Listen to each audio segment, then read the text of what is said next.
No, I did something bad, so that's where we're at right now. Other than that, they labeled me vexatious and put a bond on me, so I Mm-hmm. can't do nothing in court without my bond's higher than somebody that rapes a fucking kid. It's crazy, man. And because I know the guys' names that were out taking these kids for these high-ranking pedophiles, and they don't want me in court no more, man. And trying to label me a fraud. So we'll see. It's not over with yet, and I'll be going to Fed court soon. So you got to do all this local shit first, and let these local guys fuck you over, then before you can move on. You know what I'm saying? And that's what happened, man.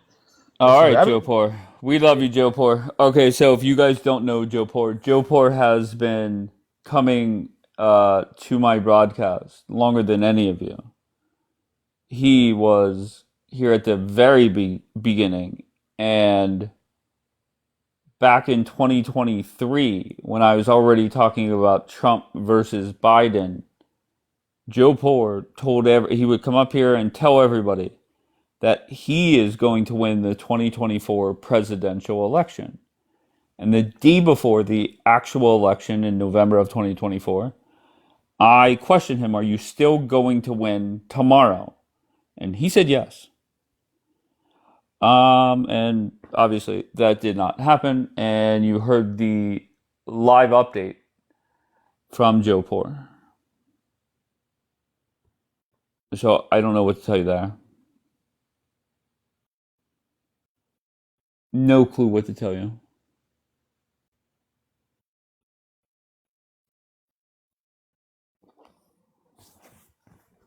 But I will say this: I think my power went out because I was talking shit on the Shah.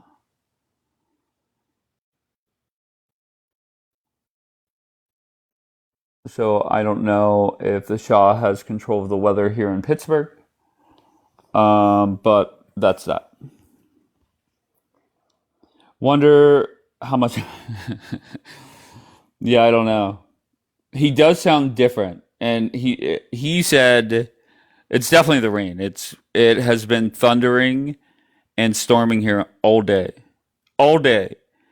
and then it calmed down, and then the last like 20 minutes, I guess it was bad.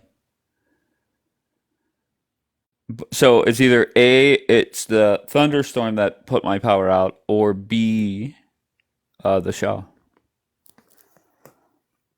So I'll leave it up to you, whatever you want to choose.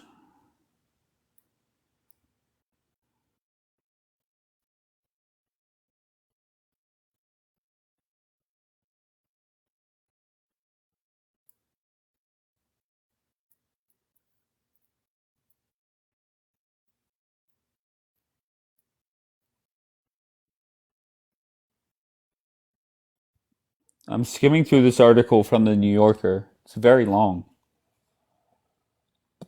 but I'm looking for the quote where they call him a loser king.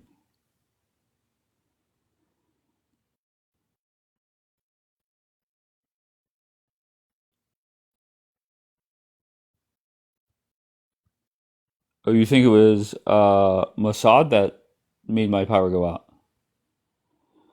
Boots and or nukes, Dave. It's the only way. Okay, elaborate.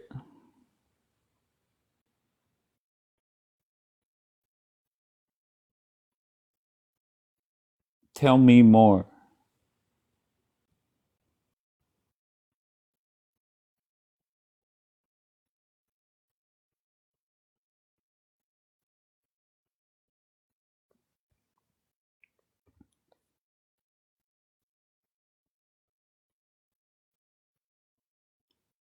Make it glass. Yes, Super Dave.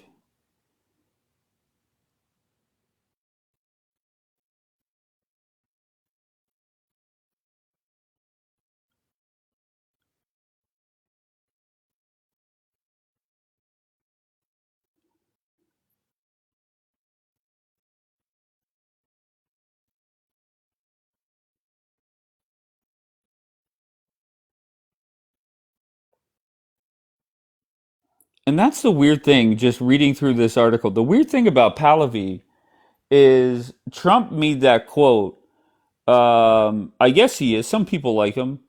But it would seem that to me that somebody from within maybe would be more appropriate.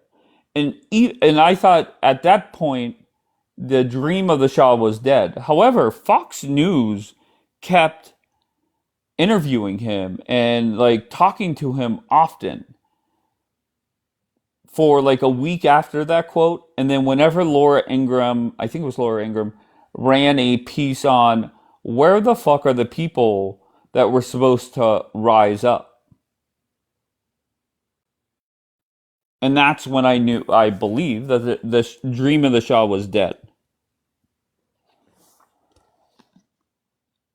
But this New Yorker article says that Pahlavi, since Trump has made that comment that he's a nice guy, just not the man for the job, essentially.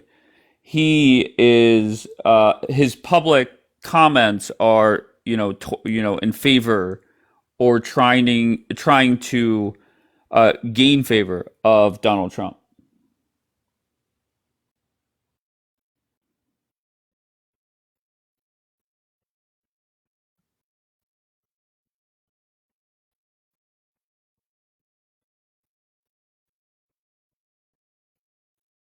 And I encourage anyone that if you are of the belief that the Shah is the answer, look up the New Yorker article from Sunday, and maybe that can help open some eyes. Shah ain't happening. Exactly, Randy.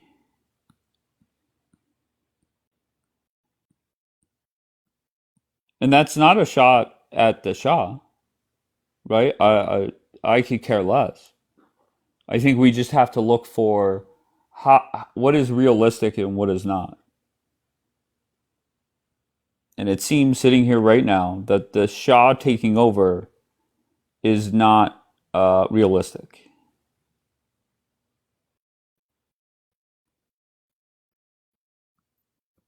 And those that say, well,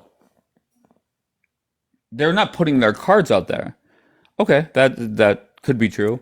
But why is it that they are so far they are not on the same page, not even close?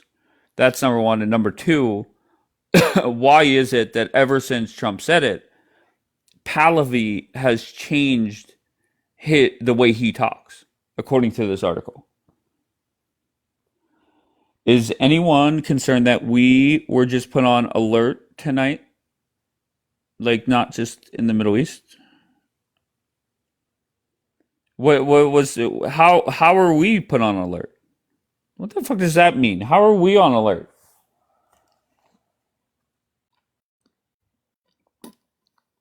And who announced that? Margot, I was just talking US State Department. Okay, can you tell me come up and read it to me? I was just talking shit on the Shah. And it's been storming here in Pittsburgh and my power went out. So my whole broadcast ended on both places. I'll telegram you. Yes, please.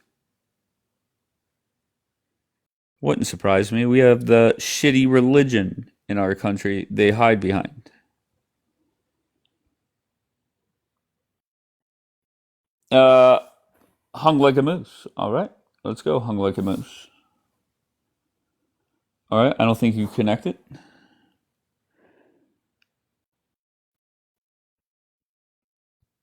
All right, so I'm wait. Let me open up Telegram. Oh, I have to log back in.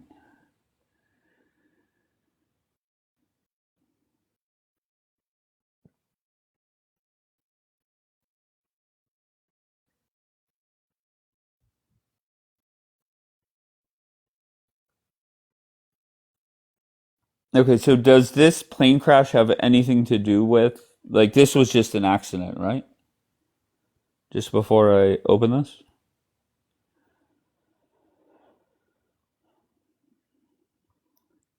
Okay, so when was this issued?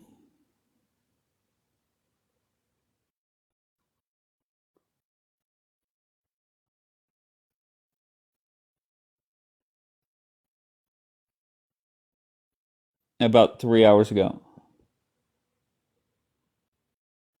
This Department of State advises Americans worldwide to exercise increased caution.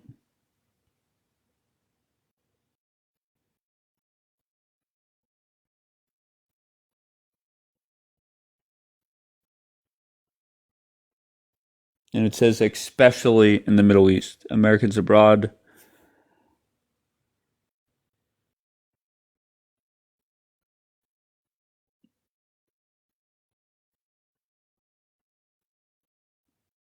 To be fair, I'm surprised that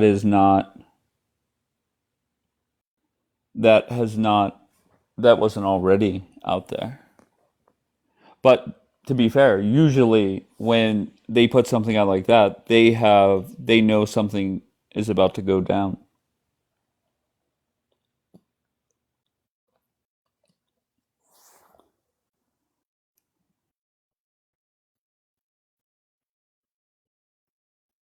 So was it intentional? You're talking about the plane crashing into a fire truck? I highly doubt it, right? If you're going to crash a plane, why crash it into a fucking fire truck, right? Like what am I missing there?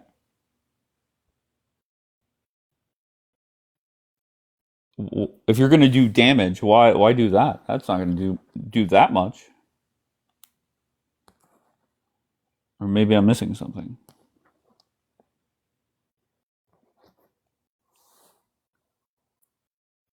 I highly doubt it was intentional.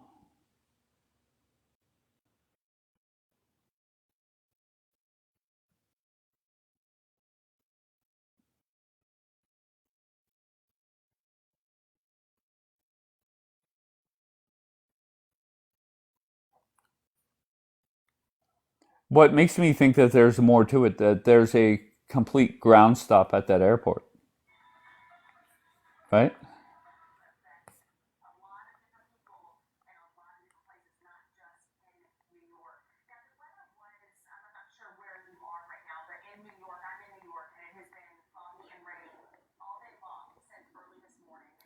That always happens though. I think Al, I don't know. Somebody said 2 dead, 60 injured, but I have not seen that. But then again, I'm really not looking.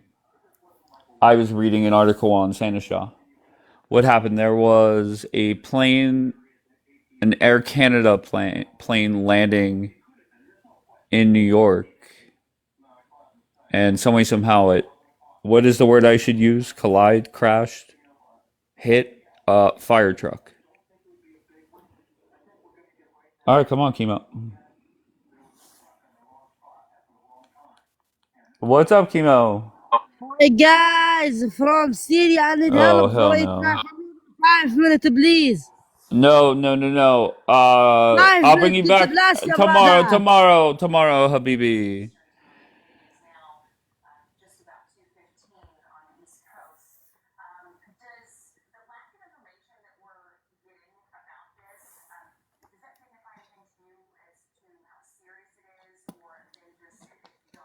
And that's a good point. The Fox News host is saying, should it concern us that we're getting very little information from the scene?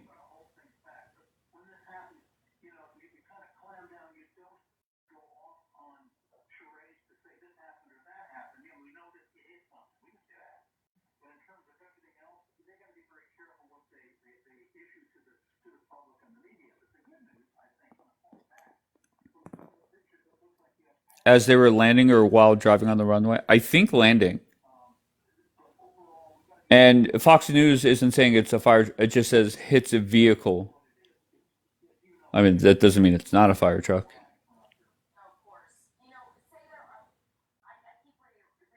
So why, Margot?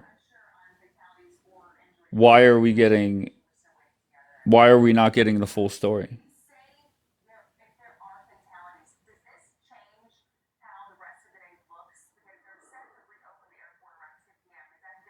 Oh damn. So that airport is going to be closed until 2 p.m.?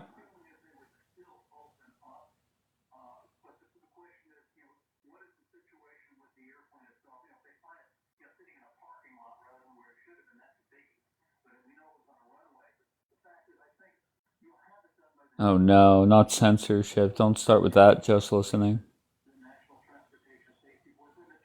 Don't start with that.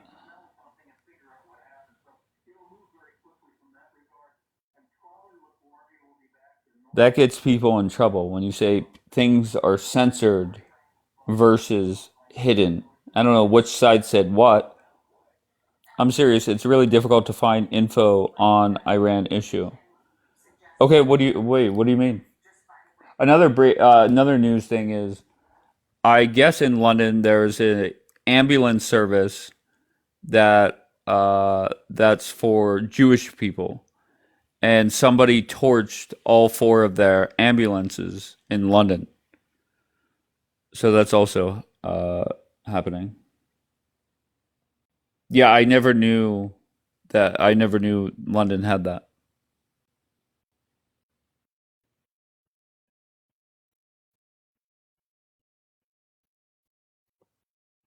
Hadzola, is that how you say it?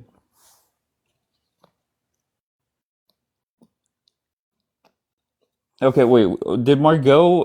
What's Margot saying? Margot said, "I'm serious." Okay, you didn't say anything after that.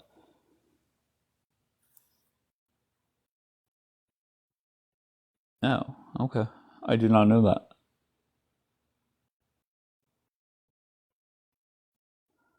So the question is well, first Margot was saying we're not. She cannot find information on what's going on over there in the Middle East. I think we won't use the word censored because that gets people in trouble or hidden. One of the two. One of those words gets people in trouble. But I can, but it's just not easy like it usually is. So where did you get information from before that you no longer can? The only thing I can think of is, and this was brought up 2 mornings ago and all hell broke loose, was there was somewhere that they were putting from the government putting out information about how many missiles, etc., were launched towards the state of Israel day by day. And that was a good tool to see how much they're decreasing, right? And that is no longer available.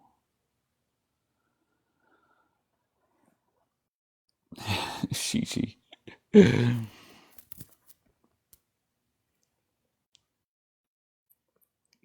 On Ynet. Okay, can you send me the link, Jan? Send me the link. Why is it that I? Oh wait, you're saying that they no longer do it now. Am I correct?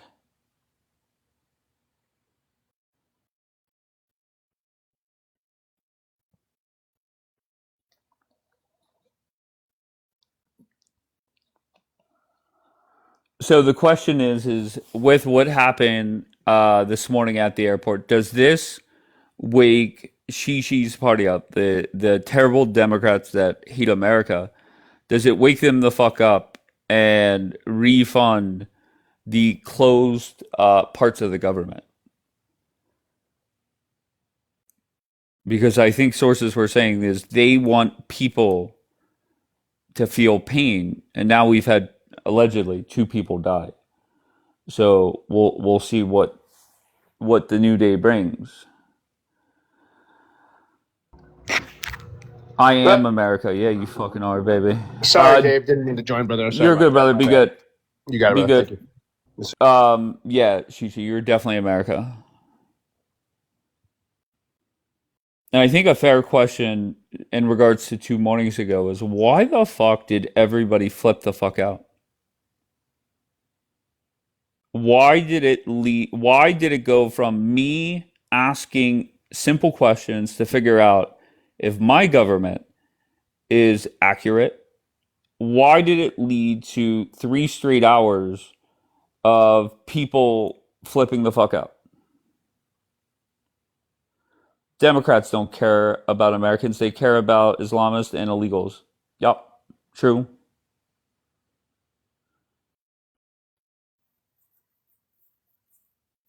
And to be fair, men playing in women's sports, they're also fans of that, so that's good.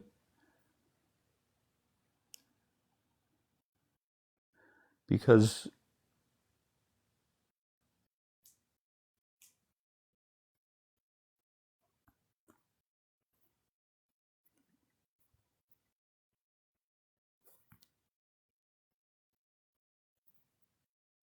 what the hell? Somebody sent me a photo, or I don't know if this is, yeah, a photo of the Air Canada. What the fuck is hanging from the front of that? Is that part of the fire truck?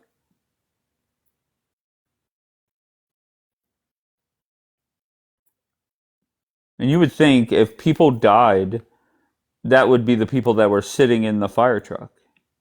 I would assume. Yeah, so this photo that was just sent to me, that is part of, that's crazy. Well, maybe that'll wake the fucking Democrats up. Quit worrying about illegal immigrants and let's try and make sure Americans don't die because we're understaffed or whatever the case may be.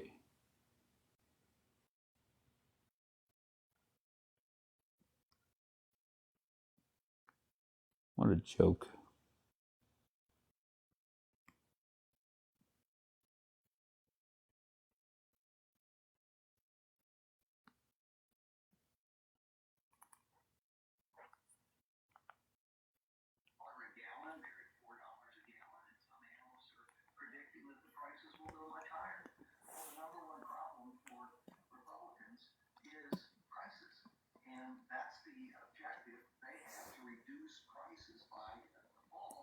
CNN talks about gas prices more than anybody else. True. It is dragging on.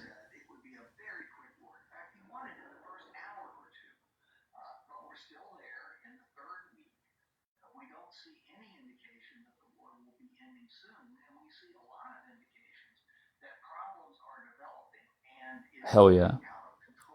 Don't they have a deadline you said tonight or something? They have a deadline to open back up the strait. I think somebody said it's 5 p.m. today. So what time is it now? So what is that? 18 hours from now? 17 and a half hours from now?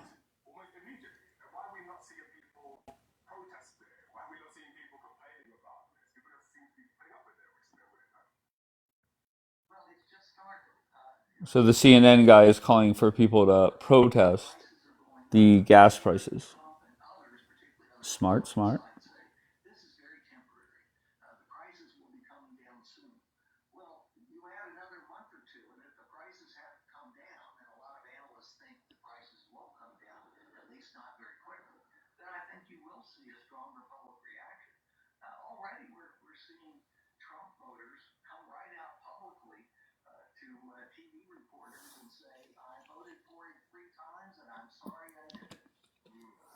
What the fuck? What did she say? What the flying fuck is that gonna do? I don't know. That's just CNN being CNN. Trump is gonna have to fuck his orange ass right up out of there. Yeah, I don't care. Just get the fuck out. However you want to describe it or whatever you want to say about it, I really don't care. Right? Whatever, who cares? Just the longer this goes on, the more chances or the better chance we have of it keep escalating and escalating. And my guess is at some point in the next 24 hours, it's going to escalate more.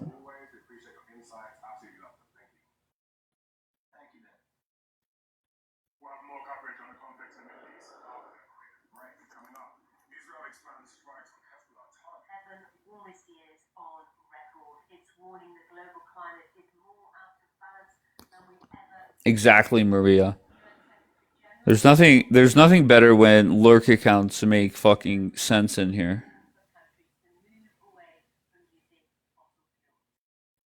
It's always amazing when lurk accounts come in here and make perfect fucking sense. So kudos to you.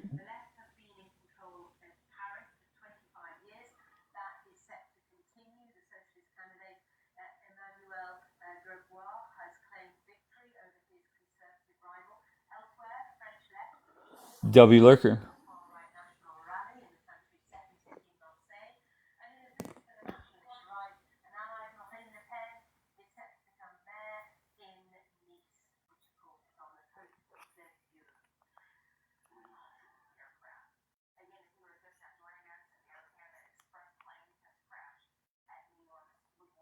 I find it very interesting. It seems like people got a lot to bitch about. No, and I don't mean that in like a rude way,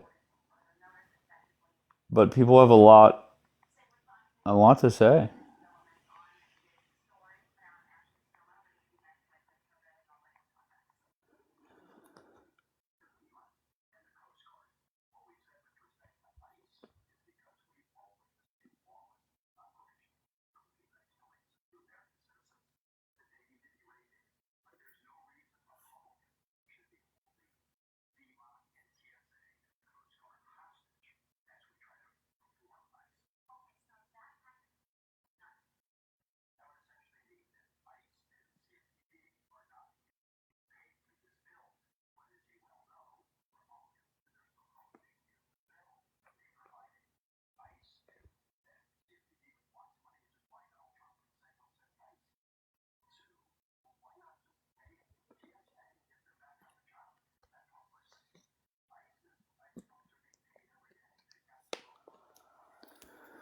So, sorry, I was reading Telegram messages. So, I don't want more Americans sending up like the troops in Iraq. I agree. You probably already talked about it. What do you think about the Chinese drones flying over U.S. bases? I have no clue about that.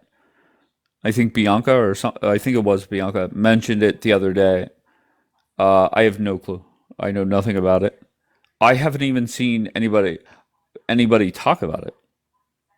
Like, remember when that spy balloon was flying over the country? Everybody was covering that. Nobody has talked, at least I haven't seen it. Nobody has talked about the drone thing.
If China hits us, we're fucked.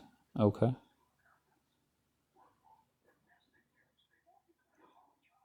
Where the hell is everybody? Why is everybody so quiet? I don't know. I'm listening to two different things: Fox News and the other app. I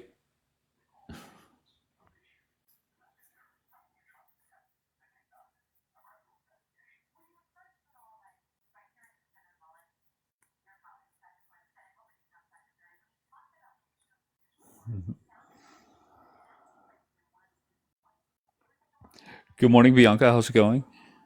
I have an uneasy feeling Trump has got to end this and get the fuck out. Yeah. Well, time will tell.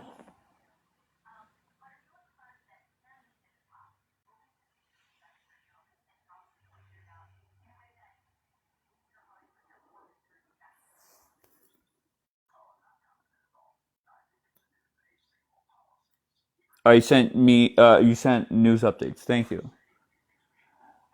I have not.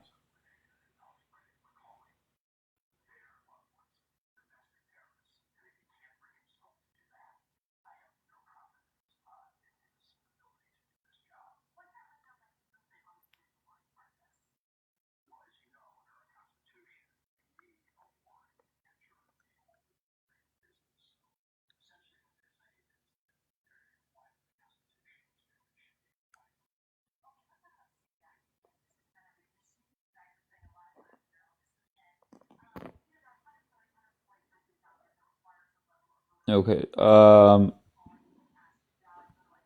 Okay, I can't listen to America has informed allies they are required to do a ground invasion. Where? Where the fuck did they inform people? Why didn't I hear about that?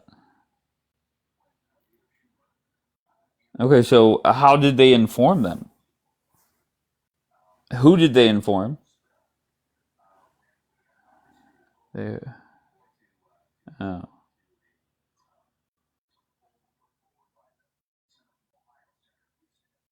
okay.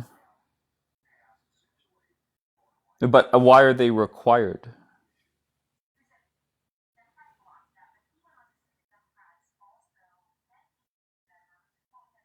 I have a funny feeling that Trump's going to have to balance if that is the case.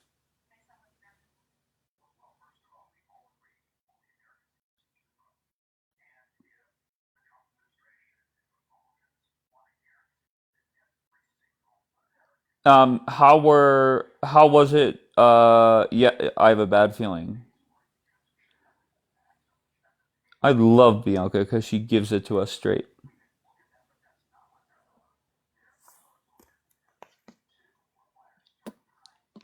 Just so you guys know, um, there was somebody, and this is earlier before I was not paying attention to this Telegram. I logged out of it to log into my other one. But there was somebody that on the pro-Israeli side that they are. Hold on, I'll get the screenshot and quote them directly. Um, and I quote. Wait, no, that's not the one.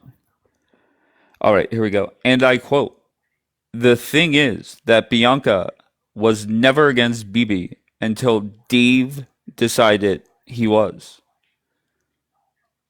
She is just a pick me." And that is a quote.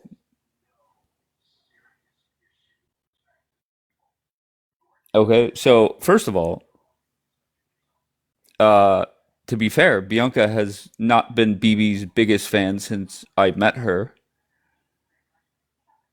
That's one. And number two, I'm not anti Bibi. I'm not anti Israel. I am just pro Republican Party here in the United States. And Trump needs to get the fuck out as soon as possible. So I just don't understand why people cannot understand that. If you think it's best for Israel that Trump keeps us in this war, then that's fine. That's your opinion. But maybe when I ask why is it beneficial for everyday Americans, maybe get better answers. Right? Maybe whenever I ask very simple questions, instead of getting defensive, instead of people lying, which I don't understand why, maybe just answer the fucking questions. Be careful, Dave. You might be you might be called an anti-Semite for this opinion. Get the fuck out of here.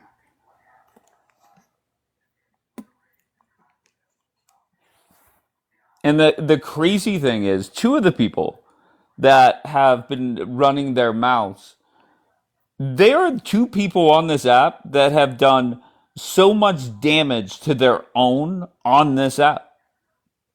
That's the ironic part of who is the loudest when it comes to that. And that's reality.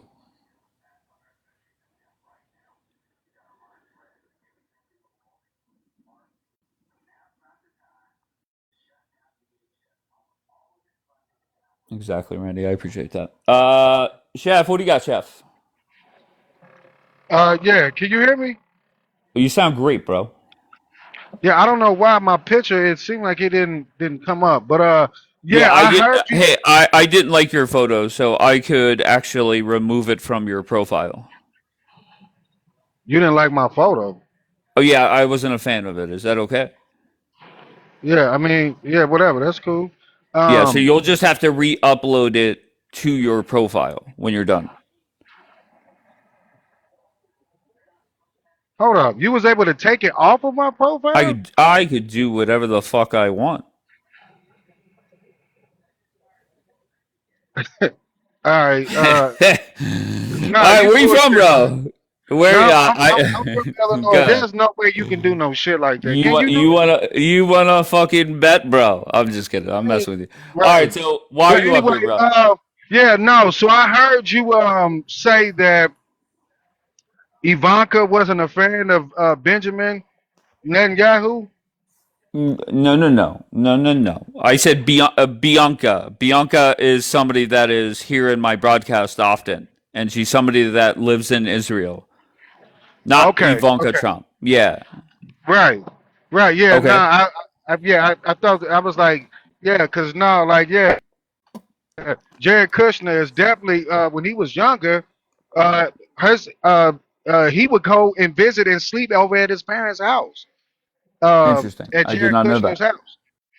Yeah, so I was reading up on that, but then I also saw a documentary on it as well. But I was reading up on it, and there's a documentary on Netflix. It's called Dirty Money, and I think it'd be great if you could check it out. But they're talking about his real estate empire, and a lot of the corrupt things that they do behind the scenes to get over on their tenants.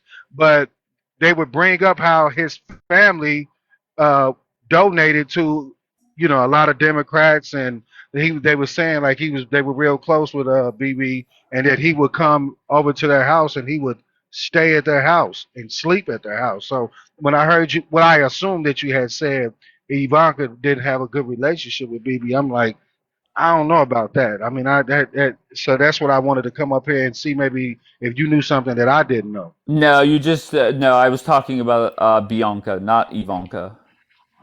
Okay. All right. You got anything else? Yeah, but I mean, as far as the prompts, some of those words, because Sure. it's showing up a little bit small on my screen. The first question Uh is, huh. what does it say? How to stand in the war benefit America? Not at all. Well, it, I mean, okay. So you want to get the fuck out? what out this country? No, no, no, no, no, no. Get Oh the yeah, fuck out of out the of it. Yeah, war. yeah, yeah, yeah. Absolutely, absolutely. I Okay. don't think it's. I definitely don't think that it was something that required us to get engaged in that. I mean, he had been lobbying for America to attack them for a long time. Like the rhetoric that they've been spewing towards Iran, that's nothing new. I mean, like Bibi had literally he's been campaigning that we get involved with that for at least 30 years, if not Right. more. So yeah, that's been going on for some time. Now, what's the second question? I can barely make that out. Well, I just let me just ask you a couple questions. Are you a fan of Trump? No. No. Okay. Did you support Trump and Bibi taking out the Ayatollah? No, I did not. Okay. If that was Joe Biden doing it, would you have supported it?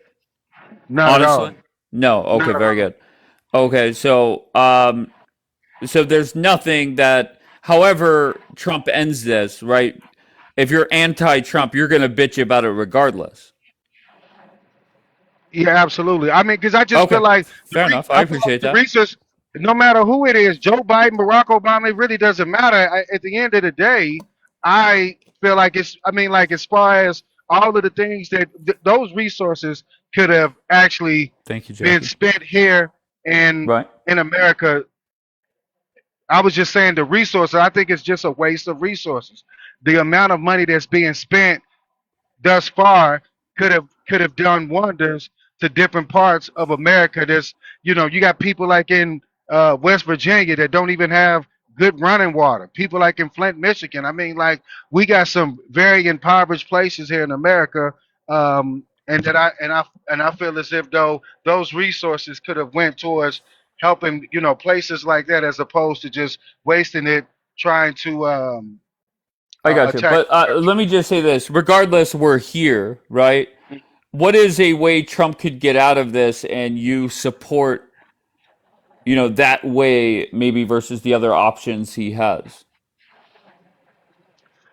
I don't. I think he's in a lose-lose situation. I don't see what would Well, be of his course, with benefit. you, he I, is, right? You're going to bitch and moan and bash Trump regardless. So with the well, it would media and only the make sense. Democrats, go ahead. Well, it would only make sense to me, and not to cut you off, but it would only make sense to me like, okay, if you did all of this, and let's say you were to take away some resources from there, because like at this point, our gas price is going up just because they cut off the Strait of Hormuz. But I'm just saying, like, if you was able to actually get boots on the ground, and I mean, mind you, and I'm still opposed to that, but if we're talking about if something good could come from this for America, then yeah, us being able to take away some of those natural resources, that would be the only benefit to America. Right. So them doing regime changes, them trying to get whoever, like that's the only thing that they're trying to accomplish with the regime change is actually getting somebody that's going to comply with what they want as far as the oil and the percentage that they feel that they want to give back to Iran and whatever they want to take. Okay, So so you're against boots on the ground, but if Donald Trump came out, spoke to the American people, and said, look, we are going to put X amount of troops on the ground, but we are going to get paid back as a country through taking oil from China. That's probably the biggest part of it. And we're going to get some oil as well. And by the summertime, I'll have your gas prices down. You'll support that, correct? no, I mean because the only issue I have with Oh, that is you're this. gonna bitch regardless. Okay, go No, ahead. but I'm Go saying ahead. so I don't know. I mean, like so at the end of the day, I because my literally position is just this. gave you everything you wanted. You Yeah, said if well, we could get no, but resources, go ahead. no, I thought you was just asking me like a hypothetical, like what could be That's done exactly what I was that you doing. would. Right, so that's what I'm saying. So with that hypothetical, I was just like, well, yeah, I mean, like, yeah, I'm a businessman. If we was able to walk away with, a substantial amount of natural resources, obviously, as you can see how what it's doing to our gas prices. Obviously, if we were to get that oil, then it should bring it down. So that's a common sense deal. But the reason why I'm just so against it is because at the end of the day, I do not feel like the lives that's being lost, American lives, I don't care if it's one or two, that's being lost in order to get that. I don't condone that. That's where Can I get I? lost. Hmm. Okay. Well, I just wanted to just ask you just very bluntly. My assumption is if you didn't vote for Trump, you voted for Harris. Is that safe to assume? No, that would be inaccurate. Who'd you vote for? Chase I'm an independent. Oliver. No, I didn't. No, I'm an independent. I didn't vote. I didn't vote for Trump, and I definitely didn't vote for Harris. So who did you vote for? I didn't. I set this one out. Oh, okay, okay, fair enough. Okay, because I was going to ask you, do you would you still vote for Harris today, knowing the results of Trump's first year plus back in office, but you didn't even vote for Harris, so it's a Yeah, dead no, end. but I'm saying no, but I don't think she would have. I think she would have. I think ultimately she would have did the same thing. Because Mm, I heard her say on a few different occasions where she felt like when it came to Israel, she said Israel got the right to defend itself, and so mm. I mean, Israel don't even have that type of army. Well, they do. They have the weaponry, but they don't have that type of army. So at some point, we was gonna have to get involved. That's just my position on that. Okay, all right, fair enough. All right, anything else before I move on? Did you was want to go down those questions, or were you that No, was the no, only? no. It's pointless. If you're anti-Trump and you don't support Trump, because there are people that hate Trump, but were 100% on board with the Ayatollah getting eliminated. That is a conversation I could have, right? How do you want this war to wrap up? Do you want to see regime change? You, sir, you're gonna bitch regardless of what Trump does. That's reality. You admitted it. Well, I mean, like, yeah, I mean, I took issue with the fact, but I do want to point this one thing out. Mm-hmm. Um, Even uh, when it comes down to even the Ayatollah. What I don't understand is Trump did. Trump had spoke about for years that Barack Obama was going to invade Iran to so that way he Hmm. can win his presidency. He said Kamala was going to do it. He said Joe Biden was going to do it. He went on and on. He spoke. He spoke out against this. He spoke out against sending our people over to these never-ending wars. So what I don't understand is after all that he had said for so many years, how could anybody, because all of a sudden he changed his position on that, why would anybody be like, oh, yeah, he got a point now? If he's preached and advocated for this all this time, who would be foolish enough to just be like, okay, yeah, all of a sudden he had a change of heart. Let's just go with that. Especially since he Right. had advocated so much against that. But yeah, my answer to that might not be the best answer, but I honestly believe Trump thought this would be a lot closer to Venezuela than any other war, right? Like I'm thinking he was under the impression that certain things would go down differently, such as the people over in Iran rising up, taking back their country, and maybe these dumbasses being more afraid of the manpower that Trump has out there. And I think the combination of fear and people trying to overthrow that government would have wrapped this up much quicker. But here we are 23 days in, and nobody has overthrown the government. And they have, surprised Trump in a few ways. Yeah, but even if you go back and you look at statistics, I mean, nobody has ever been able to successfully uh, invade Iran. Like, and if we and you've seen what happened with Iraq. So with that being said, Sure. I don't know what gave him the preconceived notion that we were just going to walk through that like it wasn't nothing. I mean, like even if you I just look think at the. no, no, no. It wasn't. No, I'm not even talking about American troops.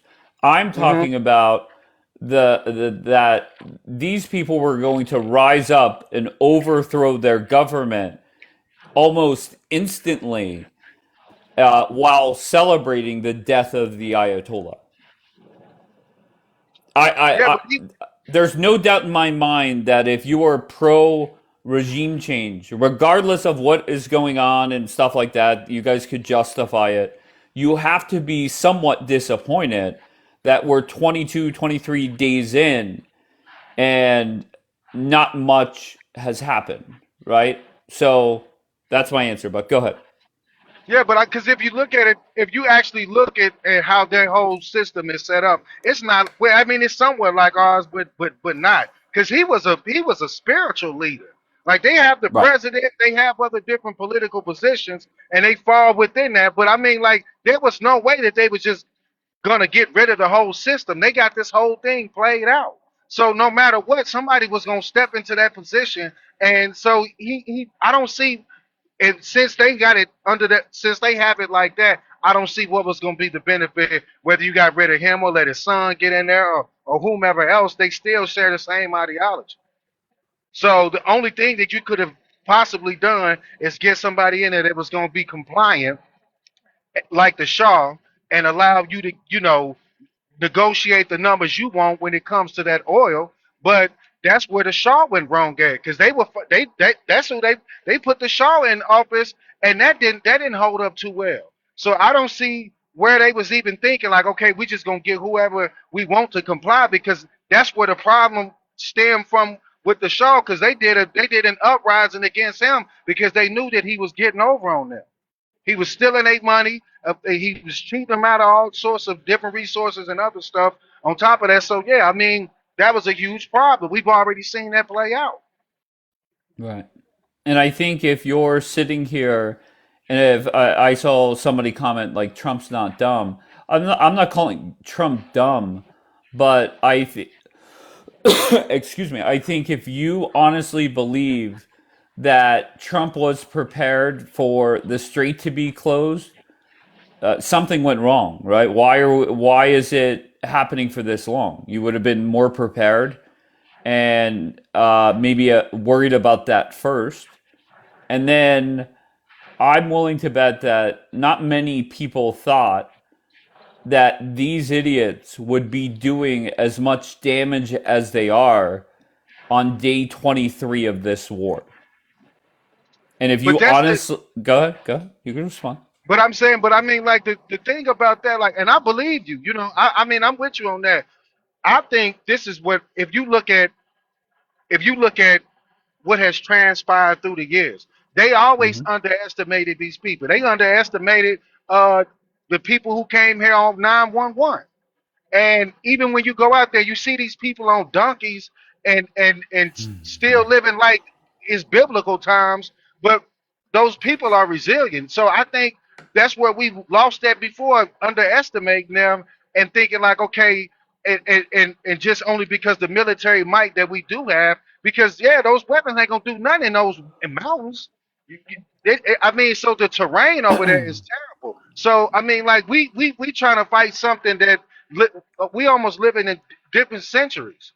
So I think Right. like yeah, like when you look at it on a grand scale, like yeah, of course we could go over there and really just obliterate everything. But however, yeah, that's a whole nother conversation in itself. But I'm just saying, I mean, at the end of the day, yeah, those people they got resources and they, so I just for me, what this is what I really think transpired, and this is my opinion. If you look at what happened with Iraq, and you look at how many companies that's in the weapons industry, and you look at all of the people that are in business in those different industries that benefit from the war, then I absolutely believe those are the people that's been at Mar-a-Lago because clearly they needed something to happen. They needed to see some sort of profit.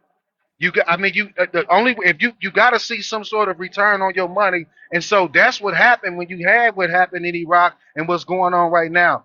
Because to us, it's like, okay, well, if you're not gonna put boots on the ground, what was the whole point of just sending all of this weaponry over there? You spending millions of dollars to knock down a drone, each drone, and so who benefits from that? Who benefits from that? I think the people that's meeting in Mar-a-Lago said, okay, well, we need something to happen. We need something to happen as well as Benjamin Netanyahu been want to do it. So I think all as a collective, they made the move off the premise of profit. Okay. I think you're some of the things you're saying I agree with. Some of it I think you're far off. But that the bottom line is for me, okay, and you've kind of already answered this. But how the fuck do we get out of this? That's all I. That's all I'm worried about, and I'm confident that Trump and his team will figure it out where it makes sense to the American people, and just as important, it does not hurt my party, the Republican Party, in 2028, because that's my number one fear right now. I So really how do don't you care about gas prices. I mean, it doesn't affect me at all. Don't really care.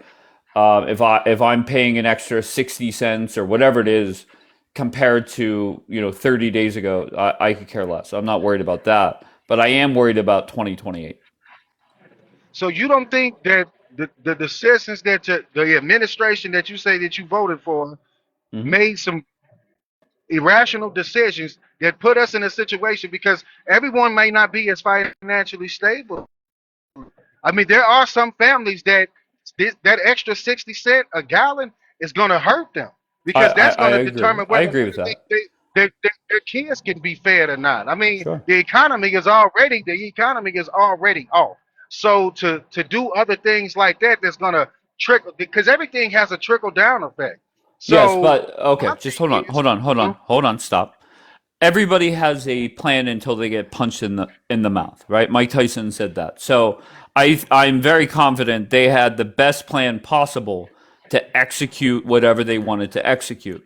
However, a few things did not go their way. The reality is, you could say the gas prices are hurting Americans as a whole, but let's face it, it's still cheaper than what it was under Joe Biden for the most part. So I'm not. I mean, I understand Democrats in the media bash Trump regardless. Doesn't really matter. This is just a green light for them to bash Trump and the administration. I'm not even worried about that, right? Nothing Trump can do right now will make Democrats or the media happy. What I'm worried about is the independent voters come 2028. That's all I really worry about, honestly. I Because mean, we but why would cannot have a Democrat run this country again. why would any if you think about it though, off of Trump's own rhetoric, it's like the Epstein files. He the one Yeah, take things but you're and not. polarize these Wait, hold conversations. on. I don't think you're responding to what I'm saying. No, Okay. I am. You gotta let me finish what I'm No, saying. no. Independent voters aren't worrying about Donald Trump in 2028. Why? Because Donald Trump's not going to be on the ballot. And let's face it, the Epstein files, people are not going to vote based off that. However, what No, they will vote based. Well, I'm sorry. Go ahead. my apologies, not to cut you off, but what I was Go saying ahead. is this, right? When you said, well, the Democrats, when it comes to the Democrats, why would the Democrats be satisfied with what Trump is doing over there It's when not he the had Democrats. demonized? Hold on, It's let me not the finish what I'm Democrats. saying. Fuck the Well, Democrats. okay, that's fine. I'm with you on that. But what I'm saying is, if he demonized the whole idea of uh, Barack Obama, You already said this. Harris, You already or said but this. You already if he said this. already, you know what I'm saying is, Okay, hold then on. We're going in why circles. would Hold on. Hold why on. would a Hold Democrat? on. What are we doing? Yes, he criticized Obama. He predicted Obama would start a war to win his second term. It is what it is. Let's face it. America has a short memory, right? And what I don't want is Rubio and Vance. I don't care about Trump. Trump. I mean, let's face it. He's done, right? He is not running for president. What I don't want to happen is things like Rubio say answering questions and then having to backtrack and change his answer. What I'm looking for is not many clickable or things that they could put in a TV ad against Rubio or Vance. That's what I'm worried about. Yo, can I say something, Dave? Can I say something? Go ahead, humanity. Yo, thank you for bringing me up, man. I just want to respond to the prompt. There might be like a small benefit from this war and regime change Humanity, because your microphone. Quit rubbing it on whatever you're doing. Go. yo, can you hear me? Yeah, go ahead. Now, there might be a small benefit within regime change within the Middle East and Iran because because Israel is like America's only ally in the Middle East, or number one ally in the Middle East, taking out their number one, enemy.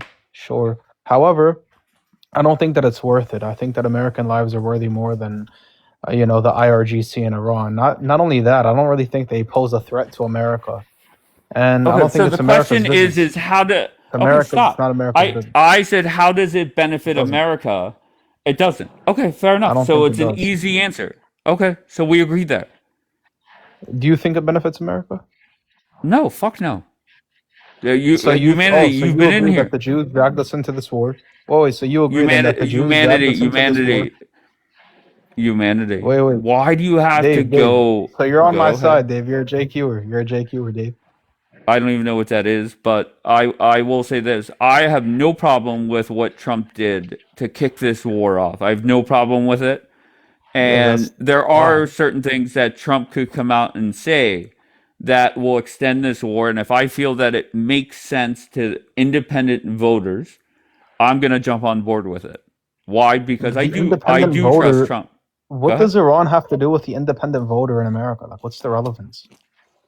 Um, listen, I think Trump's messaging over the coming weeks will determine how much this war impacts 2028. I know you're up here with a mission to hate on Jews, right? That's what you do. No, not only Um, that. No. okay, fair enough. But my only concern is 2028. Don't care about midterms. Don't care about anything. Because we trust Trump, right? Now, Dave, let me ask you. Number three, do you think that Trump is I misled? wait. Hold on. Let me answer you. I trust Trump and everybody around him. No doubt about it. 100%. Zero So look, hey, hesitation. I wanted to ask you that, host, Wait, because Dave, you can ain't I ask said you Go about ahead. you number three, said though? All right. Can I ask you Hold about on, number three, humanity. Dave? Hold on, humanity. Hold on. Oh, he cut Go me off, ahead. man. Go ahead, no, I chef. wasn't trying to cut you off, but I wanted to ask that question that slipped past me because you were Okay. saying like you felt like that they didn't have this all the way planned out, but you trust that he got this in under control. What gives Right. if you feel that he made an irrational decision?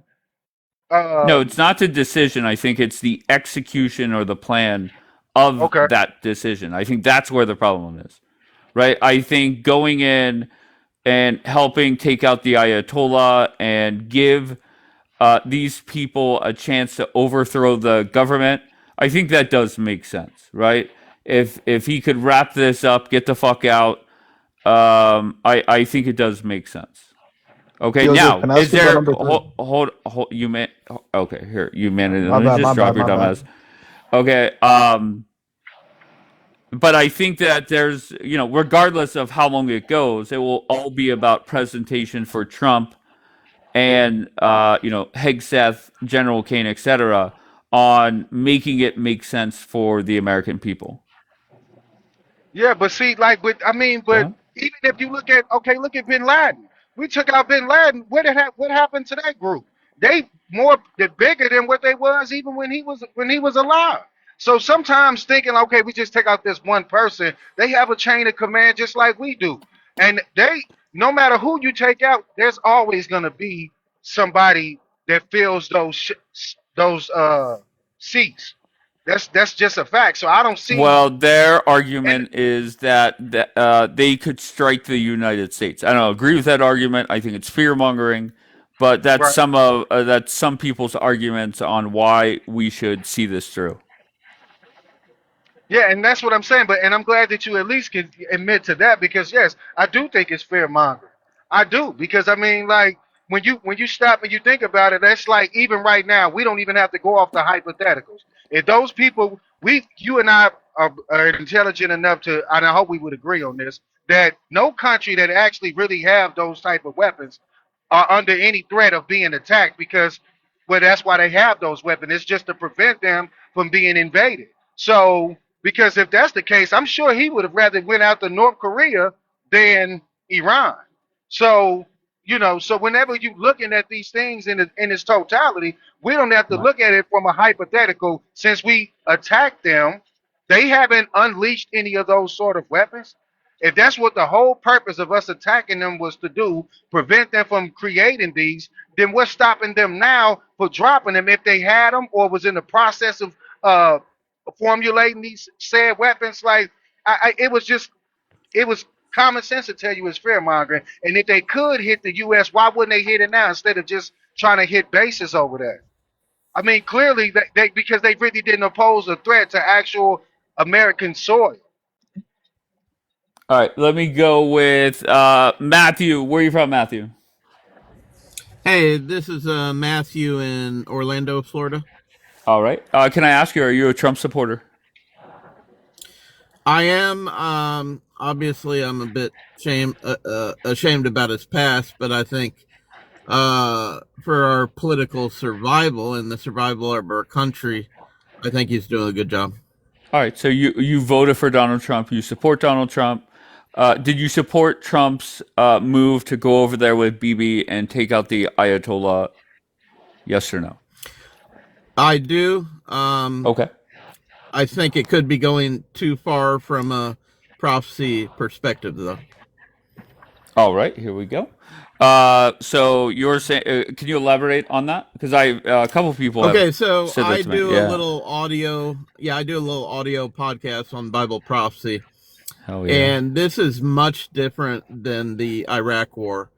And I truly believe that Iran is going to be used as some sort of base for the future war called Armageddon, which takes place in Israel. Okay. So, what do you see? What do you think will happen in the coming weeks or months? Well, I think we're going to see some sort of disaster here in America, actually.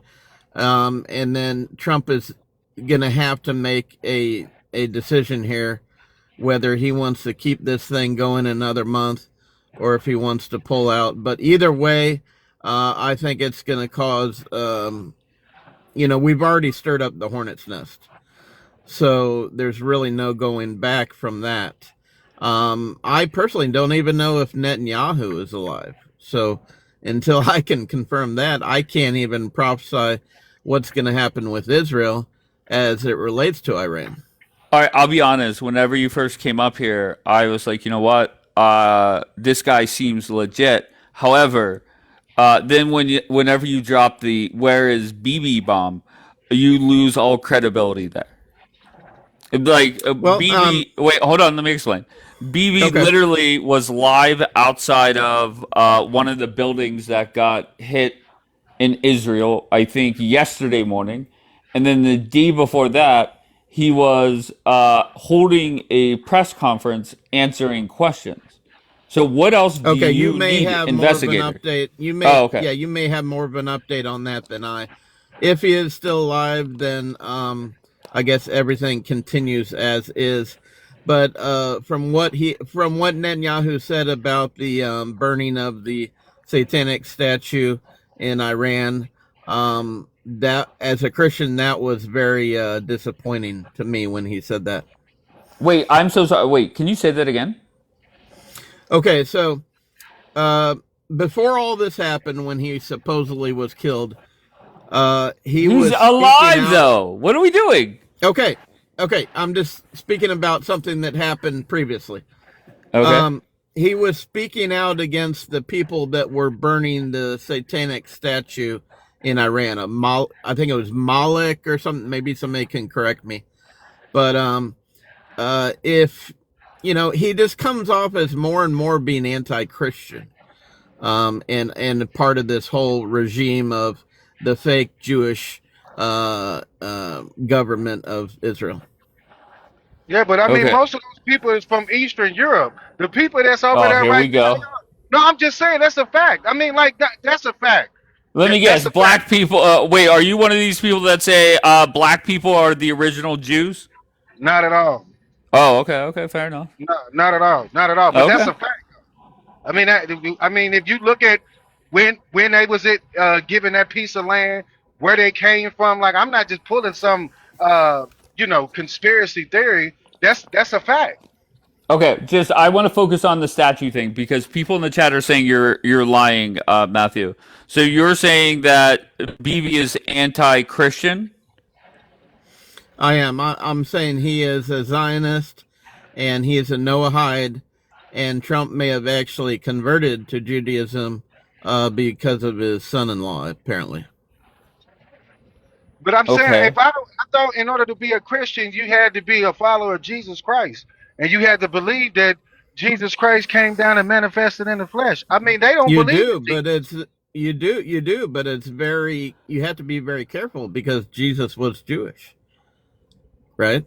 Okay, That's so why you have to be very careful of Old and New Testament values. Now you Okay, said that so you couldn't prophesy. wait, hold on, Chef. I'll bring you back up. I'll bring you back up, Chef. I'm trying to figure this shit out. I'll bring you back up, Kunzer. So Matthew, you're saying BB is anti-Christian because of the burning of a statue?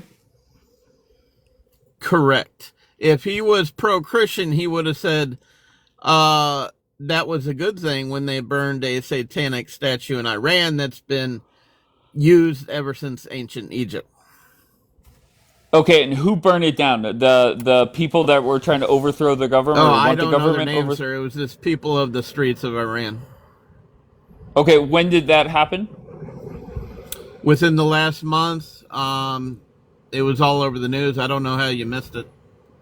Honestly, I have never heard about a statue inside that country. I have never. I have. No, not Dana. Smudge saying he said something bad about Jesus. Is that true? Yes, he also said that what was it that the dictator guy from the Far East a long time ago, what's it, Genghis Khan? He said that Genghis Khan was more powerful than Jesus Christ. That was the other thing that was very offensive to Christians as well. I don't think I've ever heard people say that BB is anti-Christian. I don't know much about BB, right? I mean, obviously I know who he is. I think Trump is a fan of BB, just like BB is a fan of Trump. They've already passed a law that you're not allowed to support Christ in public in Israel. In other words, you can do it in your church, but is that true? Where the fuck's Bianca at? Bianca, this is like Bianca's like bread and butter. No. Okay, so okay, so they're saying no. Okay, this is such a lie. Okay, so how are you running a podcast about, I think you said about religion, and then be this far off with the facts? Well, you can call it far off. I'm simply a born-again, spirit-filled Christian and former Catholic. So I'm not asking you to believe me, but, the part about the burning of the statue is well documented. You simply have to research it, that's all. Okay, and you're saying, yeah, but I have, I don't know. I just find it hard to believe that BB is anti-Christian. That doesn't make sense. Well, what about Ben Shapiro? You know who Ben Shapiro is? I do, yes. Ben Shapiro has spoken out against Jesus Christ many times. I don't think a lot of people are paying attention to it, though. Did you know that one of the rules? Can I just respond to about Ben Shapiro for a second? Ben Shapiro is not the prime minister of a country, so I'm not worried about Ben Shapiro. Right? But he is an influential media Jew here in America. Sure, no problem. Right. So now, what I wanted to say is the Noahide is very anti-Christian. Their viewpoint is that if you worship Christ, like when he was here in the flesh, that's a form of idolatry. That is their viewpoint, and to me, that is very scary because that lines up with the future beast system. I just want to say, Dana, her true feelings have been coming out recently. She said, all you Americans cucking for Israel, read comments. They said, fuck Jesus. Thank you, America, for your tax money. Damn. All right. Dana's coming, she's coming out. Okay, so I don't know how to debate this because I don't know what's right and what's wrong, to be fair. So I just don't know how you can study this whole thing going on in the Middle East without, even if you're a non-believer, having a little bit of knowledge about prophecy and what's unfolding, because that's exactly what's unfolding. This is all leading to the future war called Armageddon. Okay, so are we about to enter that war? Like, are we just about there now? I would say within the next 1, 2, 3 years tops. Yeah. Okay, so does that mean the end of the world is coming in 3 years? No, that basically sanctions the Lord to return to rescue us, because there's going to be a 7-year peace agreement between Antichrist. Oh, I did Israel. hear this. Okay, so Bianca explained that to me. No, so somebody's going to be the Antichrist or something, and then they die. Yeah, and I'm not going to tell you who it is because then everybody will gang up on me. But no, can you tell me who it is? Who do you think it is? From my research, it's not Trump. From all my research, all the evidence points back to Obama. So, and then Pope Leo would be the false prophet. Wait, how does that connect? I thought it was because wait, hold on one second. And I've literally only spoken about this once. I think it was with Bianca and Why You Mad. I thought it was the Antichrist dies, and then the person that replaces him is something, and then after that we have 7 more years to live. Am I wrong? Okay, are you referring to the political head wound? Or I'm going to be honest, I don't know. I don't know. Yeah, it's actually a political head wound, not a physical head wound. Okay. So in other words, all these wars where he's fighting for freedom and taking out the snake, the leader, all these wars are going to lead to global government and a global false religion. And that's when the Antichrist and the false prophet takes over, is when Trump, the Mason, has done all his preparatory work for the world. Do you understand? Sure, but I thought that when the person dies, it's the person that replaces that that person that died. How is Pope Leo connected to Obama? If Obama dies, he's the Antichrist. Elaborate. Why? They Why? work Why do? together. Okay, They work together. It's a two-headed beast he is system. from Chicago. There's going to be a so- global right. Hell yeah. My dad's from Chicago too. Oh, that's awesome. So you're going to have a global government, and you're going to have a global false religion using AI. AI will be the image of the beast, and then some sort of chip or something will track your buying and selling. It was not the COVID vaccine. That was a poison, a test trial run, a poison. Can I ask you? Whenever you do your podcast, do you get a lot of people listening to you? No, I don't, and I haven't even gotten a single donation. And I'll tell you why. I think it's because they don't really want to hear the truth. What they want is They're a afraid. pretty boy on YouTube. Yeah, they want a pretty boy on YouTube. It looks like Tom Cruise, who's going to tell you everything is going to be okay. The Jubilee is going to last forever. And they don't want to admit that the prophecies have to be fulfilled because it's in the Bible. And even though the evil ones are fulfilling the dark side, this is all predicted by God himself. Would you like a co-host? I know a lady in Israel that would be an interesting co-host for you. I would be open to that. I would also be open to working with Amir Sarfati. Do you know who he is? Why does that sound familiar? Amir Sarfati is former Mossad. He's close to my age, and he's like a preacher now who travels the world. And he actually lives probably 2 miles away from Megiddo, the Telegram where the group. battle Yes, arm- okay. Yes, Okay. So I have him Okay. on my Telegram. Go ahead. Yeah, no, I was just gonna say we have two Mossad agents that watch this broadcast religiously, but you now I know who he is. So good, continue. So you I wanna trust Amir Sarfati. I don't trust Okay. Epstein. Put it that way. Okay, fair. That makes sense. I think I can agree with that. Do you think Amir agrees with you? I do. I think he gets lost in the details a lot more than I do, because it's not that I'm not about the good news. I certainly am, because all this stuff brings Christ to save us.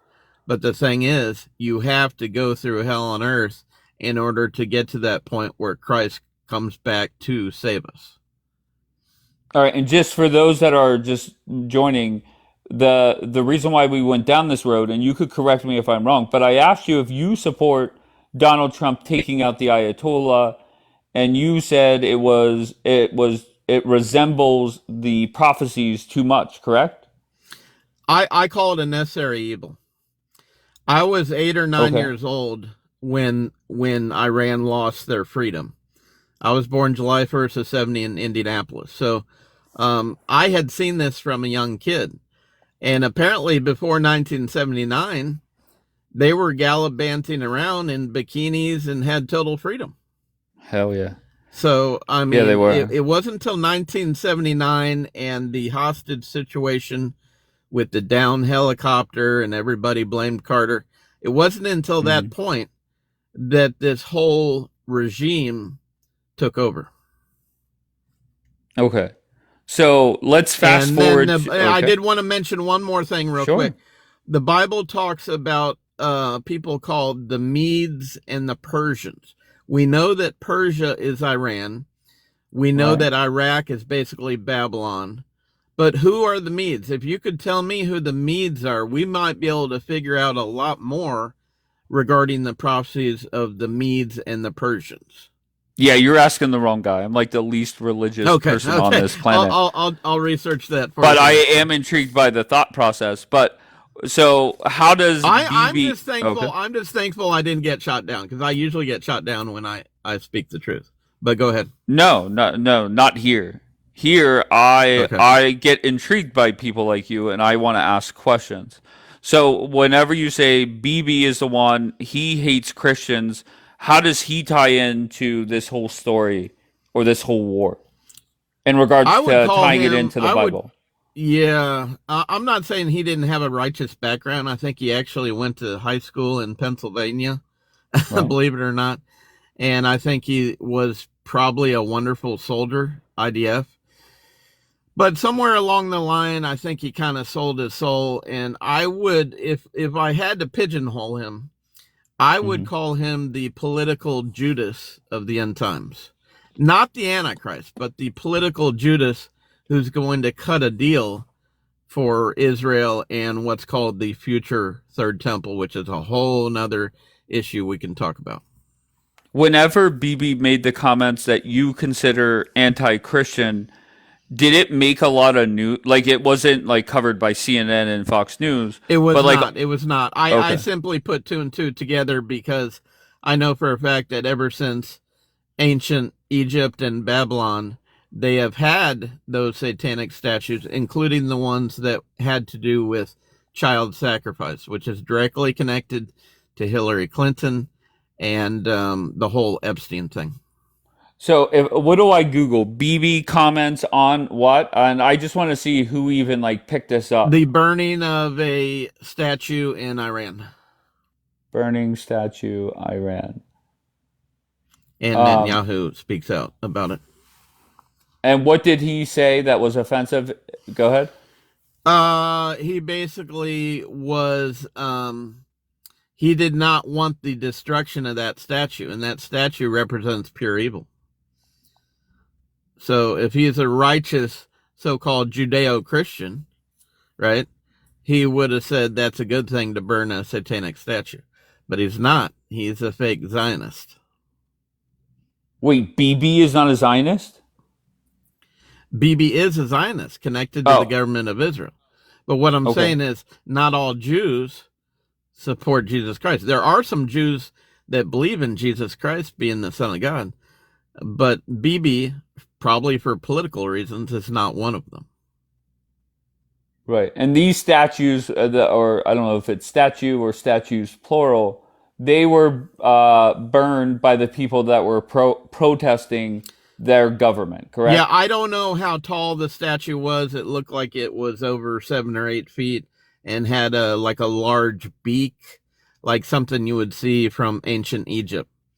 And it was a satanic statue. I don't know if it represented child sacrifice. It certainly represented evil.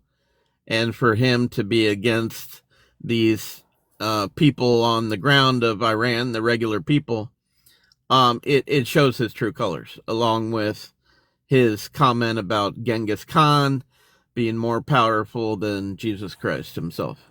But just the first thing that I clicked on, that it says that the BB, at least this person took it as the burning of the, is it pronounced ball, signals I believe so. hostile intent towards Israel. I believe so. Okay. Because that puts him in an evil category by him saying that. Wait, him saying obviously okay, a true Jew or Christian, okay? A true Jew or Christian would know that it's common sense that you don't bow down before a satanic idol, let alone any idols. But he didn't so the bow mere down. Fact that he, well, politically he was because of what he said. Wait, I'm so sorry. How do you take that comment as bowing down? Okay, if I were to, okay, so you know how in America there's some government buildings that have like evil statues? I don't know if they still have them, but you know what I'm talking about? Honestly, I couldn't tell you one place that has an evil statue. Okay, but the point is, if I were to destroy or burn something like that, yes, I might get arrested. But I think Jesus Christ himself would probably be applauding me. Do you understand? Okay. Let me hear from Smudge. Smudge? Sure. Hi, Dave. Hi, Smudge. How are you, love? Good. How are you? I'm great. Good. So BB said it, I don't know if it was a week ago, maybe 10 days at the most, but his statement was, I'm talking about what he said about Jesus. And he said that moral, good people, even Jesus, could not overcome evil. Okay, so moral. Wait, say that again. I have it up on the screen, Dave. But if I swipe out, well, hold on 1 second. Yeah, just swipe out. I'm like, how? Why wasn't this brought up the second that if it? Are you offended by the comment there, Here's Matthew? what he said, so I don't forget. Go Moral, ahead. peaceful figures like Jesus Christ cannot overtake evil the way that force.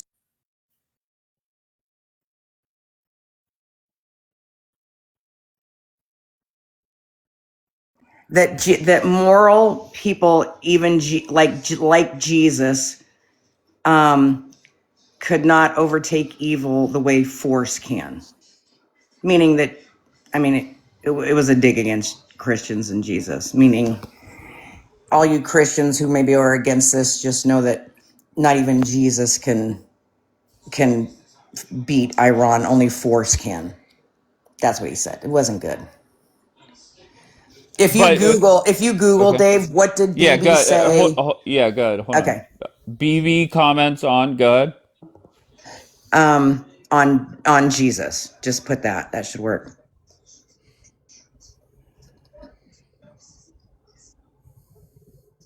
Oh wow! So it does say it was a controversy. It says he later clarified these remarks were quotes from historian Will Durant. Later. Rather than, okay, so he made these comments. People were upset or offended. And yeah, and Margot just put it there. He was quoting the historian Will Durant. So do you still take them as offensive? It's hard to take people offensive who don't believe in Jesus because they don't know any better, sadly. But he didn't say that was a quote until after the fact when he knew that he really...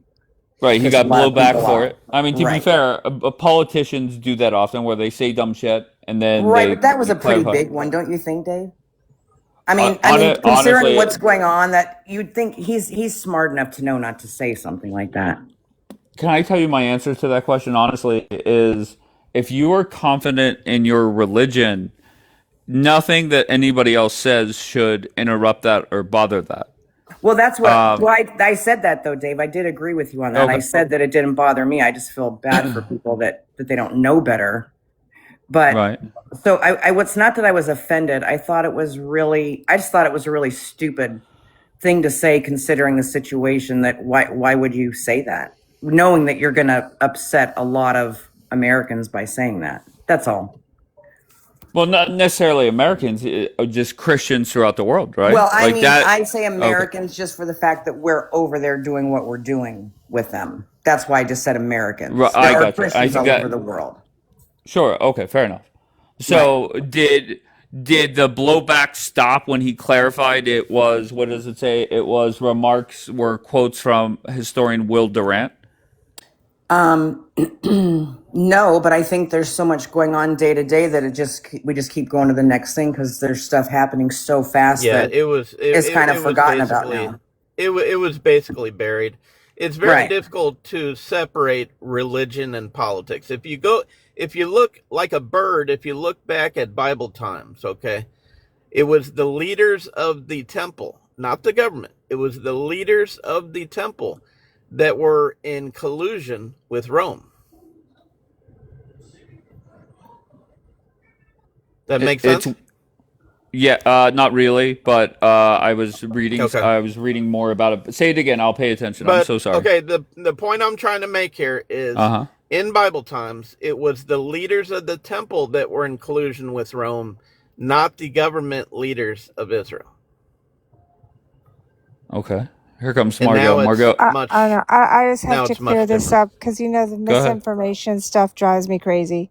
Okay. He in his speech, he stated in his speech that a historian Will Durant wrote. He did say that in his speech, and he was saying that, it's that goodness is not enough. Being moral isn't always good enough. And that, sometimes you have to use force, or those weren't the words. Whatever Will Durant's quote was about that. And it did say that something like, Genghis Khan, Jesus, something, blah, blah, blah. All you do is Google Will Durant. He said Jesus Christ is not effective against evil. Okay. So he said sometimes being moral isn't good enough. Obviously, to some degree, you have to use some sort of force. That's what he was saying. Even Jesus wouldn't be stronger than Genghis Khan or something like that. People were offended. Right, and that would be considered in the blasphemy speech, to any right. Christian or serious Jew. Right. Yeah. In the speech, though, he did specify before that. He did say it's from one of his favorite historians, Will Durant, and he did mention him before he read that. And yes, I understand that for some Christians, that was offensive because we view him as God, but you're talking about someone who doesn't. I don't see it as a dig. I think he was quoting this guy who was basically saying, he was trying to get his point across that being moral is just not enough to fight certain people. To be a good person is not enough in times of war. It's just not enough to be moral. That's fine until he said that even Jesus couldn't. So all right, hold on. You both are responding. Let's go, ladies first. Go ahead, Smudge. I personally, you can't defeat God. Okay, that's me. But I'm Christian. He's not. I understand his point. All right, Smudge, your response? Well, she kind of said two different things. She said that, that just good and being moral isn't good enough to take, to beat evil. I said, and that's fine, except for the fact that he said, not even Jesus. That makes it different. Now, am I offended? They don't believe in Jesus. No, I'm not offended. I think it was a really stupid thing considering what's going on and that we're over there in this war and doing this. To just say that was, I think, completely ignorant. I think it's ignorant, and I think it showed a lot. Because I see people in the comments too, Dave, all the time, that Schnitzel guy saying F Jesus and everything. Tonight, all night, that's what he was saying, F Jesus. Schnitzel said F Jesus? I didn't see that once. And I told him to stop saying that, please, that it's not nice, and he said, it's true, and he just put LOL, and he just keeps saying F Jesus, F Jesus. So, is he a non-believer or a Muslim? What, wait, hold on. What's wrong, Margot? No, I just... What? I don't know. I mean, he was quoting a historian. Maybe it probably I'm wasn't talking the best. about Schnitzel in the comments. I know. Oh, yeah. We hear that crap all the time. They have some bad people on here. Trust me. People are... What was the big sigh and breath for then? That's. I wasn't talking about that at the moment. Well, we're coming off a 2-month argument of blaspheming, and so I just was sort of sighing like, oh God, it's coming back. Here we are. We're talking. No, it was brought up here tonight, and so there could be a miracle. I just brought up that he did say it, and I just brought up the quote. Wait, what did you say? We're coming off a 2-month what? For 2 months, it was like every panel you went to, it was like some anti-Christian crap. But who runs anti-Christian broadcasts? Like, I don't even. I'm not going to name people's names. I don't want to start shit again. But I couldn't tell. I could tell you a lot of panels that are anti the Jewish people. Well, yeah, of course. But I don't know those people. I don't hang out with those people. These were people. I'm not going to start an argument. Look, people know what I'm talking about. No, I'm not talking about key lime. I'm talking about people that rage bait with blasphemous pictures to get shit going, and that kind of started a couple of months ago, and it's finally getting better. But there are definitely anti-Semitic people on this app that are disgusting and vile, but I don't consider those people my friends. There's a difference when you consider someone a friend and they're doing those things, as opposed to these nasty people on here that just regularly do horrible But things. the statements of Benjamin Netanyahu are not in a vacuum. He's speaking to the entire world, okay? And like it or not, whether you support him or not, he is a role model to a lot of people. And when a Jewish leader of the Holy Land says something like that, Okay, Jewish people it don't is a believe in dig on Jesus. You Christians. do know this, right? Yes, but there are some Jews for Jesus, and Jesus was Okay, Jewish. but Somebody get he's Asher in Jewish. here. I'm Go just saying, ahead. Jewish people don't believe in Jesus. It probably wasn't the best quote to Okay, use but if you're he's saying speaking to 100%. Christians, but he's the Yeah, but prime you're saying minister of the Jewish state. 100%. That's not true. There are some Jews that believe in Christ Okay, as the true Messiah. okay. I understand what you're saying, but that's not what Israel is. Israel is a Jewish state, not a messianic Jewish state. I'm not Well, saying that there Asher aren't says messianic differently, I Jews think. Well, there, Jesus was okay? Jewish, and that's the Holy Land. And there's a part in the Bible that says until the Jews say Baruch atah Adonai, they have no chance of going to heaven. So Okay, there's that's a separate issue, dude. You're talking about now. You're getting into theology, okay? Like, Wait, why is like he laughing like that? Oh, I don't you're Why, understand wait, why he's hold on, laughing. hold on. I want clarification. because she wants to separate the political He argument doesn't from believe in the faith Jesus, issue. Matthew. No, let him respond. Let him respond. Go, Matthew. What is your argument? She wants to separate the political argument from the faith issue. It's impossible. No, I didn't say it. That's It's not what I truly said. impossible. I never said I want to separate it. What I'm saying is, here is a man who is giving a speech and saying it's not enough to just be moral and kind the way Jesus was. That's not enough. Okay? He was saying, whatever He Will said Durant said. even Jesus. Okay. Netanyahu Well, doesn't yeah, believe. if you turn Okay. the other cheek to a bullet, you Okay, end up but dead. hold That's on. true. That's true. Matthew, Netanyahu doesn't believe that Jesus is God. Okay, so that historian would make sense to him. To a Christian who believes that Jesus is God, that would not make sense to them. So maybe it wasn't the best quote to use, but I don't think it was a dig.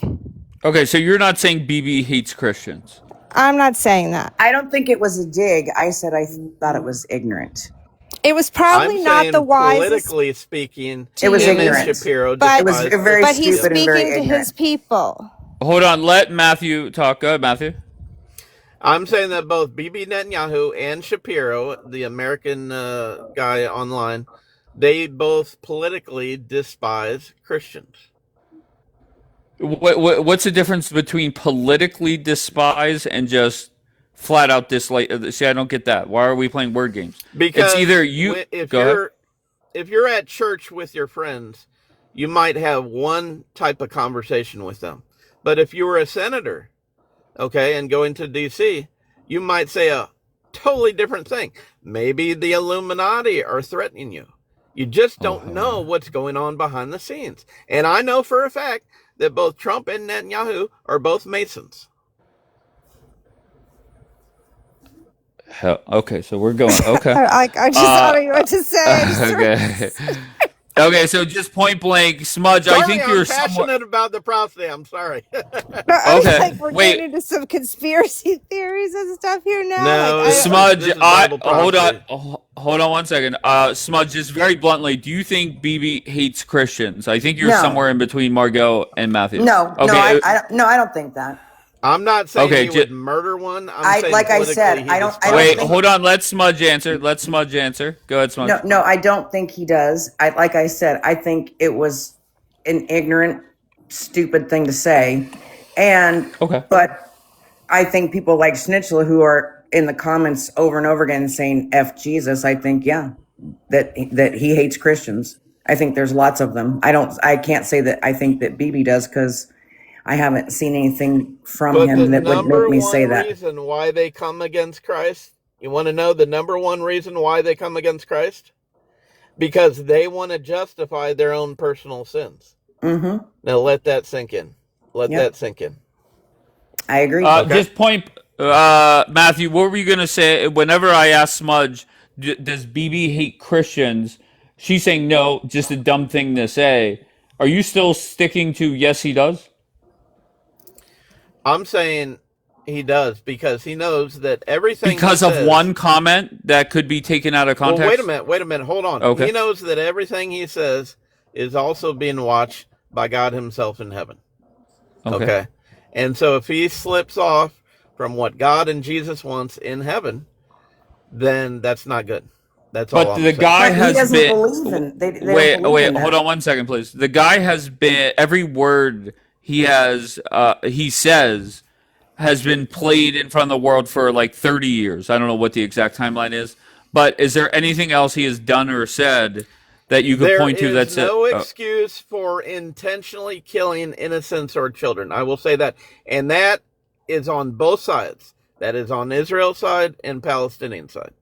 When you target innocent children, Okay, let's not go with military people, action. you're going against God himself. Okay, military action we talk about on Fridays here. It's military night. But whenever I'm talking about just things that he has said, is there anything he has said and done to the Christians that live in Israel that makes you think he hates Christians? I would say those two things that I already mentioned, and then Okay. I think he personally politically cracks down on the freedoms of Christians, like going to the Eastern Gate and going to the Temple Mount and things like that. They allow the Muslims to go to the Temple Mount, but not the Christians. Is that true, Margot? But I don't want to go to the Temple Mount. No, I'm not asking if you want to go. I don't really care. I think you can only go on certain days. I really don't know the answer to that question, because why would a Christian want to go there? Because that might be the future location of the third temple. I think that you can go on certain times. I think from what, and correct me if I'm wrong in the comments, you go on certain days because you need to be watched so you don't get hurt. Well, my point is, to me it seems like the Muslims have more rights in Israel than the Temple the Mount is controlled by Jordan and only allows Muslims, someone's saying in the comment.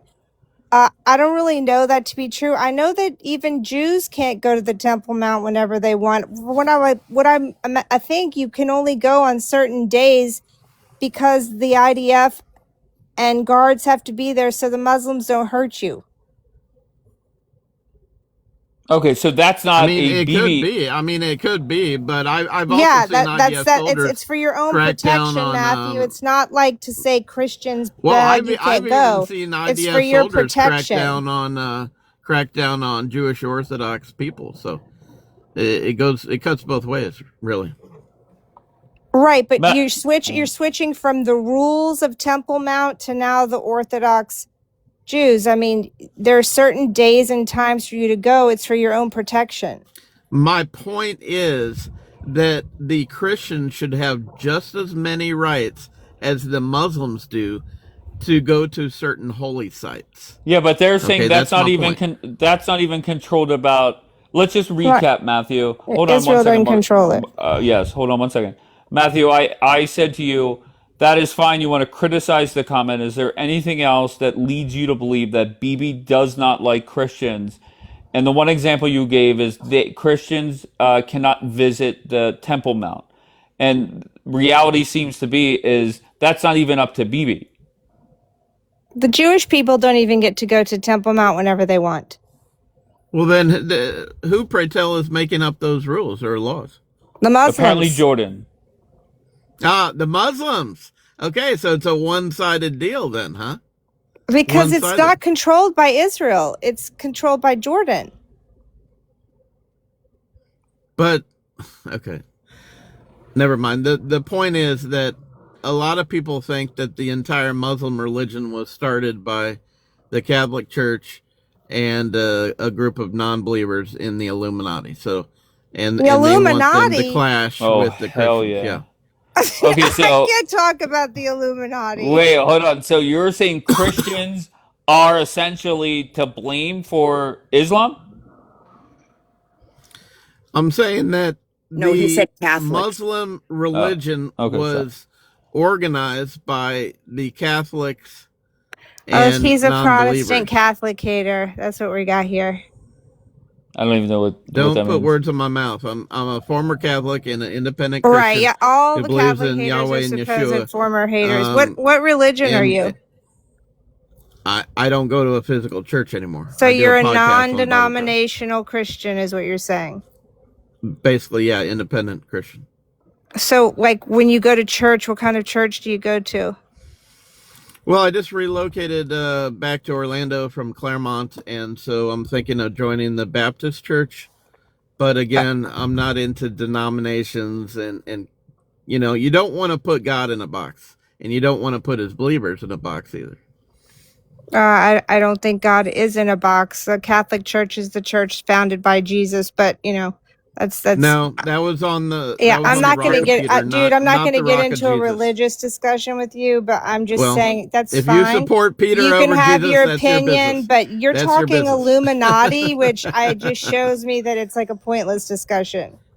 Well, who do you think is propping up the evil ones? Oh, It's the wealthy elite billionaires and the Illuminati. So, okay. call it what you will. Call it what you will. Okay, Dave. All right, Margot, just drop out. You don't want to have this conversation. I'm intrigued by the man. No, I'm listening. Okay. I'll have to jump in. Are you and gonna keep? Are you gonna sigh? Understand Bible prophecy. Is it bad to sigh? I can't help it. So, Matthew, how does this war? Let's just come back to the original question. How does this war end? And like, what do you envision? I think there's going to be, unfortunately, some sort of retaliation on the United States because Iran is very chummy with both China and Russia. If you want my honest opinion. Okay, so and it could be drones, it could be soldiers, it could be nukes off the coast on ships. But you know, if we destroyed the oil fields in Iran, that could seriously affect China and Russia. I don't think that'll necessarily affect America. I think it will affect China and Russia, though. And they may want to retaliate against the United States.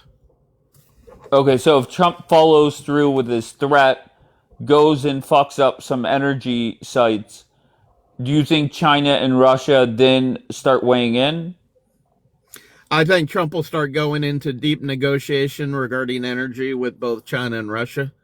But at some point, I think their chickens are going to come home to roost here in the United States. I don't think we're going to be able to escape forever the bad things, not to mention the sleeper cells that are already here in the United States. If you were Donald Trump's biblical advisor, what would you advise him to do? Get the fuck out, or? I would say pull out by Easter. Okay. Because which is Passover, which is what the Jews celebrate Passover, you know, coming out of bondage in Egypt, and it's symbolic of that whole thing. Okay, but why? How does that tie into ending the war? Because you have to make the decision at some point. You have to call up Hegseth or whoever it is and say, look, this is not working. The world is not helping us enough. We cannot continue playing policemen of the world and expect to have stability here in America. We're getting ready for a global reset on our finances. Not to mention our border issues. So I just don't see how we can juggle all these wars along with our domestic issues. To me, it seems like there's going to come a point where something bad is going to happen here in America. And I don't know if it's the destruction of the Golden Gate Bridge or the Statue of Liberty or DC. I don't know, but it doesn't look good the way things are going. Do you know that guy? I think his name is like Pastor Bob or Father Bob or Preacher Bob. The one that foresees different things happening. What the hell? What is going on? It's the Illuminati talking to him. What the fuck? It's the Illuminati talking to him. Site 2210-2. Sorry, I'm at my security job. Sorry about that. Wow. Okay, that threw me off. Okay. No, There's a preacher Bob or something that has predicted recently that Trump is going to die soon. Do you know who I'm talking about? There has been a reference to his veins being polluted. That something about his veins on his hand were turning black. I don't know the details on that, but I do know if you don't have healthy blood flow, he'll be 80 on June 14, Flag Day. So if he doesn't have proper circulation and he's eating McDonald's, that's not good. Flag Day. Flag Day. Okay. Yeah, he was born on Flag Day. I know, but so on a blood moon. On a blood moon. Yeah, blood moon. So is that good or bad? I don't even know what that means. Put it this way: God is using Trump. God is using Trump to fulfill all these things. The big question is Trump going to make it to heaven? I don't know, but I do know God is using him to fulfill a lot of these end time prophecies.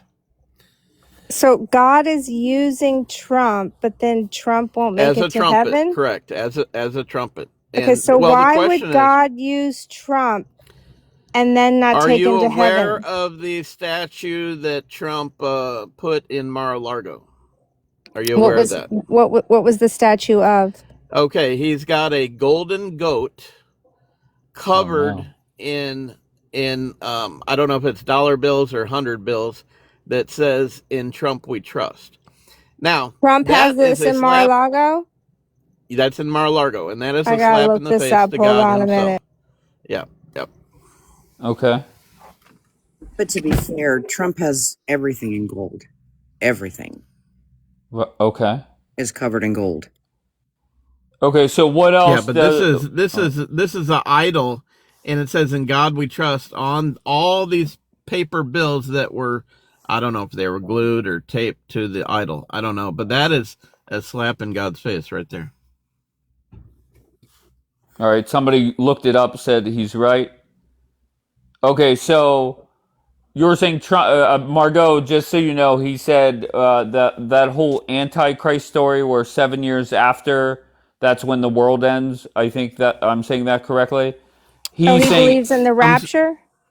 Is that what it's called? No, I'm saying halfway through the 7 years, 3.5 years is when all hell breaks loose and the Antichrist takes over. Okay, so you believe in the rapture? I do believe in a pre-tribulation rapture.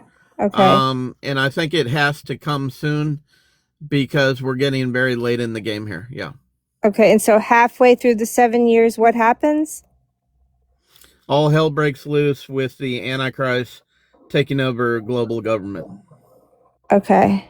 But I thought the world ends after 7 years. Well, Christ returns to stop Armageddon at some point. At the 7-year mark, no? That's what I thought. Well, 3.5 years is half of 7, correct? That is correct. And then for the last 3.5 years, you're going to see war and hell and beheading and all these things. And then Christ returns to stop the beheadings and stop the war. And Margot, just so you know, he thinks the Antichrist is not Donald Trump. It is no other than Barack Hussein Obama. Yeah, and it's offensive to a lot of people because he's half black, but they wanted him to be controversial. The New World Order's propping him up. Go ahead. Are these did you read this somewhere? Did you learn this in a church, or is this what you think? This is a combination of reading the Bible codes, going Bible to codes? conferences. What are Bible codes? Bible codes. Bible codes? There's a guy by the name of Drosnin. I can't remember his first name, but Drosnin was the first book I ever saw about the Bible codes. And he predicted the assassination of, I believe it was Ariel Sharon. Am I right on that one? I have no clue Prime what you're talking Minister about. Sharon. Okay, so there was a prime minister that was assassinated in the 90s in Israel. And that was predicted in the Bible codes by this Drosnin guy. Or he exposed it, that it was in the Bible codes. Okay, all right. They're saying he was not assassinated. He was sick. At least somebody said that. Okay, so No, there was one prime minister that was literally shot back in the 90s. Shot to death, yeah. okay, so I just want to focus on the Antichrist. It's Obama, and then so once Obama dies, we have 7 years. Halfway through the 7 years, No, three and a half. Obama comes in the 3.5 years. Wait, hold on. Yes, Go ahead, Matthew. That's when he Wait, comes on say the, that that's when he comes on the that's when he comes on the public scene. But Christ Obama's himself, coming when on he the public. returns, Oh, wait, I'm sorry. the Who's coming global on the scene, the global scene, sorry. The global scene, sorry. Who Obama dies, then what happens? Obama does not die. Christ throws Obama and the Pope into hell when Christ returns. What? While they're still alive. That's what I Okay, believe. so Matthew, in order for that to happen, then the world you have to have the second coming by Easter, which is what you're saying. And so then No. I'm saying there's either going to be a rapture or reverse rapture. Do not get that confused with the second coming of Christ. Okay, well, Obama will be. Things. Oh, how old is Obama?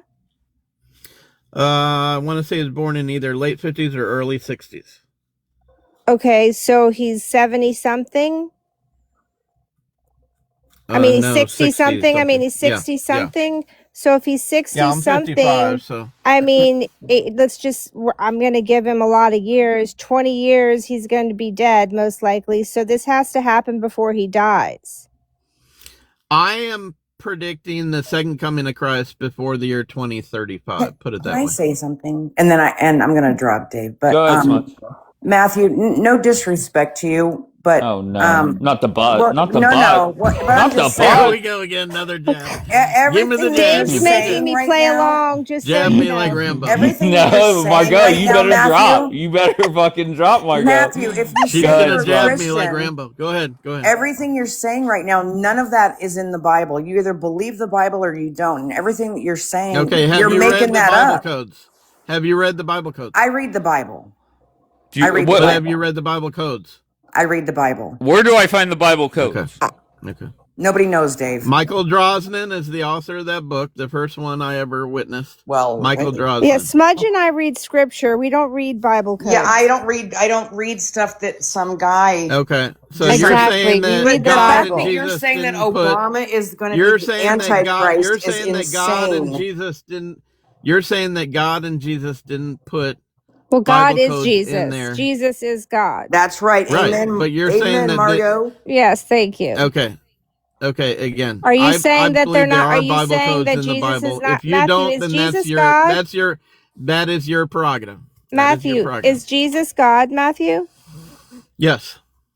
Okay, because you keep saying Jesus and God. So because I still believe in the Trinity, the Father, Son, and the Holy Spirit. God does not leave heaven when Jesus helps us as a but Jesus is God. You're using the Trinity incorrectly. But in any event, we read scripture. We don't read Bible codes. I'm gonna figure out these Bible codes. I do both. So you do what you want. Okay. Margot, why are you against Bible codes? Have you ever heard of Bible codes? I've never even heard of it. Okay, why don't I read Bible codes? Because it says Obama is the Antichrist and that with Trump Pope is being Leo. used by God. Now, come on. And Dave, one other main important thing, Margot, I'm sure you would agree, that the Bible is very clear that nobody knows when Jesus is coming back. And then you have people like Matt up here saying, I think in 1 to 3 years. That's for sure when he's coming back. Even though we've heard every October for the past 5 years or every whatever, this October 11th, Jesus is coming back and everyone sells all their stuff and does all this stuff. And then, nope, that's because of people that are false prophets. I never said this other day. I never said that. You said 1 to 3 years. I never said that. You said 1 to 3 years. I'm saying there are signs in the heavens. And there's been signs since Jesus. I gotta look up Bible since Jesus was crucified. There's been signs. 2,000 years. I mean, but all of a sudden now it's 1 to 3 years. You're not supposed to do that, Matthew. You're not supposed to do that, Matthew. Okay. So the ones that ordered Christ to be crucified, whether it be Rome or the leaders of the temple, then those are conspiracies too. Is that what you're saying? Because that's in the Holy Bible. Wait, what? What'd you say? Say that again. When the leaders of Rome Pontius Pilate, whatever his name was, Yeah. and the evil leaders of the temple sentenced Christ to crucifixion. Whatever Were those his name conspiracies is. too?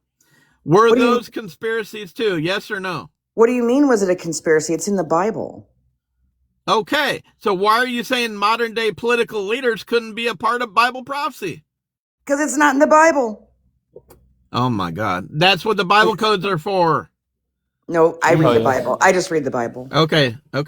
I'll believe Okay, what, well, you can I'll go to believe what bed Jesus and we tells will- me in the Bible. we will not talk what about the Bible Not codes. what some guy that Oh, did a Bible Smudge, he's code. tucking you in. He said you can go to bed, Smudge. Well, I He's can also tucking you see in. though why Matt has a podcast. Yeah, because go nobody smudge your, listens to it. pillowcase. I don't know. I'm just saying. Go smudge your pillowcase. Okay. Okay, Lipstick so or the something. Bible Codes Good is luck a with your book podcast. that Yeah, I came will. out, and the person is claiming that we have all of these hidden codes in the Dave, do you see Bible, and this Schnitzel in the book comments? unlocks No. the codes. 50-letter okay? skip. It's a 50-letter So skip. are you from both the Old Testament and the New Testament. Matthew? Are you claiming to be a Jewish person that believes in Jesus? Rabbi Asher, line one, please. Rabbi Asher, line one. I am a Christian, and Jesus was Jewish. Are you Okay, but are anti-Jewish? you? I know, but this Are book you a is Nazi? Are you a Nazi? Okay. Margot Are definitely is you not. Listen. I'm not Okay, so even. you're I'm not you're even going to related to Adolf dignify that Hitler. question with an You're not answer. related to Adolf Hitler, Matthew, right? okay, good, Matthew, good, you don't good, know good. anything about me. But first of all, the reason why I'm asking, because in the book, the description sort of mentions Torah codes.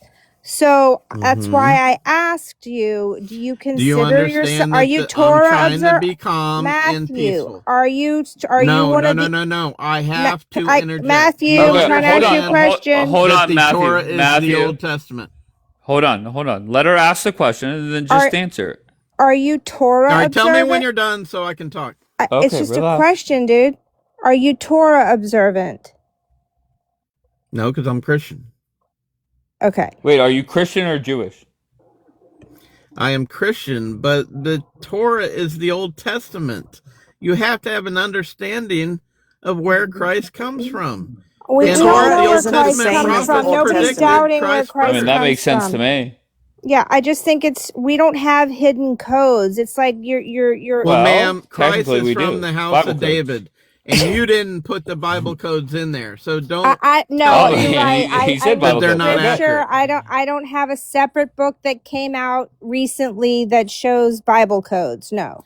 Well, do you think that God may have wanted to hide some information from the evil No. Vatican? No. Maybe. No. Oh, okay. No. No. Okay.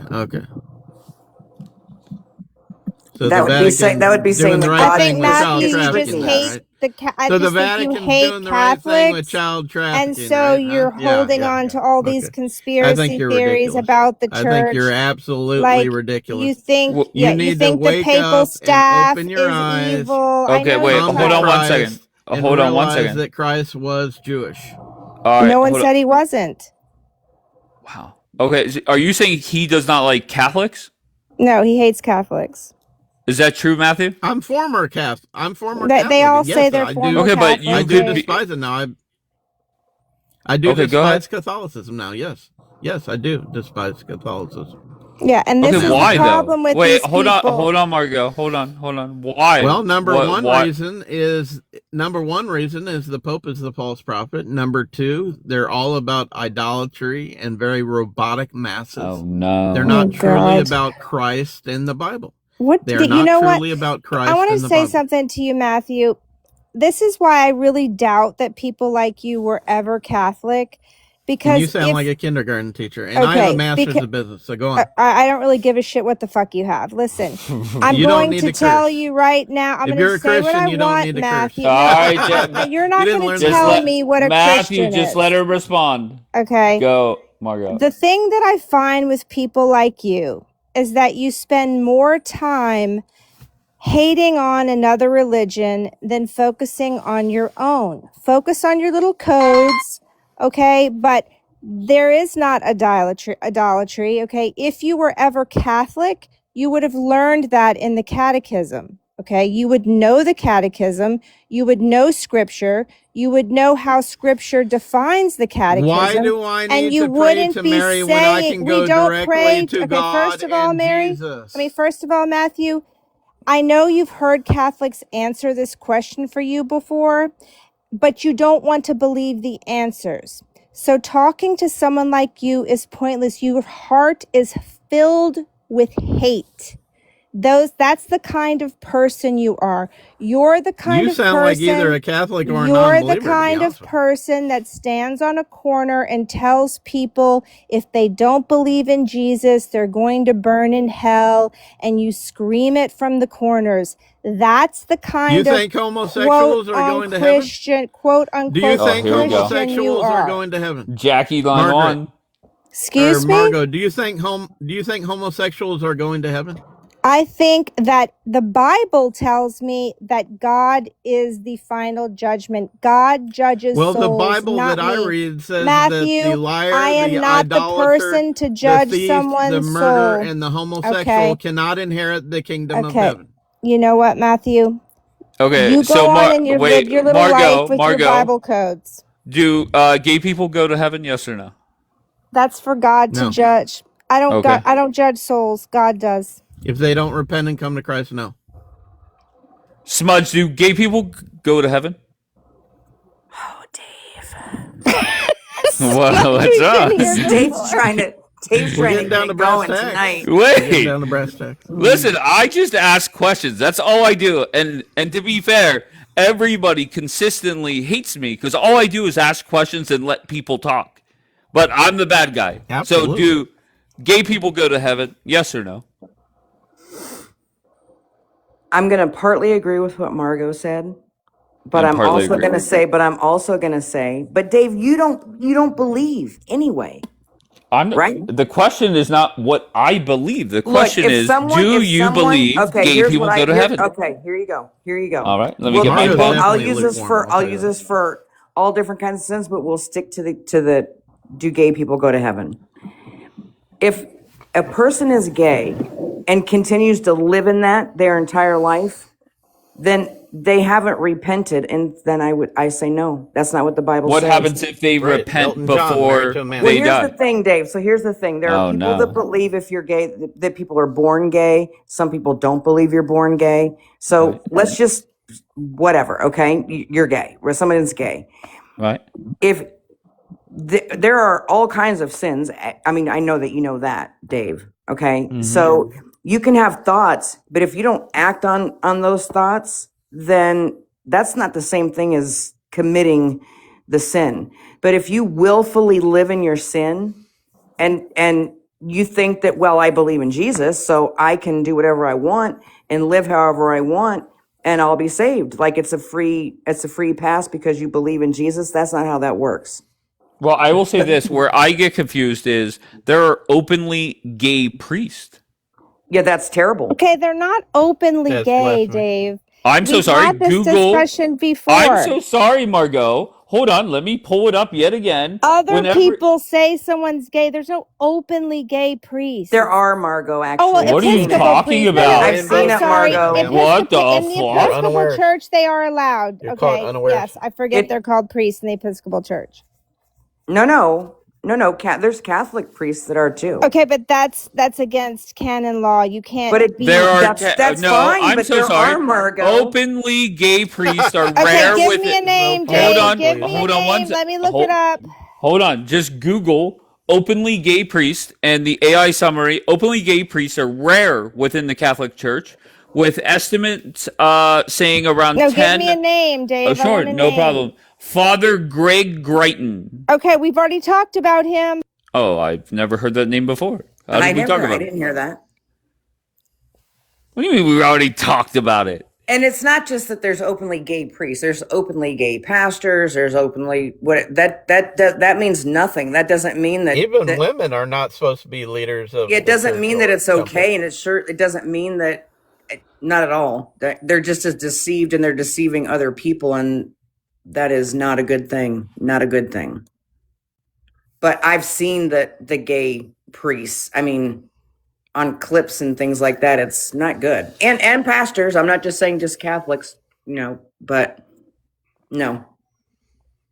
Studies, 2002 LA Times and 2021 survey of American Catholic priests have indicated that a large portion of Catholic priests identify as gay. There you go. I'm confused. It could be. I mean, they don't allow them to get married, so that's why they do that. But there's no excuse. Wait, what does not being able to get married have to do with being gay?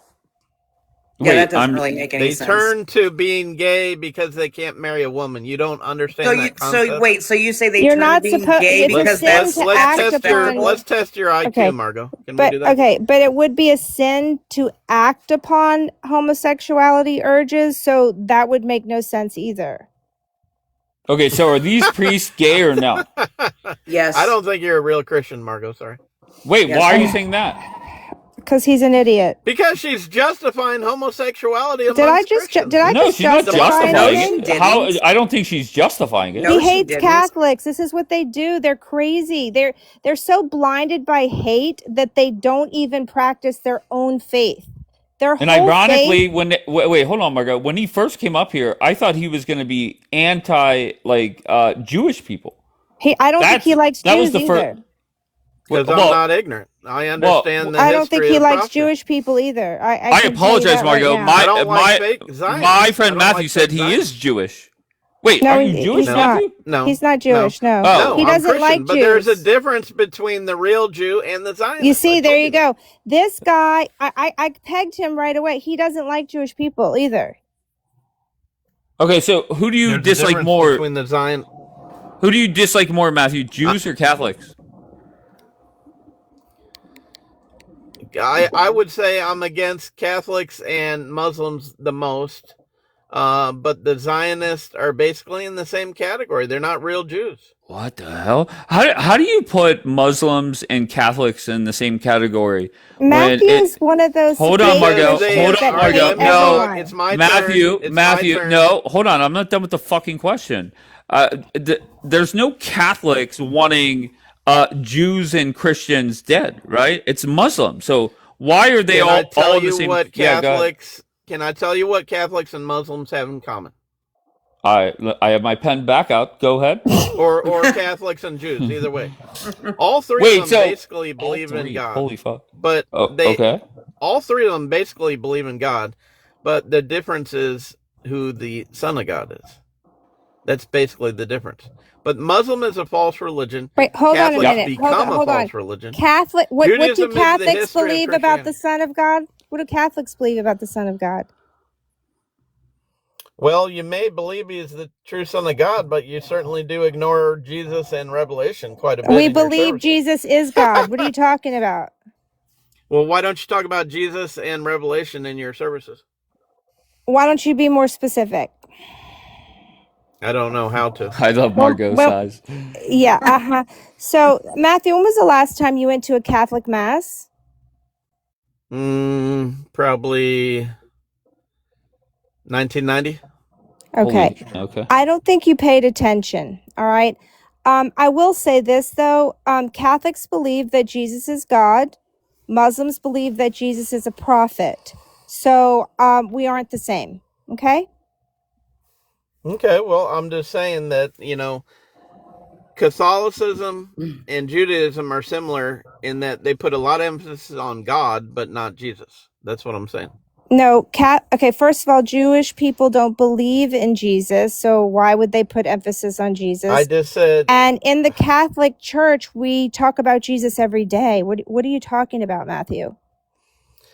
Well, when I was a Catholic, they would oftentimes ignore the topic of Jesus and How the do you book of ignore the Revelation. topic of Jesus when you walk into church? Because there's a they big talk crucifix about in front of you, God. and who's on the cross, Matthew, in front of you? They ignore that too.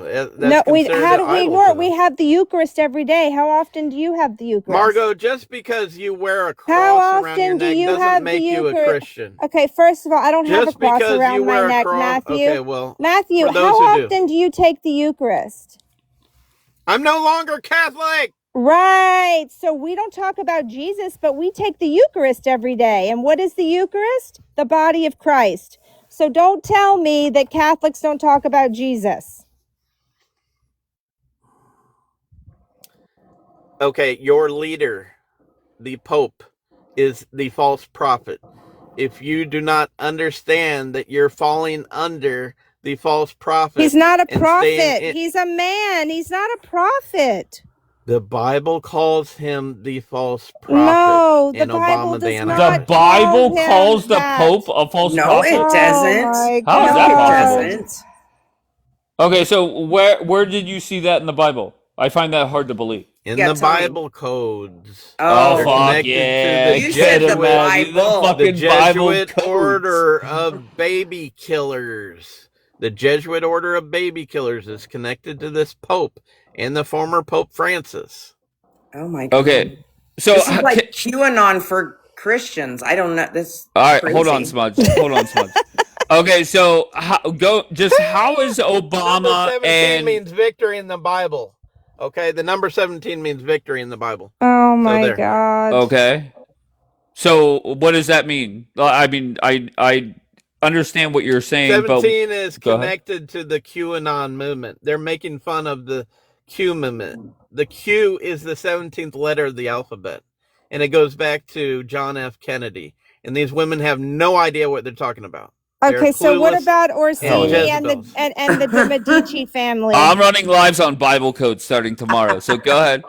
Well, you're only going to have Matthew up there because nobody knows what what we're talking about. What about Matthew? What about Orsini and the De Medici family? Who are those people? He doesn't know them, John. They're not in the Bible. Are they mafia? Margo. I have no idea. Somebody in the comments told me to ask. Are you related to John Gotti? And for those of you confused about the Eucharist every day, I don't go to church every day, but there are people that do. Hey, and the Eucharist is offered every time you go to church.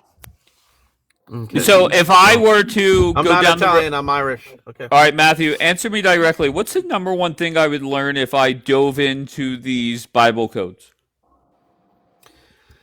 You would learn that it's not falsehood, number one. Number two, they go by a 50-letter skip in both the Old Testament and New Testament. And it comes up with fascinating information. Mm-hmm. And also, it's been proven that it would be very difficult to manufacture all these messages hidden in the Bible codes related to modern day and end times. And then what would be, very something difficult to manufacture that? What is something that is going on right now that I could match up with the Bible codes? Okay, you could type in, show me articles related to the Bible codes and the war in Iran for 2026. And then we could talk about that next time. Okay, he's into all this prophecy stuff. This is his and Bible that's not codes. biblical. Exactly. Well, if you're against Daniel and Revelation, then Okay, maybe you should hang up right now. That's not Dude, biblical. you not a don't real know how to Christian. read scripture. That's why you And rely If on you're some against weird Daniel Bible and the codes. book of Matthew. Revelation, you're not a real Christian. You should hang up now. Matthew, the fact that you're telling people if they are or are not Christian, Exactly. you should know better than that. You are There's trying nothing to cut worse- out there's Bible nothing worse that prophecy you out can of the say. Bible because you are of your father, the devil. There's nothing worse that you can be saying to a Christian. Exactly. Matthew is one Don't of those care. hateful people Well, who then you don't uses care about the Christianity Bible. to hate Dude, I don't give a people. rap. I tell it as it is. I tell it No, as you it is. no, you are No, that's not what the Bible delusional. says. You're No, going by you are You're delusional. going by some weird guy You that are made up some delusional. Bible code stuff Read the instead book of of going by the Daniel, Bible. God read the book doesn't of talk about Revelation, Bible and look into codes, the Bible Matthew. codes. Is there Okay, anybody? well, you're I not have God and you're not Jesus. hold on one second, Matthew. You're a I have modern day people. woman. Hold on, Matthew. I have people in the queue. Does anybody believe in Bible codes? If you do, tell me. I'm going to bring you up. Okay, because I'm intrigued by this. But Matthew, It's like the Da Vinci Code. who are the original Jews? I would say they're God gave the land of Israel, or the Holy Land, to Isaac, not Ishmael. Ishmael was cast out. God gave the land to the second-born Isaac, and Christ is from the house of David. That's what I know. Well, doesn't it say in the Bible code about it? That'd be a pretty important thing Yeah, to be in the Bible codes. I'll have to do some more research. I didn't. So I have a question for you. I Do you have read the everything memorized. Bible or do you read the Bible codes book? Both. So do What you is have more to? reliable? Do you have to read the code book to read the Bible? Can you read the Bible by Okay, itself, or what do you I'm have saying- to read the okay. code book that goes along all that right, you listen to believe me goes very along with the carefully. Bible? These are like cheat The codes, name Margo. Barack. Hold Okay. on. Like I have a Cliff good point Notes? here. Hold on. Yeah. I'm being respectful. I have a good point. The name Barack Obama means lightning fallen from heaven. Okay. Oh. If you were to check the Bible codes, you would see something very similar. Okay. So this is not a far stretch. Wait a minute. Okay. You said the name Barack Obama means lightning falling from heaven. Is that what you just said? Correct. Can somebody Google that? I don't have another device. Can somebody Google that real quick, Dave? I believe it's in the book of him. Luke as well. Yep. Daniela asked, "Who are the Jews today?" I think that's how she phrased it. Are the Jewish people living in Israel real Jews? That's the question I have. Maybe she wants to. Well, I who was are? trying to give you a straightforward answer, Wait, but you didn't. Hold on, Matthew. Who are the real Jews today? Yeah, I was trying to give you a straightforward answer, but you really don't want to listen to what I'm saying. I'm trying to tell you that I have listened. The government of Israel. Margot haven't. Go ahead. The government of Israel. The government of Israel is Zionist. Okay. But there are everyday people, just like Christ, who is a carpenter. There are everyday people who really do believe in Yahweh. But the Zionist government, they may appear that they worship Yahweh, but in reality, many of them worship the devil. Okay, can I ask you a question? I want to ask you a question about these Bible codes and this Barak thing. So, does Barak mean light in Hebrew? It means lightning in Hebrew. Okay, lightning in Hebrew. Okay, this is what I mean. You're pulling up something that you're calling Bible codes, and it's sort of meshed in with the Torah codes, and then you don't like Jewish people. You're not Jewish. Hold on, let me finish. So I'm confused as to. I did. It's a conspiracy theory. Study. Hold on. Calm down. All right, Let me finish. Hold on. Let me finish. Go, Margo. Okay, so It's okay. yes, Asher's here too. All right, I looked go ahead. it up, and it's a conspiracy theory, Luke. It's saying that, exactly what you said, but then it went further and said Barak means lightning in Hebrew, and I've noticed that you're a little bit obsessed with the Torah codes or Hebrew, but you don't like Jews, and I'm trying to connect all these dots and figure out. No, you put that in my mouth. Okay. I said, you're triggering him. You're triggering him. The government. And what the Bible, why do you... You're trying to trigger Matthew, me. you need to take a breath, buddy. Okay. So I'm trying to figure out how all of these codes actually are justified by you in your way of living, because your way of living is hateful. Okay, let him answer. Okay, it has nothing to do with hate. This is about spiritual warfare. Love. And the book that Michael Drosnin came out with back in the 90s, he discovered that the assassination of the Prime Minister of Israel, Sharon, whatever his name was predicted in the Bible codes. 9/11 was predicted in the Bible codes, just like with Nostradamus. So take it with a grain of salt, but I believe it's true. And when did the Bible codes book come out? Drosnin came out in the 90s, and its research is from in the 90s. Holy Bible. Okay, so how old is the Bible? Well, he references the Bible, man. No. How old is the Bible? Over 2,000 years. Okay, and the Bible codes just came out in the 90s? Yeah. Okay. So all these years, thousands of years, we've been reading the Bible incorrectly because we didn't have the Bible codes book until the 90s. Well, yes, Margo. What about all the books of the Bible that were left out of the Bible, like the Book of Enoch? You know, there's supposed to be like hold on 1 second, Matthew. Bible, not 66. Hold on 1 second, Matthew. Margo, do you know my friend Rabbi Asher? I do know Asher. Okay, Asher, do you know anything about Bible codes? Yes, the Bible codes were disproven. Hell yeah. Oh, they're disproven. Yes, There's they were disproven. conspiracy Okay, theories. hold on. So- Let Asher talk. Go ahead. Right, so like in the early 90s, there was a big, thing, and even the rabbis bought into it, and they were touring all over America. There was this group from the yeshiva I went to called Aish Torah called Discovery that they built their whole seminar on it. And then an institute in Israel ran other books like War and Peace and Moby Dick, through the same system, the same algorithm, and found similar prophecies. And then everyone started, via Gematria, they started finding similar predictions in the New Testament, in the Greek New Testament, and they realized that it's too easily to duplicate with other books. So they considered it as a faulty system. So it was disproven. This. Okay, so Can it's a bunch of I ask you a question? Yes. Can I Go ask ahead, you a Matthew. question, Asher? Yeah, sure. Okay, so Asher, as you know, the IDF and the military that defends Israel, did you know that they study the Torah codes in order to find out when and where their next enemy is going to strike? Did you know that? No, it's impossible because the Bible code is only something that you could discover after the fact. And that was said over and over again to anyone who ever tried to study the Bible codes. You can never predict that something's going to happen, that you can only verify it after the fact that it happens. Why does many times the enemy strike on the Sabbath then? Because that's the day of rest, so they would anticipate that the army and other people not be expecting it. It's a strategy. It's not there you because go. of the Bible Just codes. like our forces have attacked on Ramadan, right? What?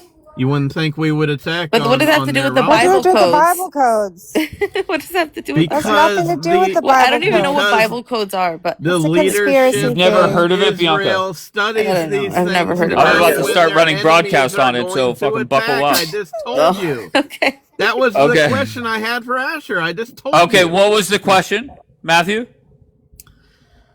I asked Asher when Israel defends itself from its enemies, do they or do they not reference the Old Testament or Torah prophecies and predictions about their enemies? No. He said no. No. I think it's No, true. wait, hold on. No. So with the exception of Netanyahu, mentioning the phrase Amalek, that's and he's not a religious Jew, by the way. But no, I mean the IDF is a secular initiative. The state of Israel is a secular initiative. There's a lot of holy religious people in Israel, all right, but the government is irreligious. If they were so religious, why would they give back the Dome of the Rock and the Temple Mount? Right? Because they're not interested in creating a messianic age or a temple. Right? It's only someone outside of the system that could in some way But you demonize the system. understand that the third temple, they are trying to welcome who they think is the Messiah, but it's actually the Antichrist. What? And they're fulfilling the He dark thinks side of Barack power. Obama is the Antichrist, and That that is God correct. is using Trump right now to get some things accomplished. I believe the Trump part, but I don't believe Obama is or could possibly be the Antichrist. I think it's impossible. But he's And you're saying that impossible. because he's God's not. there's no God's doubt. using Trump, and then he's going to send him to hell. All right, hold on no, I one don't believe second. that. Bianca, I just want to let you know how this started.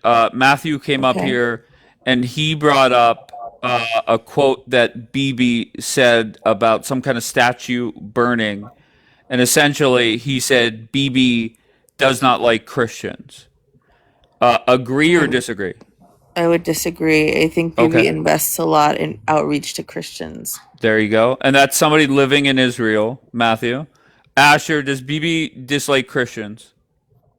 I don't think he does. Very good. So that's how this all started, and then I'm we a got Christian in. who lives in Israel. Yes, Christian. of course, of course. That's how this all got started, and then something about Obama and Pope Leo being linked together. Well, he hates Catholics, Asher. Well, he's one of those Pope Leo is the false prophet. non-denominationals that despises Matthew- Catholicism. But Matthew, I hate to break it to you, Obama cannot be the Antichrist because the Book of Daniel says that the All right, one who well, comes you'll repent before. on Wait, Judgment Matthew, Day. I want to Next finish. issue. Just hold on, Matthew. Just hold let on. me finish. Let her give her It literally opinion, then you says- could respond. In the Book of Daniel, that the Antichrist, that whoever the Antichrist replaces will die suddenly. Okay, so Obama, during his term, nobody died in order to make him president. So Obama can't be the Antichrist. Well, that's not what the Bible number one, code the says. Antichrist rules the world, not just America. I don't care about the Bible code. I care about the Bible. You don't even No, understand the let concept of Matthew global respond. government. Wait, say that again, Matthew. She doesn't understand the concept of global government. He's not coming into the White House again, ma'am. Okay, so what's he going to do? What? Wait, I'm so sorry. I thought it was Obama. whoever the. Wait, hold on, Matthew. Bianca, do I and the hold Pope. Matthew? Hold on 1 second, please. Bianca, wasn't it whenever you, why you mad? We were talking about the 7 years and somebody dies. Yeah, and tribulation. Yeah. Okay, and then the replacement is what? Is that? It's 7 years after the replacement. No. He Wait, thinks hold in on. 3.5 years. I'm explaining to you because Oh, Bianca okay. will get it. Within the 7 years, he thinks Halfway that through. Obama is going to come back in the 3.5 years of the 7 years. Come back from where? Well, the he's Antichrist, I also believe that. Obscurity. The Antichrist, Obscurity. well, the Antichrist See, will I be don't in be- power. see, we don't believe in but the in rapture either. So We don't believe. Oh, I don't believe in the rapture. But what happens is there's a 7-year rule. Everybody, the first 3.5 years, are supposed to love this guy. They think he's amazing. Only the people with the Holy Spirit are like, no, he's a bad person. He's a problem.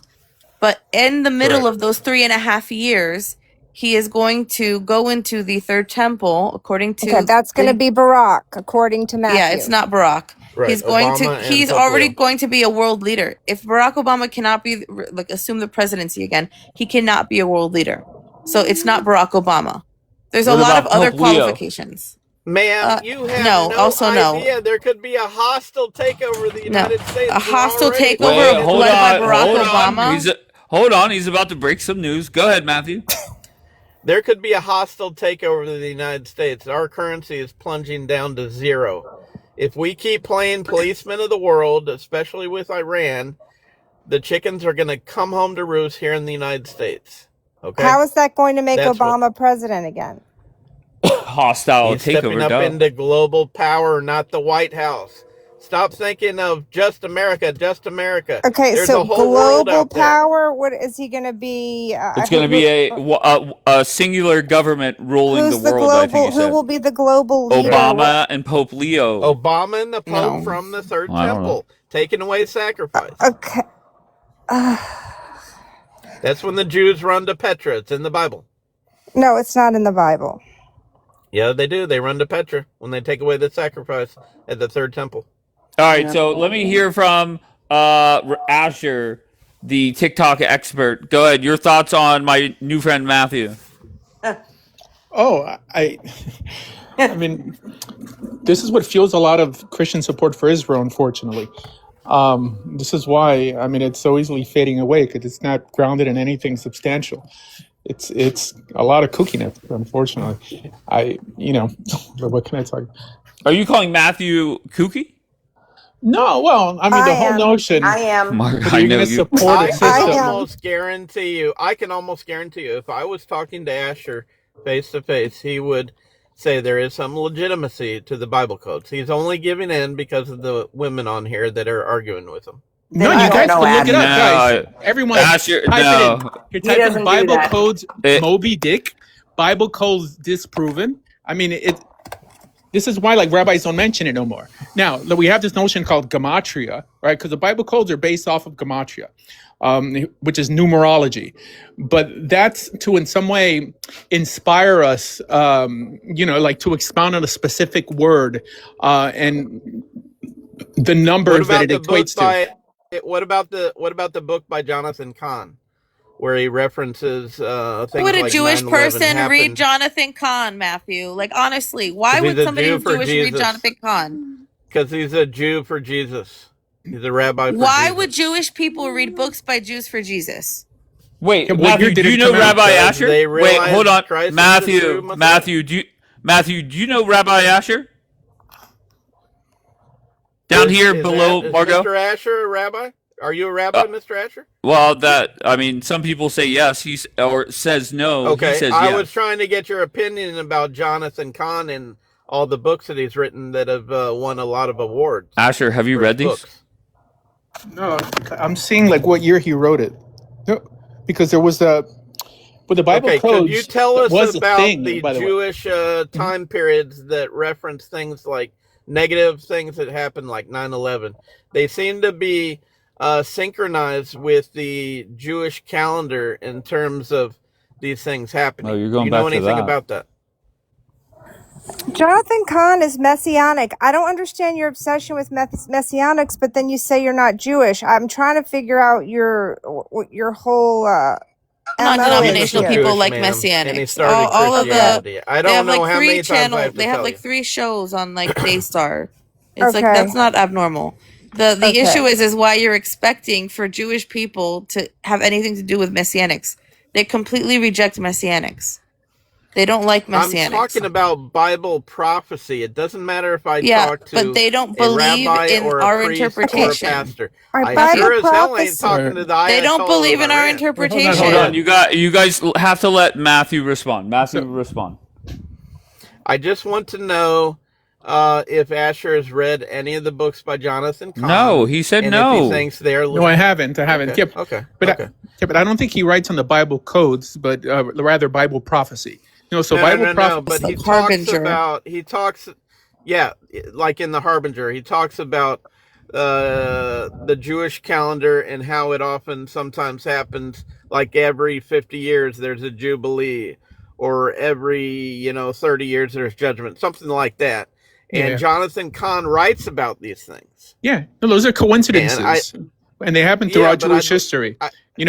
Like for example, when Saddam Hussein was hung, I mean, supposedly like, it was Purim, right? I mean, there's a lot of rabbinical legends that paint like the date of the destructions of the temple as always falling on Tisha B'Av, like our most like solemn day. Those are just historical coincidences, but yeah, I mean, I don't believe they're coincidences, but okay, no, that's fine. I mean, I can't they have force great you to timing. read those books, but I think it would be wonderful if you did read those books. Yeah, then we'd have something to talk about. Mamacita asked about him go. saying something about Bibi talking about a statue burning. What was that about?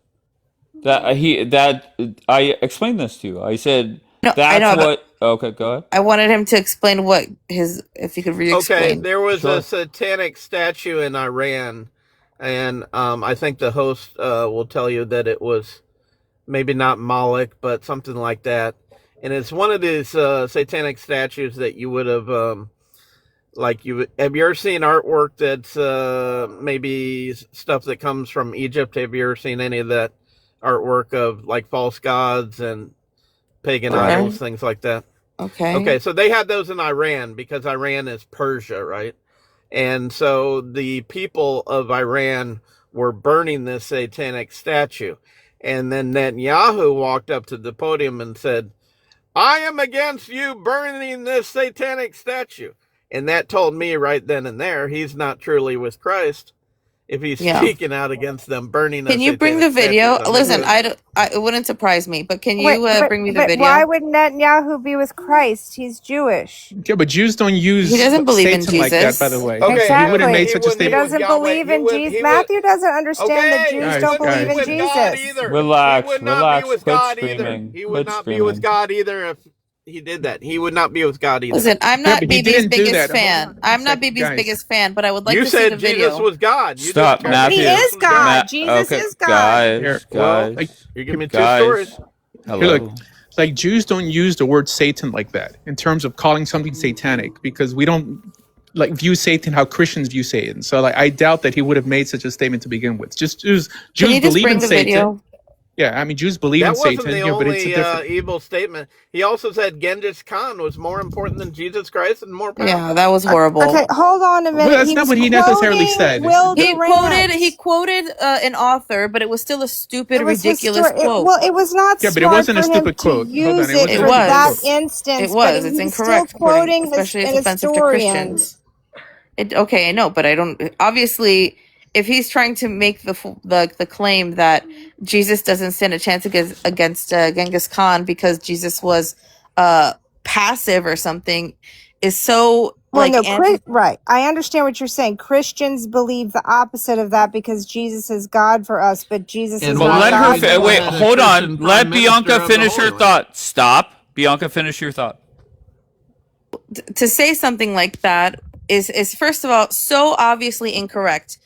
Christianity took down an entire empire just on the basis of ideology. Okay, showing force isn't the only way to accomplish your goals. So it comes off as a criticism of Jesus, which is stupid and ridiculous. Matthew, I don't like BB. It's fine. I just want to see the video you're talking about. And if you can provide that for everybody, so we can understand the context of what you're saying. All you gotta do is Google it. I mean, no, I just you can bring it. If you have a computer, you can open your camera and you can show us on YouTube. I'm on my or whatever. smartphone at my security job, ma'am. All you have to do is Google. Are you not in front of a computer? Hold on, Bianca. What? No, I'm in a blocker car protecting thousands of cars out there at an auction. Hell yeah. Hell yeah. But Bianca, apparently BB, according to Margot, said that I'm quoting a favorite, an author, favorite author. Yeah, yeah, Durant. Yes, correct. So, does that make it better that he said it before? No. Okay, fair enough. No. Okay. Dave, I need to drop. Thanks for having me up. Bye, Smudge. Take care, love. Smudge. Bye, guys. Matthew, God bless you. Go get your Bible Codes book. Okay. No, I'm not getting. Wait, hold on one second. Here, Smudge. Let me help you. We love you, Smudge. Matthew, these whole Bible codes. How do I get them? Because I'm going to start running lives on them every day. I would start with Michael Drosnin. He may have passed away. Amazon. He wrote 1, 2, 3 books in the 90s. Try Amazon. Yeah, try Amazon. Okay. All right. So, are you guys against Bible codes, Margot? Would you block me? I think it's absolute. I wouldn't block you. You didn't even know what they were until now. Of course, because it's conspiracy theory, tinfoil shit. Of course, I don't know what it is. She doesn't believe that God could have put Bible codes in the Bible. Because God didn't. The Bible was written thousands of years ago, and this book was written in the 90s. And you're saying that the men who wrote the Bible were not divinely inspired. Of course, I don't believe in the Bible codes. Of course, why do I need a book thousands of years later to interpret the Bible? It's ridiculous. It's mathematical codes. That's all it is. And no, I think you think the 12 apostles were just like Costco workers or something. That's what. I think that's what you think. If you think you need Bible codes to read the Bible. Yeah. Wait, why did you say she thinks that way? Get your $1.50 hot dog, you know. No, but Matthew, why? What did she say that made you believe that she thought that way? That doesn't make sense. She's been speaking against the Bible codes the whole time, saying that nobody has ever heard of them. Codes. Well, I'm going to make you believe, Margot. I don't believe in the Bible codes. I don't believe in them. I think it's ridiculous. It's a conspiracy theory. This guy wrote a book in the 90s and went back to the Bible and said, "Oh, let's make this work. Oh, this happened. Let's make these numbers work for this event." He references the Holy Bible. But he's referencing events that have already happened. Guys, with this book is from the 90s. It was in there. Just do your homework. Already. Just type in, have the Bible codes been debunked? And it says that they've been overwhelmingly, I just typed it in here. It says, they have overwhelmingly been debunked by mathematicians and statisticians as statistical noise, not divine prophecy. This is why nobody uses them anymore. So you maybe went to a Goodwill, and purchased some books regarding prophecy, and that's what you're regurgitating. But it's not a thing anymore. I mean, this is a thing of the past. Well, Asher, don't believe everything that's said on the internet. I asked Daniela if you were a rabbi. She said no. Doesn't mean I have to believe her. It's not because of the internet. Doesn't mean I have to think it. Can I read this? Well, this was a great response. Hold on. All right, go beyond. I wanted to read this as a response. Hold on, Matthew. Matthew, put your breaks for a sec. So this was a great response that was written after what BB said. I don't know who this person is, but I just really like their response. So it says, yes, Netanyahu was quoting Will Durant. That's exactly the problem. Durant's argument is that history rewards survival, not goodness. So aggression beats righteousness. Before this gets used to justify, I don't know what the point was, someone should point out Durant's core position is philosophically broken. The naturalistic fallacy, history has rewarded X, does not mean X therefore is justified. This is one of the philosophy's oldest and most basic errors, deriving out from is. Slavery survived for millennia. Conquer something was adapted for centuries. Child labor built industrial empires. Survival is a description of what happened. It is never by itself a moral argument. Durant dressed this error in elegant prose, but elegant prose doesn't make a logical fallacy valid. Sorry, the words are cut off, so I don't know exactly what the word is. The empirical claim is wrong. The Mongol Empire dissolved in 2 generations. Civilians built on the rule of law, expanding rights and cooperation outlasted every conquest, empire, and recorded history. Durant's own evidence undermines his thesis. Durant was a gifted popularizer, not a righteous moral philosopher, and citing the lessons of history to justify wars is like citing Malcolm Gladwell to justify neurosurgery. The eloquence is real, the philosophical rigor is not. Political leaders invoking philosophical authority. What is she talking about? Okay, is she backing up Genghis Khan? What is she should doing? be held to philosophical standards. Durant doesn't meet them here. The world is watching and it deserves better than. BB's dad was a historian and he should have known better. Whoever got it. She was closer to your side, Matthew, that's saying BB shouldn't have said that. Correct, Bianca? Right. It was proving why the philosophical argument he made is a failed one, and he shouldn't have included it in his speech, because ultimately Jesus's philosophy and Jesus has lasted way longer than Genghis Khan has ever, and anything that he built ever has. And he never rose from the dead either. Can I say something about the Bible? Jesus code? never. Yeah, go ahead, Margaret. Genghis Khan never rose from the dead like Jesus. Oh, I got you. Okay. All right, go ahead, Margot. Basically, he was saying that being moral and being good is not enough. He was saying Jesus was moral and good, and that sometimes you have to use force, and Jesus wouldn't use force. So anyway, I thought it was not smart to bring that up in this speech, but I don't think that he meant ill will. I just think it was bad timing. Okay, so I'm reading a little bit about the Bible codes, Matthew. God is the lion and the lamb, and he's coming back in full judgment? No, listen. The Bible codes, from a little blurb I read, so this man went to Israel, the guy who wrote the book, and he says an Israeli mathematician found codes, and that he wanted to go there to talk to a rabbi because the rabbi's name in the codes said something about assassination. So he was warning him about his name being assassination, and then a few weeks later he was shot in the back. Is that true, Matthew? About this?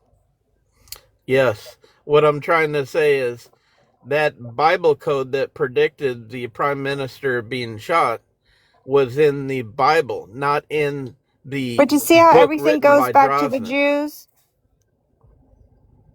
Christ was Jewish once again. I don't know how that has to do with Bible codes, but okay. You're trying to separate the two.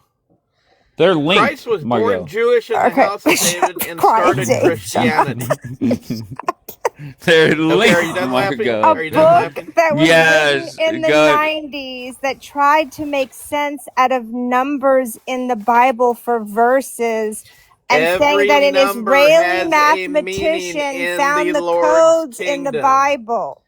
All right, let him defend it. The number 7 is God's number. The number 8 means new beginning. Are you convinced now, Margot? No. I'm just I just every day I just love meeting new people on the app. Well, you're gonna love Bible codes, okay? Oh my God, I'm gonna have to get a book now. Go ahead. I just don't understand why it's so funny. I don't either. Yes, you do. I think it's funny that the Bible has been around for thousands of years, and all of a sudden a book comes out in the 90s, and that's the book we need to read the Bible. I didn't say it replaces the Bible. Okay, I didn't say you said it replaced, but it's like Cliff Notes or some shit. Like you wanted to go tandem. It is important. It's weird. Just like the Book of Enoch, it is important. Did you know that the Book of Enoch talked about the giants? And they specifically. Yeah, I love the picked Book that of Enoch. I love it. But you trying to come here and justify Bible codes to people who have no idea or no concept.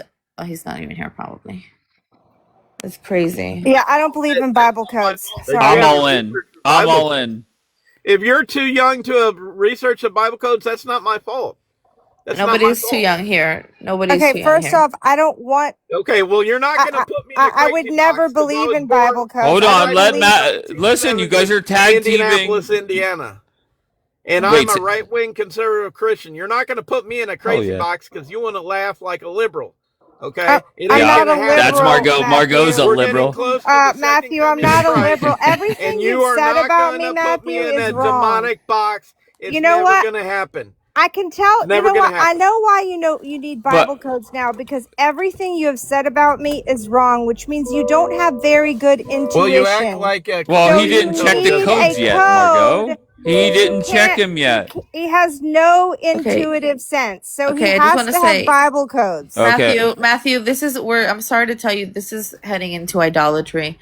The emphasis that you're putting on Bible codes and Wait, he said that's why he doesn't like Catholics. and proselytizing. I was the one that spoke. You're proselytizing Okay, something extra biblical. It's inappropriate.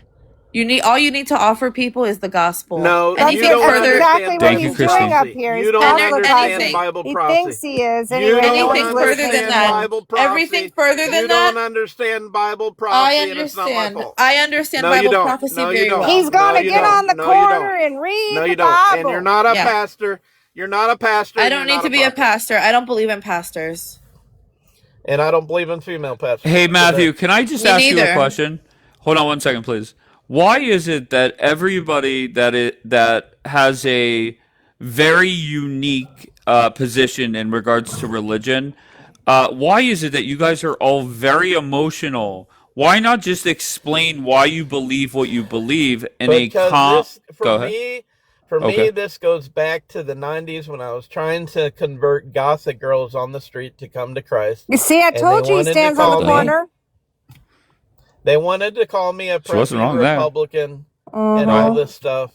And I knew for a fact that they were on the wrong path. Did you say gothic girls or Gaza girls? Gothic girls. Gothic girls. Okay. Juliana God thought you said forbid Gaza. they're gothic. Oh, so Well, what if they're not made with you? Christ, that's a big problem.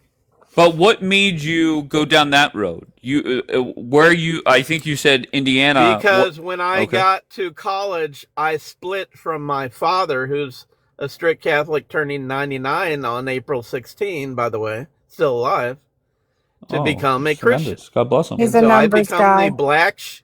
I have become the black sheep of my family. I'm the youngest of 5, and I've become the black sheep of my family by standing up for Christ and leaving the Catholic Church.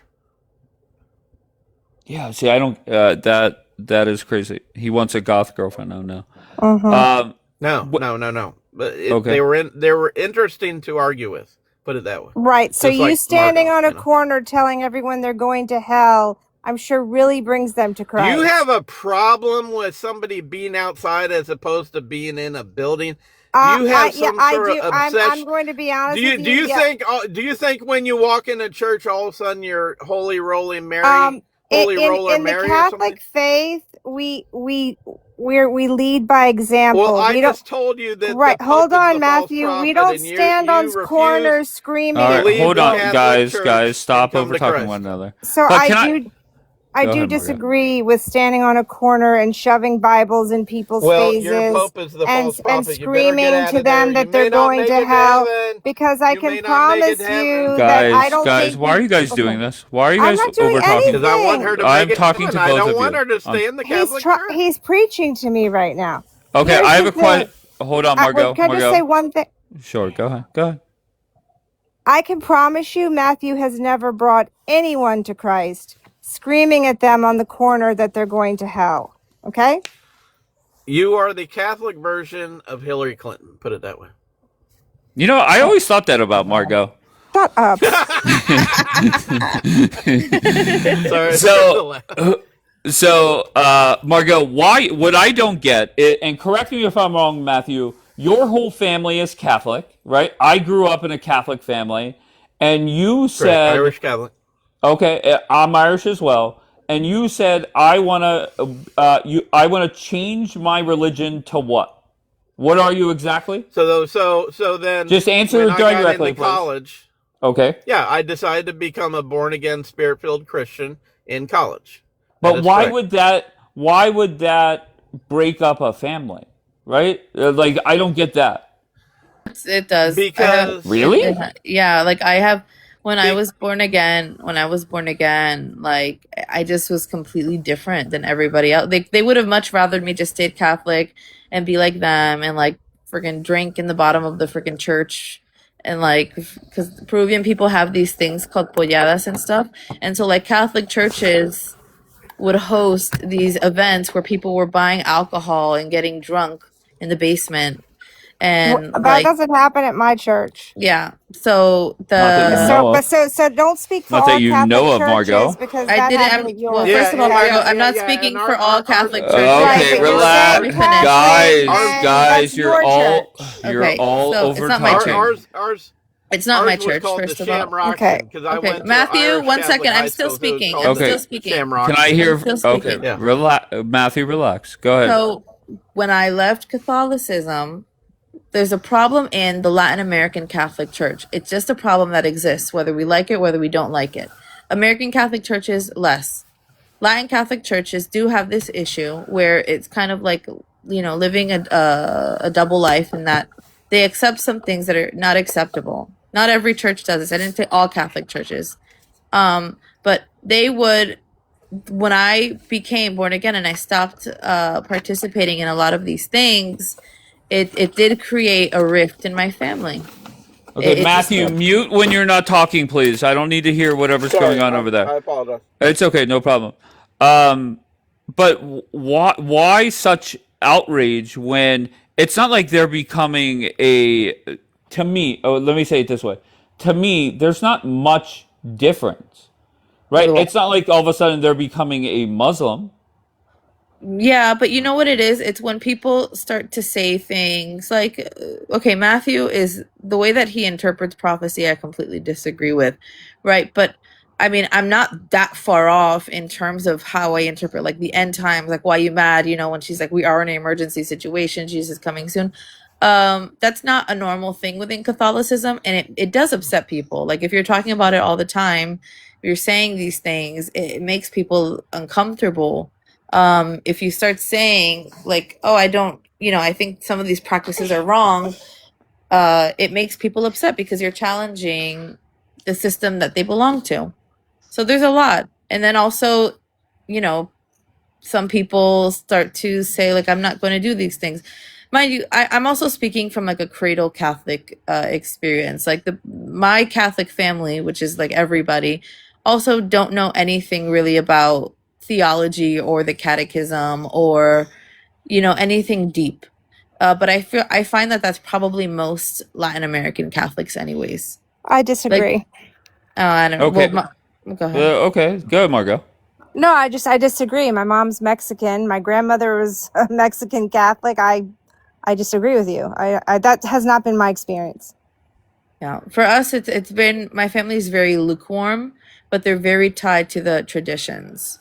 Traditions are very important, yes. But So that's the Catholic Church across the board. But that doesn't mean that every Catholic does not have knowledge of Scripture.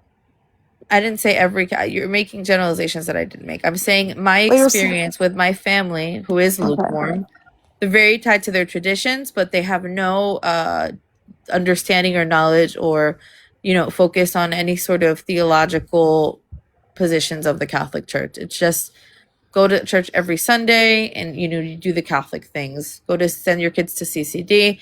In CCD, we just learned the very basics of like the Gospels. You watch the Passion of the Christ.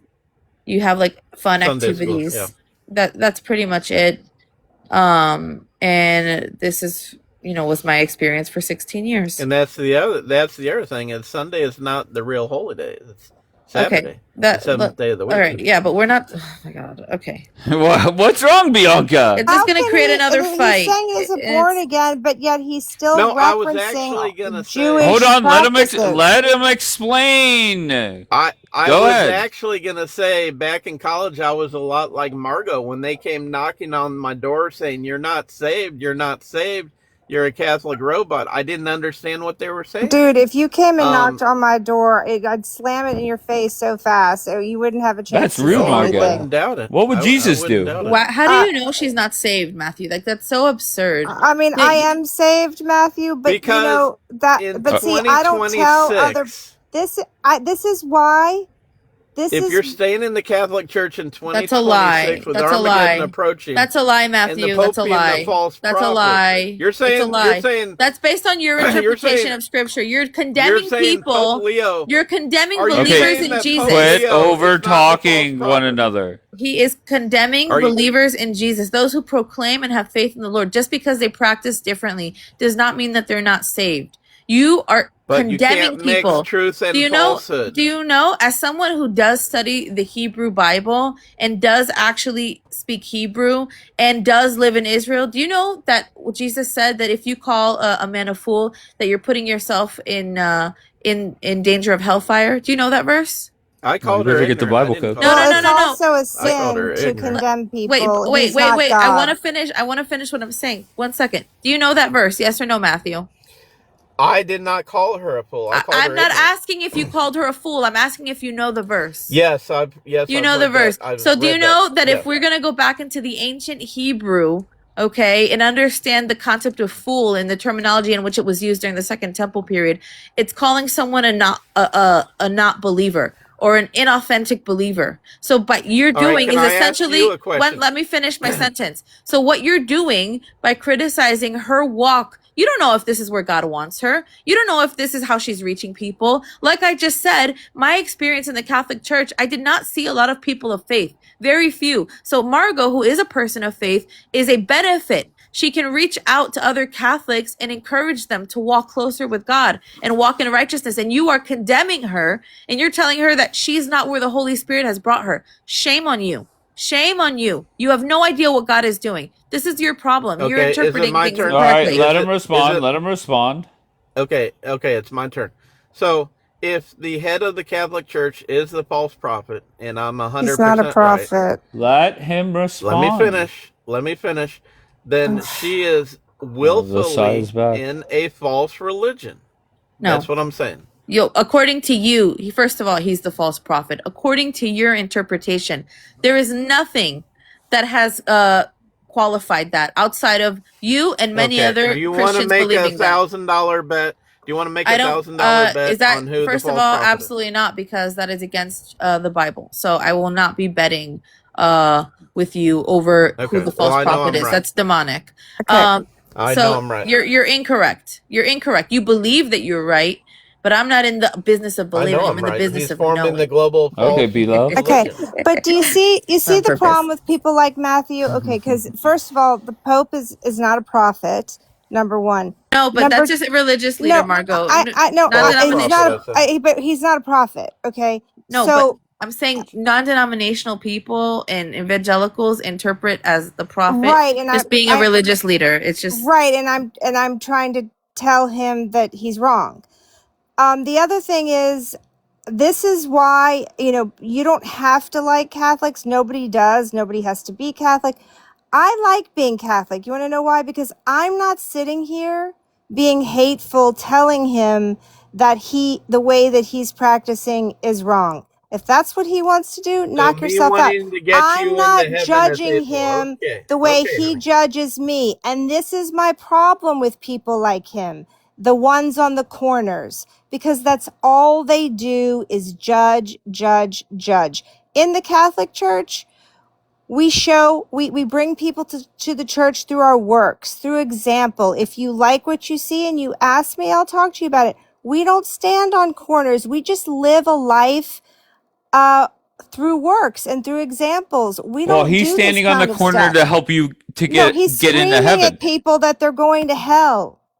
I think it's ineffective but well intentioned. To be honest, I don't agree It's with not this. well no, I'm sorry. It is. They think people are going to not hell. Okay, He's trying to rescue Bianca, people. he's not following scripture when That's he's the damning problem. people to hell Of on the course. corner, because that is against. But do you think he's doing it because he hates not them? to do that. Wait, is he doing I it think because he's he hates crazy. them? I think he's No, crazy. but that's not what we're talking. You said it's not. I think he's Okay, crazy. let him respond. Let him respond. Activating the Bible is different than What is memorizing the Bible. activating the Bible? What are you Okay. talking about? That's where the codes come in. I think. Almighty ISIS. The prophecies and predictions in the Bible are real. We don't need to activate The them. United States Oh is my God. going downhill. Okay. Yes, you're We right. are not You're right. present You're at right. Armageddon. America is not present at I agree. Armageddon. But I'm gonna just tell you Okay. something. I'm just gonna tell you something, and I'm just doubling down on what I said. You're well intentioned, but you're wrong, and you're pushing people away from Jesus. I don't like street preachers either. Because Daniel Condemning and people. Revelation are in the Bible. What about condemning people is going to make them interested in a loving God? I'm sorry. I'm trying to keep her out of hell. I'm doing Do you think the she right believes? thing. First of all, And that's a good thing, is it not, No, Bianca? no. When I look at Matthew, It's well intentioned, but it's wrong. following Okay. It's not the way. Matthew would be how I would get to hell. That's how I look at Matthew. What? Okay. Well, Yeah. you're wrong. No, I don't agree You're with that wrong. either. But You're wrong. I think Matthew is going to be in He's heaven, hateful. but I think you're going to be being very. hateful is wrong. You're going to be If I held were accountable by God for hateful, what you're if I doing. were hateful, I would force you to go to a Slayer or AC/DC concert. You can't and force me to Let do him anything, carry a respond. gun Matthew. Let illegally him and do respond. cocaine. I'm not doing any of that. I'm Wait, not what? doing Listen, any a house of that. divided Okay? itself against itself cannot stand. Matthew, your position is one of condemnation. It doesn't represent Jesus.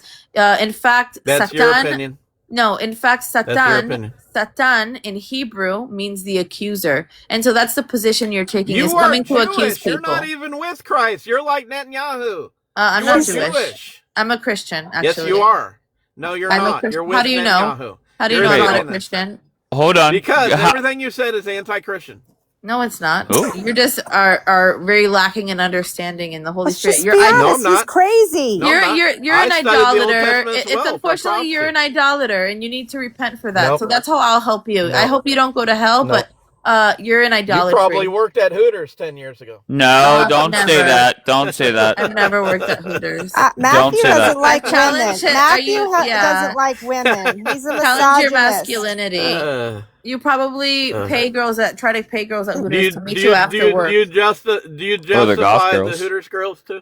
Do you justify the Hooters girls? Here's too? the problem What is with justifying Matthew. Hooters Matthew's girls? Okay. extremely insecure, which Yeah. is why he's insecure in his Probably very faith. single. He's insecure in his sexuality There you go. because now he's insulting women and other Christians. So Matthew has an insecurity issue. Right. And it's glaring. So if I was And I hope you married get to help a for that. Christian Matthew, have you been in supermodel female, rehab before? Would you have a problem with that? No, I Matthew, have did not. you become a No. born again because you have a drug or alcohol problem? No.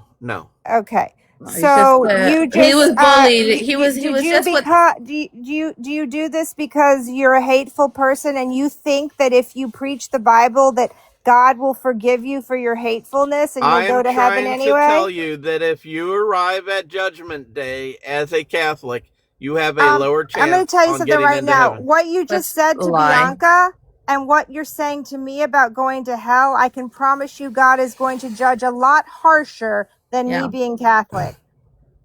Yep. Well, I disagree. I think you're going to have a hard chance getting into Okay. heaven. Well, as a you know what? Catholic, Let just the like Holy my dad. Spirit. Hold on. Go ahead, Asher. I saw you come off mute. Go ahead. Yeah, no. What people don't know is what he's giving over is the generic Protestant Christian position. The average Protestant believes that Catholics are going to hell. Right? Right. So, like, he's not saying anything new. It sounds shocking, but this is what most evangelicals Oh yeah, believe. this is what they do. But they This don't is know. why Wait they're a minute. They terrible don't believe people. in Bible codes. Okay, most people don't know about Bible codes. No, Not but true. they're very We're all about to hateful. fucking That's not true. learn. As They're a matter very of fact, hateful. TBN created a Has a- movie called The Omega Code. TBN is the think tank of evangelical Christianity, and they created a whole movie based off of the Bible codes. Okay, You know, it's so one yes, movie. Christians I used have to never believe in it. seen it. I've been watching Called the TBN Omega and Code. Well- Daystar for years and years and years. I've never seen anything about Bible codes Do unless you it's know like a how King messianic James? program. Do you know how King James kept the King James Bible pure? Do you know that Or he was a Story gay that- man. It wasn't. We don't pure. read King James. Okay, He also yeah. changed the Stop, name. stop. There was a gay man in the Bible? No, the king. Yeah, apparently. King James. Apparently Wait, stop. I'm asking Bianca. The most Stop. the most famous and popular Bible in the world was written and altered by King James. Okay, but he was a gay. I don't think it was altered. It was altered. But 100%. he did set up. Do you know why we know? I don't know I'm about not his- finished. I'm not finished, Matthew. Wait. Can I finish? We know. No. You cut me No, off.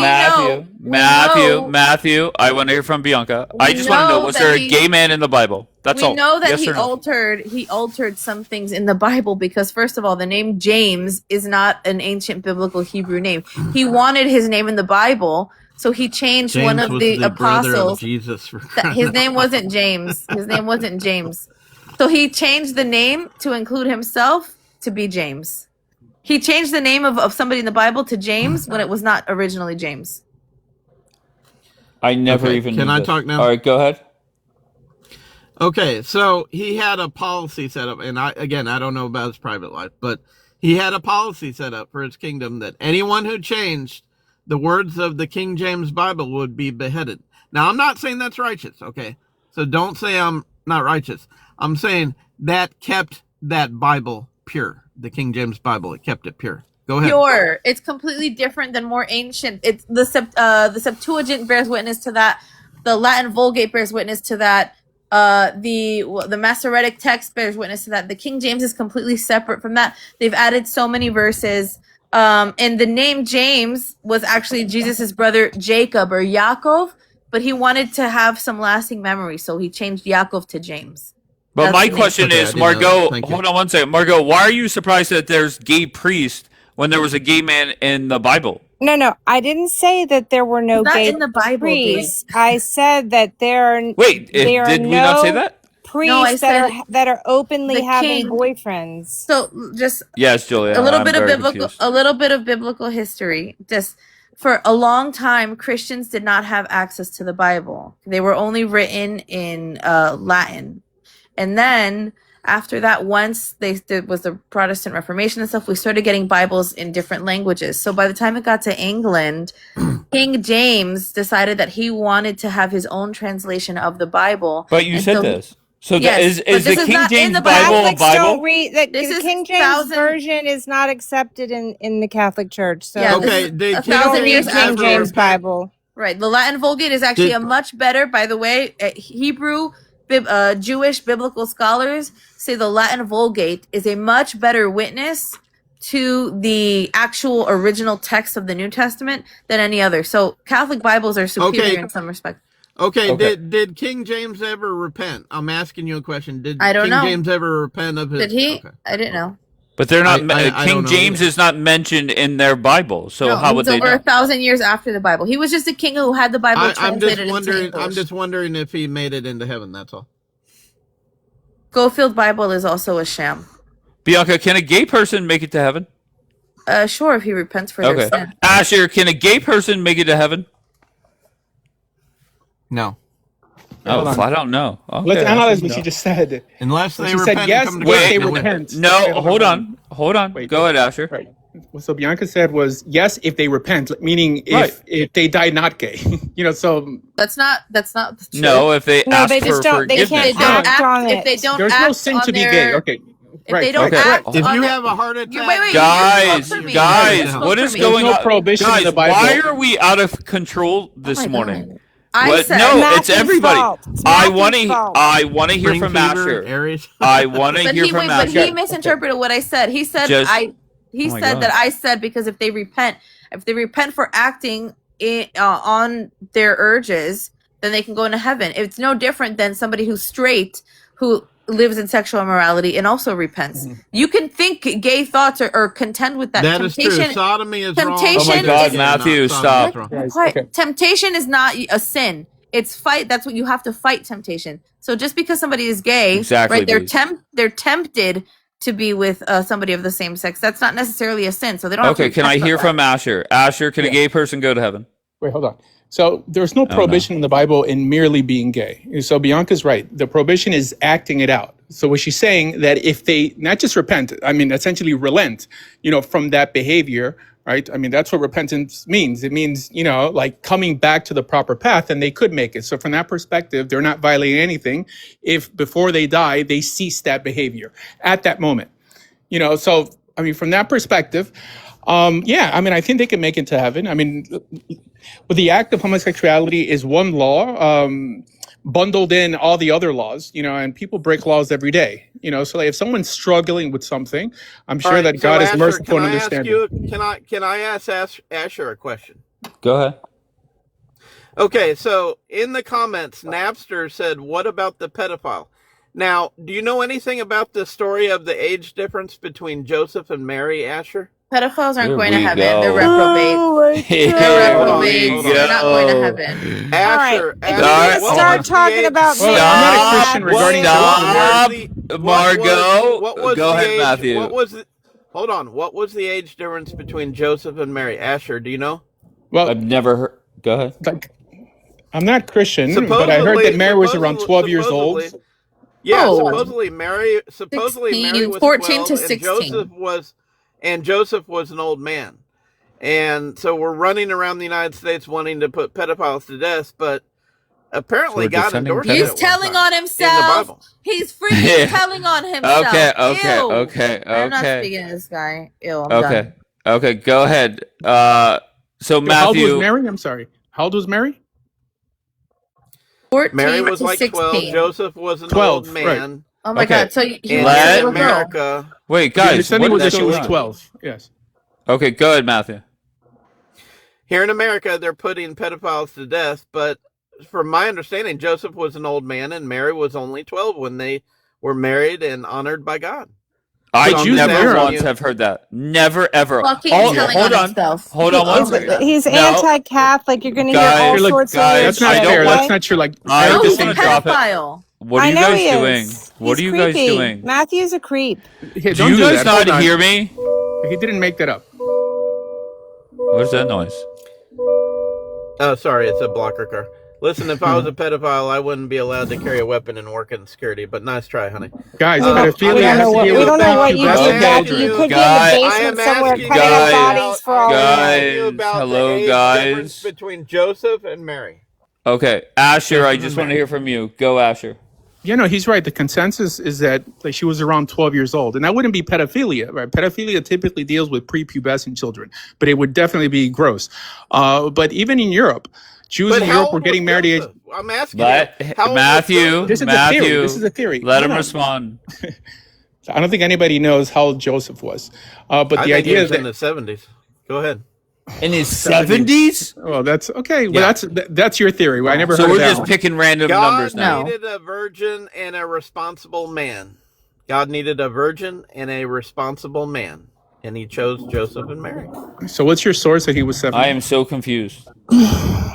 I've never once heard this. All the times that I have Muslims up here talking about Aisha and stuff like that, never once have they said this nonsense. Well, to live to 70 at that time I mean, there's is no quite proof remarkable. here, you know. Well, So the stupid. Muslims put homosexuals to death, and they believe they should be allowed to marry a child bride, which I'm against. So, whatever. Disgusting. You're just disgusting. First of all, for a woman to get her period at 12 would have been early in that time. Okay, girls were getting their But they period could much have a later. baby For at her 12. for her to have been like in the age of ovulation, it's very unlikely. It's more First of all, likely she was between her age was the never ages mentioned in the of Bible. 14. Why first do of you all. guys keep interrupting one another? Why do you guys? It's everybody, ironically, except for Asher. It Go is ahead, most, Bianca. most likely that she was between the ages of 14 to 16. Joseph was likely somewhere in his 30s, not 70s. 30s, maybe early That 40s. still would have been pedophilia in America. Not And you know necessarily. that's true. The age of consent in Connecticut Oh, is 16. If you can have sex at 16 with somebody older than you. 14 and 30 is pedophilia in America. But maybe she wasn't. We don't know that. There's no concrete age. Okay, so Well, they just don't simple. go just by What proof Kentucky do or you have? Tennessee rules. All right, Matthew. What proof do you have to back up your claims? All I know is that So there were nothing. a lot of indications that Mary had just started her monthly cycle, and was Can I ask a eligible to have a question? baby, Hold on, Margo. and that Joseph, he chose Joseph because he was an older, smart man, and it was a virgin birth. But Okay, just so does he think okay. Joseph is the biological father of Jesus? I'm so confused here. No, I believe in the virgin Okay, so birth. how is I it believe in the virgin- pedophilia? Because after Jesus was born, at some point they had sex. Is it How in do the you know Bible? that? That's in the code. Tell me it's in the What are fucking you It's in saying? the code. Are you saying Bible? they? Tell Are me you it's saying in the they codes. divorced and separated? She's a virgin. So that where in the Bible does it say that? Codes. Well, wasn't James the second born? We don't. Catholics don't believe Jesus had brothers. They don't believe that. They don't believe that. The Proto-Evangelium is what bears witness, by the way, that she was teenagers of like 14 to 16, and that he was in his mid-late 30s, early 40s. Yeah, and in the United States, Joseph would have been arrested. Okay. Not really. Not Yes, it excuse me. would. Do you know? Have you 30 ever heard and of Courtney 14. Courtney Stodden was married at 16 to that guy from that actor. Forget what his name is. America They have doesn't parents' play by permission. Elvis With Presley parents' rules permission, anymore. minors are allowed to get married, unfortunately. So not really. Maybe with parental permission or court And she had permission, parental but- permission, and she was a teenager. Okay, but the general population believes Okay, that well, that's wrong. is what I'm Joseph saying. didn't do what the general population does that they go to jail for, right? Guys, he what's didn't the go point? and What's the lure point of her. talking about this? It makes no sense. What are you trying to justify here, Matthew? Matthew, what are you just trying to saying, justify? American laws are different than Bible. Matthew's just He's anti-Catholic. telling on himself. That's It's so what he's weird. doing. This is so weird. You're the one justifying this. You just said a 14-year-old should be allowed to marry a 30-year-old. You're the one that supports pedophilia. Loretta not and me. I didn't say that. I didn't say that it was all right or acceptable or okay. I'm just explaining what the situation was in the Bible. Comparing that, though, a teenager whose body is more developed is nothing for the people in the comments compared to Aisha, who was 6, a prepubescent child. Don't even compare the two. Too. Don't even compare That's the two. wrong, Are too. you criticizing the Bible? So why are you criticizing God?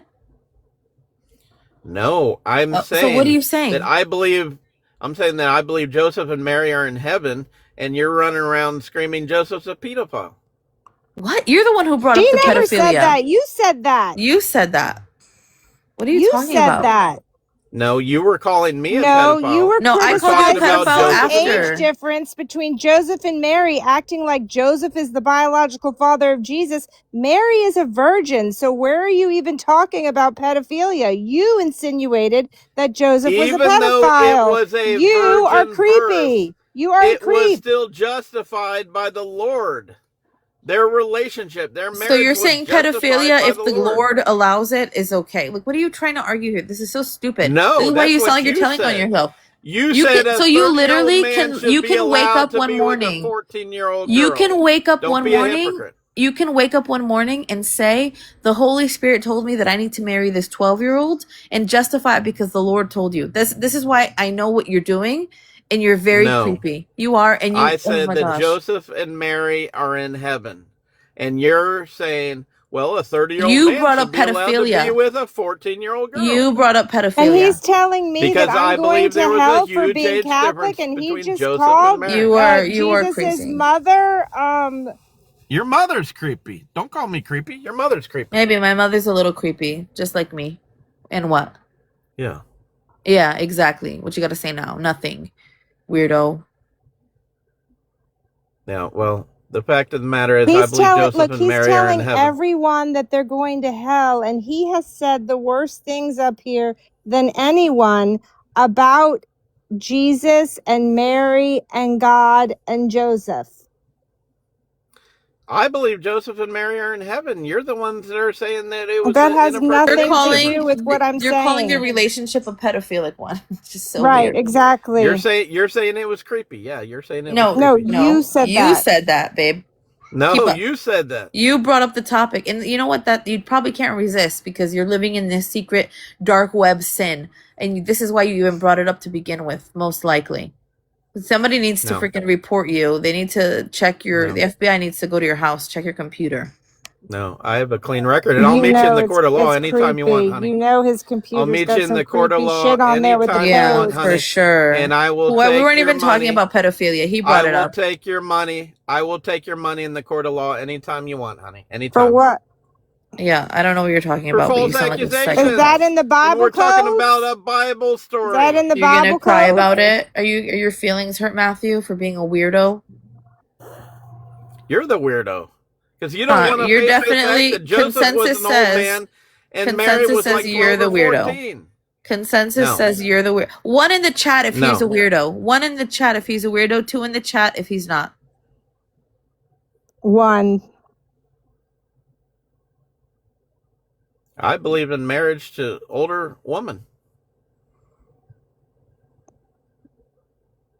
Okay. Consensus. One. That's weird one, too. one, one. You marry an older woman for. Oh my god.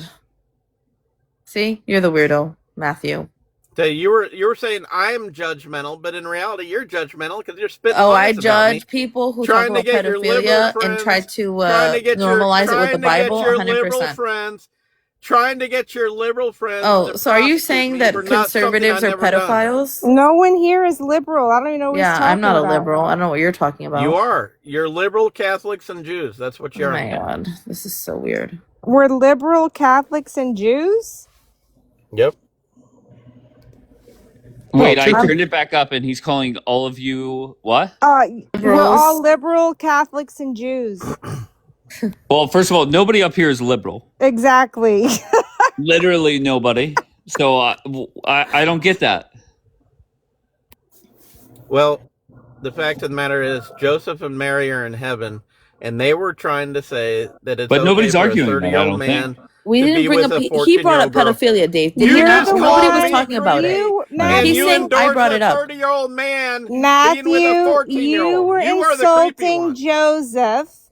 You were saying that Joseph was too old to be with God Mary chose and that it was Joseph pedophilia. and But here's the Mary. thing. Mary never God consummated the chose marriage, Joseph and Matthew.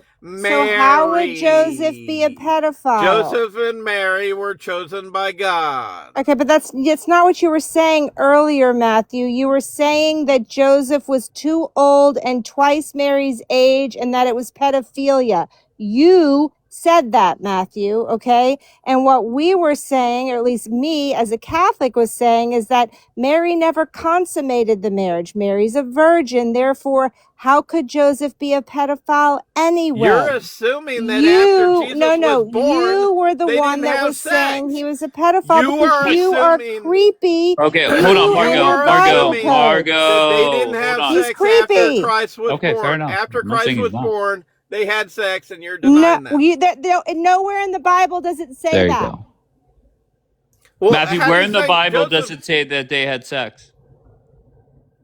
How do you think James was born? We don't believe James that was not Jesus a has virgin brothers. birth. Catholics don't believe that. We don't. Well, the word brother you've doesn't been mean deceived. biological brother. Matthew It's like 24, you you've call been people your deceived. brothers and sisters in Christ. Matthew That's how we see it. 24. Those You have aren't been his deceived. biological brothers. Why are you Matthew. both Matthew screaming? Why are you guys 24. doing that? I just You started have been screaming, Dave. I wasn't screaming before, but this dude doesn't I shut didn't up. say you didn't just start. I'm just saying, why are you doing it Oh now? my I God, ain't because your he dude. doesn't stop. I He's ain't like your on dude. the You're a corner liberal screaming, Karen. "You're going to I ain't hell. your Take dude. the Bible." You're a liberal That's how I see Margot him. is not You're a a He's liberal annoying as doctor. Karen. hell. Leave her be. Be You're a clear, liberal Karen. that is the Catholic position, but it's not necessarily everybody else's position. There are places in the Bible that would argue that they did consummate the marriage, but that's neither here nor there. Matthew That's is not just a what we weirdo. believe. Right, you don't believe it, but I'm saying there is Bible because Dave asked You for a Bible really verse. think that they would have allowed for Christ to have been born out of wedlock? You are nuts. He wasn't are born out of absolutely wedlock. What are you nuts. talking about? Now you're calling They Jesus a were married. bastard. That's good. Oh,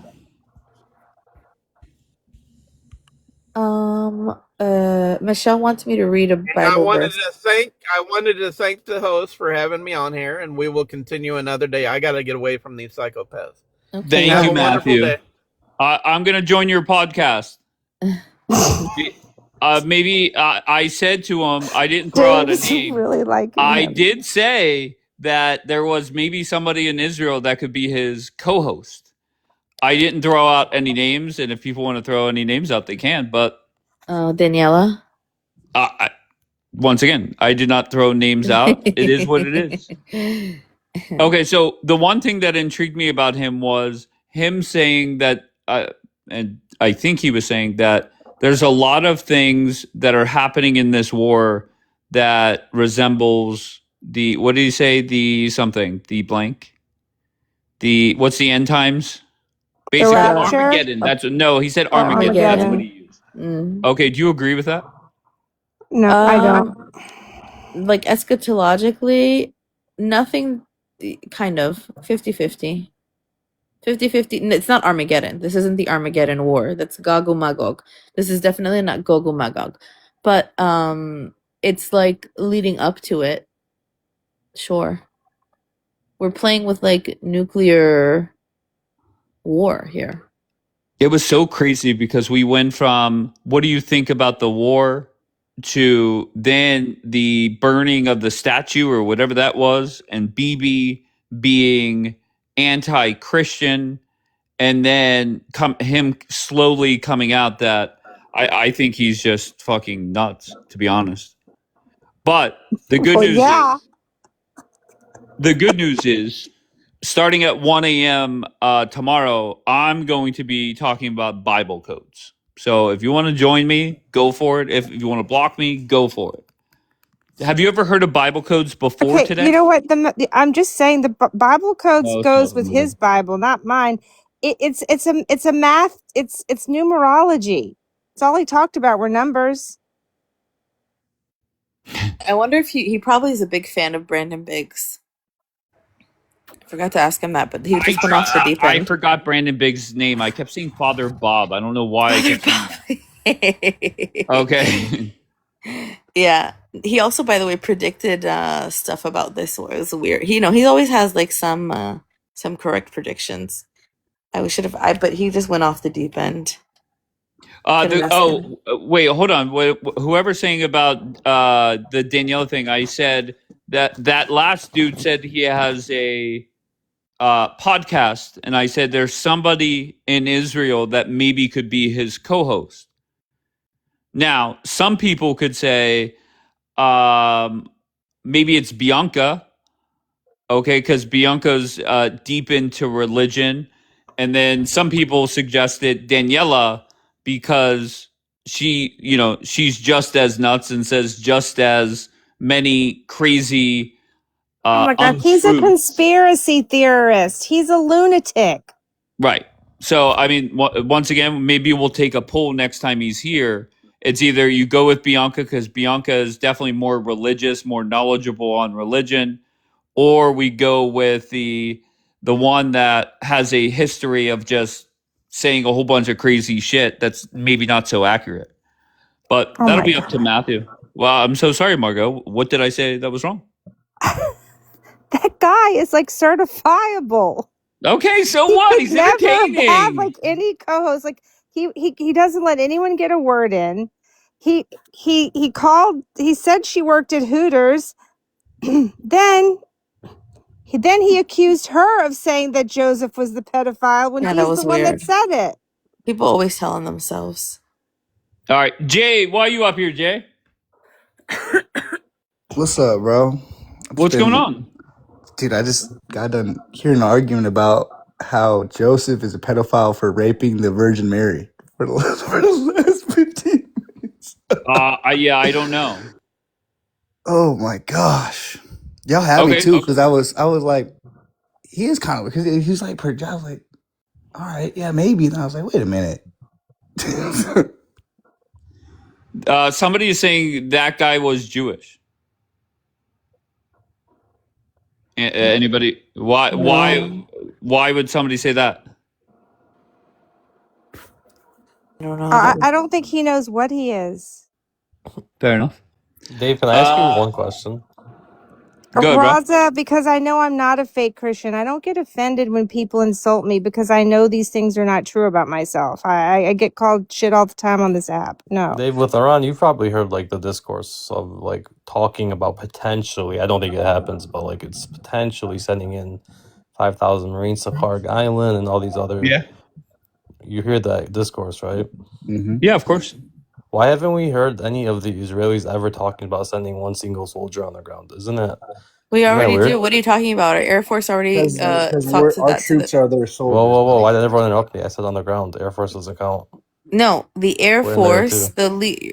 Are you listening? The You're Air you're Force. talking about special operations. Bro, You just said listen, those listen. troops on Don't the make me ground. drop you within 20 seconds. Come on, just let her respond and then you respond. Have a conversation. Commander of the Air Force in Israel already told us that we have troops on the ground in Iran. I got you. So that's special operations. We also, the Americans, have special operations in Iran and everywhere on the planet. That's not what I'm discussing. I'm not talking about Mossad. You're talking about like no, it's not. I'm not talking about CIA. I'm talking about actual military on the ground unit. Over there, or are you talking about Lebanon or both? In Iran? No, in Iran. Okay. We have the Commander of Do the you Air know Force who you're said talking Shaldag is already on the ground. They've been there since the beginning of the war. So again, that's special operations. That's smaller units. We're talking about sub. Smaller Bianca, units do you are know who still you're troops. talking I mean, to? I was interrupted. Yeah, Yes, she I know. knows. Yeah. Okay. So I was interrupted. Thank you. I'm Okay, so talking bro, about your sending a criticism is battalion. I'm that talking about a full ground invasion. I'm talking about taking up positions. I'm talking about taking up trenches. I'm talking about making advances into Tehran, which is what the discourse is Yeah, about. I'm sure Israel won't be far behind. If we've been there we've already have Iran, Mossad operating in Iran for decades. I don't The think CIA Israel's going to operates everywhere. hesitate to send actual military in once the U.S. goes in. But we're So you coming after? we've also recruited for almost 500,000 troops for Lebanon by itself. So I don't think that we're going to be Lebanon's a far little behind. militia. No, Okay, it's not so a militia. what was your point, bro? Criticizing This is my Go ahead. point. My point is the political discourse. I want to extrapolate something from that. I believe that the Israelis don't like to invade bigger nations first. They want to have the Americans soften up the ground and invade, and then they'll follow up and invade. Well, to be Just fair, like if they you could said. get America to do that, why wouldn't you? Exactly, I agree with you. Exactly. Bibi Netanyahu won the political game. Like he's totally masterclass, won the political game. But The Americans lost the America, political game in this specific war, not overall in yesterday, general. America yesterday, still obviously won. Let Bianca respond. yesterday it was the American military and Department of or State Department that came and said that they are required to go in and put boots on the ground. Not necessarily even a theory anymore. They're informing the IDF and the Israeli government that they're going. Okay, you're proving my point. Why are they required to go on the ground? I don't know, but they're the ones telling us. I'll answer you because they waged a hot war because Israel was going to attack regardless of what we did, regardless of negotiations. Sure, but that's not what we're talking about. So you just conceded. You just conceded to everything. what? Wait, what am I conceding to? Okay, I'll explain how you, this is can I explain how you conceded? Okay, hold on, bro. Just stop. Just go on mute for a couple minutes. Bianca, you did say that earlier in the day. Yeah. And you said that, I forget how you phrased it, but America informed their allies that they must go boots on the ground. Yeah, the ground invasion is required at this point. 100%. Okay, and then wait, stop. Okay, so required. So what we? Okay, I took it differently by saying required, but go ahead, elaborate. Meaning that it's necessary to complete the job. Yeah, the U.S. is going to be doing the ground invasion. So they announced it to Israel as almost like the America was trying to inform them that you guys need to, prepare yourselves because you're coming into kind of thing. That's how I understood it. You have no evidence of them ever discussing any potential plans of Israel ever entering on the ground. If anything, I highly doubt Israel. I don't even know what you just said. It was just like one sentence, but there's like no spaces between the words. Again, I highly doubt there was any discourse, and you have no evidence that there was ever any discourse about Israeli sending battalions, troops, brigades into Iran. There was zero evidence of that. What do you mean? You don't follow Israeli news, so they're not going to publicize things. They're not going to publicize things in English that are not meant for people around the world to know. I do follow a lot of Hebrew outlets, and I translate. Do you speak Hebrew? I have Translate on X. Okay, it wasn't on X. Okay. So show me the Hebrew outlets talking about invading Iran. Oh wait. Shaldag said it. Commander of the Air Force said it. And again, I'm going to specify my ask. I'm talking about full-on invasion, not special operations, not. To be fair, we're talking about boots on the ground. We're doing a full-on invasion. Yeah, and we're talking about boots on the ground. If you're saying that No, I'm it's not not talking the about kind of literal boots that boots on you the no, ground. because you're saying it's not the kind of boots that I want to see on the ground. It's just because you want to No, try to be it's right. about the magnitude. We've You had know, boots on the ground. We've had you're playing military dumb. in Iran since the beginning of the war. You're incorrect. So you're the one who needs to concede because you're wrong. False. You're trying False. now to move the goalposts and say, Not at well, those all. aren't really troops. Yes, they are. Exactly. Yeah, Dave that's understood stupid. That's a exactly what I meant. ridiculous He just- argument. You're twisting it to try to be correct. Dave understood exactly what I meant. Dave just said it in between No, our everybody sentences. understood what you meant. The problem Oh, is that God, you're yeah, moving the okay. goalposts to try to be correct. We've False. had military there from the beginning. We have CIA everywhere on the planet. Does that count? It's as not troops on the CIA, ground? babe. No. It's military. It's not CIA. Jesus Shaldag Christ, is can not I CIA. speak? Okay. No, Dave understood exactly what I meant, and I know you understand what I meant. You're just trying to run away no, from my you point. don't understand what you're talking about because you're talked saying about, Shaldag is Mossad. It's when I not. say Shaldag is invasion not of Mossad. Shaldag is not I said Mossad. invasion of Iran, and I've already explained what. No, you invasion didn't. of No, you didn't. You said boots on the ground. That was the standard we originally set. Now, Boots on the because I told ground, you that you're wrong, invasion we of have boots Iran. on the ground. Now The you're very saying, well, it second- has to be the a very- bigger unit. Did you forget our conversation? Are you like? No, I think you're forgetting the No, I think conversation, you or are, you think because that you're in going to continue the moving the very beginning goalposts of without our- me in keeping the up. very beginning I of our am following convers- and tracking beautiful. exactly what you're I was saying. You speaking. said originally boots on the ground. That's And it. in the very There beginning are of our boots on the ground. conversation, and the Now very you're talking beginning of- about an invasion or a ground incursion. in the very beginning of our a larger conversation, within scale the- one. May I That's a speak? different conversation. Dave, but we've can had you let boots me on the speak? ground. All right, bro. In the very I beginning got- of my conversation with you, I literally said, yes, I know there's special ops on the ground. I know there's these sub 1,000 Boots groups on the ground. ground. Very initially in boots my on the conversation. ground. Almost in the first 30 You're comparing seconds. them to Mossad. They're not. Again, almost I said special ops. Do you know what special ops means? If you wanted to argue Not only in intelligence mass agencies thousands on of ground. soldiers because you want to continue changing it, then No. you should have said thousands of soldiers. When we were discussing in the beginning, I literally said sub 1,000. What does sub 1,000 mean? Under You didn't 1,000. say that. Now you're lying Yes. because you didn't say that. I've been saying did sub not. 1,000. I've been No, you saying didn't. I've said sub 1,000 almost 6 times now. And also, not until in the after very you were beginning of called our out for saying there conversa- were no boots on the ground. in the very beginning of our conversation, you mentioned Air Force, which isn't even the right term. It's not the Air Force on the ground. It's special No, Air ops. Force, the commander of the Air Force in Israel said that Shaldag was there.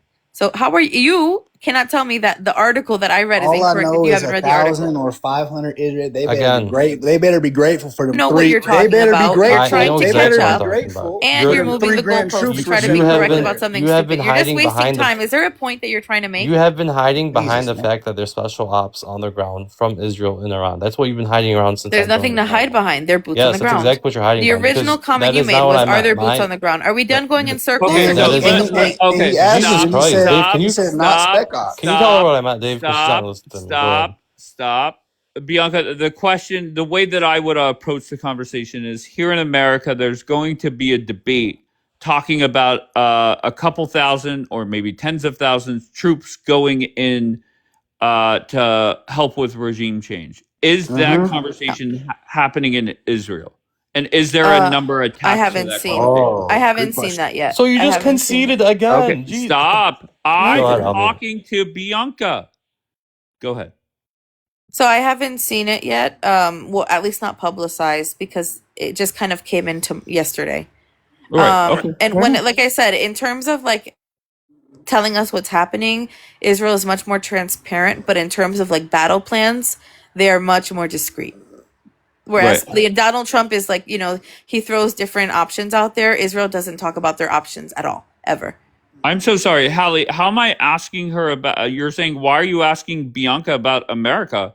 I specifically asked her about Israel. What are you talking about? Again, this is the If Israel is going to be sending in thousands of troops along with the Marines, they're not going to say anything. It just that Israel will never, so ever, that's your ever. protocol. All right. So Yeah. you guys, and the reason why it's important that Trump puts it out there is whether it's leaked out to scare people or leaked out on purpose or by accident. We are different, bro, where to me, my opinion is America is so anti-war. It's a big step for Trump to come out Yes. and say anything, right? Yes. So in Israel, they're going to do whatever they have to do.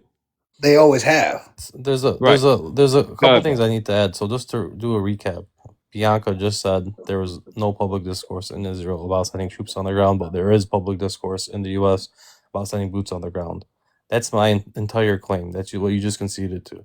Now to answer Dave, Trump's actually. My God, he has to feel like he's right. You're so weird. It's not No, about I feeling didn't. like I'm I'm not right. I conceding am to right. anything. There's a- You know, you're You are. incorrect. We My have boots entire on the claim was ground. about- I've been speaking from the My beginning entire about claim it. was my entire claim was about discourse. No, you just Yes. you're I know, so bro. you're like I think just you're- the way that you asked the question, it wasn't. There's a way to ask a question to make it, I didn't easier for understand people his to answer. question. Sure, I agree with you, Dave. I- Maybe I I should have been more understood it accurate the with my way Dave terminology. phrased Dave the understood question. exactly what I meant. I'm I not understood doing a bait and exactly what switch. he was saying. Thank you. But I don't. To be fair, I don't think he understands. And I think he does. Maybe he doesn't. But I don't think he understands the difference between America putting boots on the ground and Israel. There's a big difference there. They just deployed however many troops into Lebanon, I think. Yeah, but Lebanon's different. Okay, I'm just saying Lebanon that. is weak. Okay, to me, my opinion, I don't live in Israel. Anybody in Israel could say, shut the fuck up, Dave, you're wrong, and I'm okay with it. I just think they're more used to putting boots on the ground wherever they need to.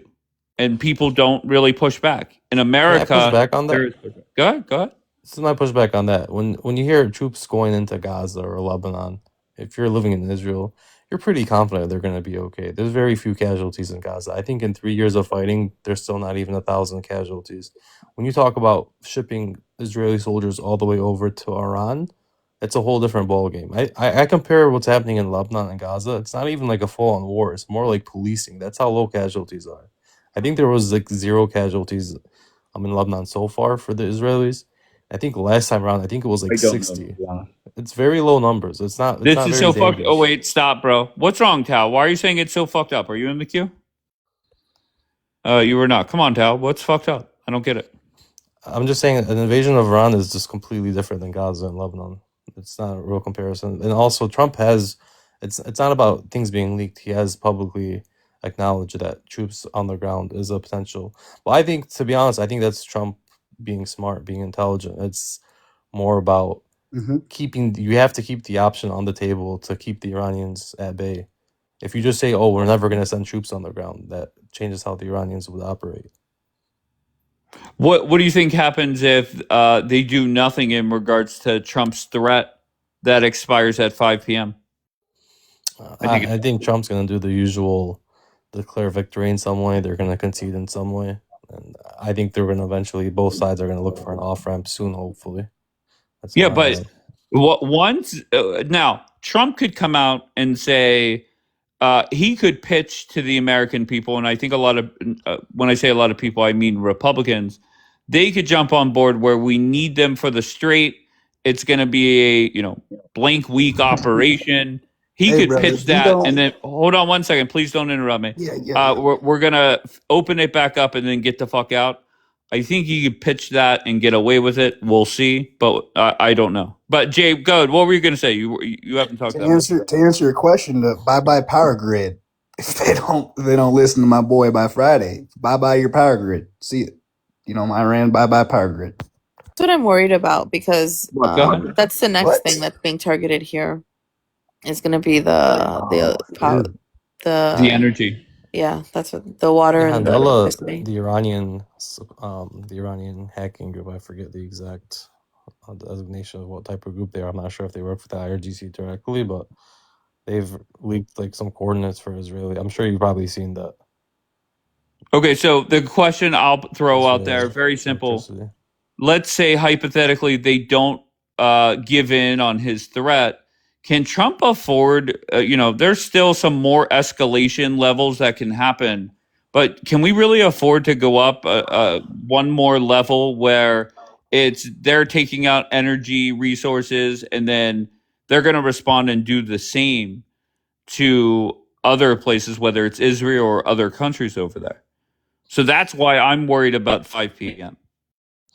Yeah, and I don't know why Jay said till Friday. It's like what you said. It's until 5 p.m. today. I meant 5 p.m. My bad. It's okay. I don't think it ever meant anything, to be honest. I think it was Trump playing the mind game with the Iranians to make them 48 think. hours from this moment, whatever Yeah, that was. I don't think it was ever real. I think the plan is already set in place. So you're saying Trump put that out there knowing that he's not going to do anything if they Yeah, that's a don't bad look. listen to him? No, I think he knew they weren't going to listen to him, no matter Well, what. hasn't he been threatening to So, take Carg Island? I think it was just to buy some time to make sure that everybody got into position. So you guys aren't keeping up with recent updates. 2 hours ago, in Bahrain, one of the largest military bases in the region, was attacked with the largest barrage of the entire war. Dave, you should look it up. This was in response to 5 hours before that, an attack on 5 different Iranian power plants. They've already started attacking the power plants. I know. What are we not keeping it? We're talking about the 48-hour thing that Trump said. I know, but the Iranians have already started their response by attacking. Yeah, because they probably knew that Trump was just buying time so the Marines could get there. I don't think it ever meant anything.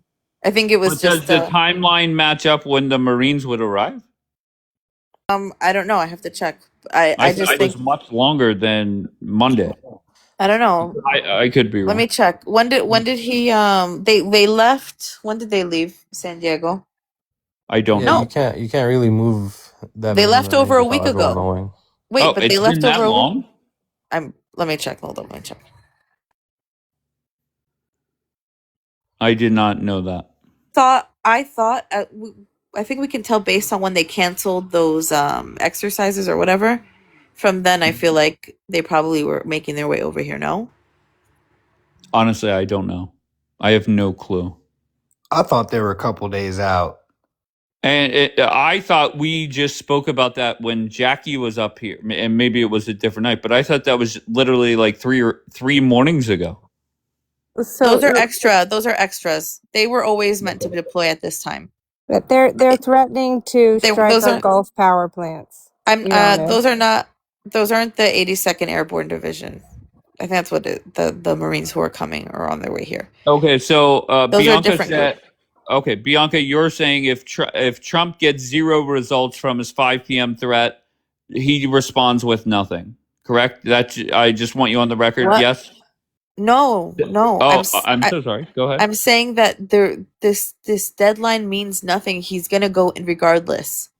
It meant nothing. Like there was he was gonna attack. They're gonna do the ground invasion regardless. He was just buying time to make sure everybody got into position. I need to correct myself. It wasn't 5 energy plants attacked in Iran. It was 5 water distillation plants attacked in Iran.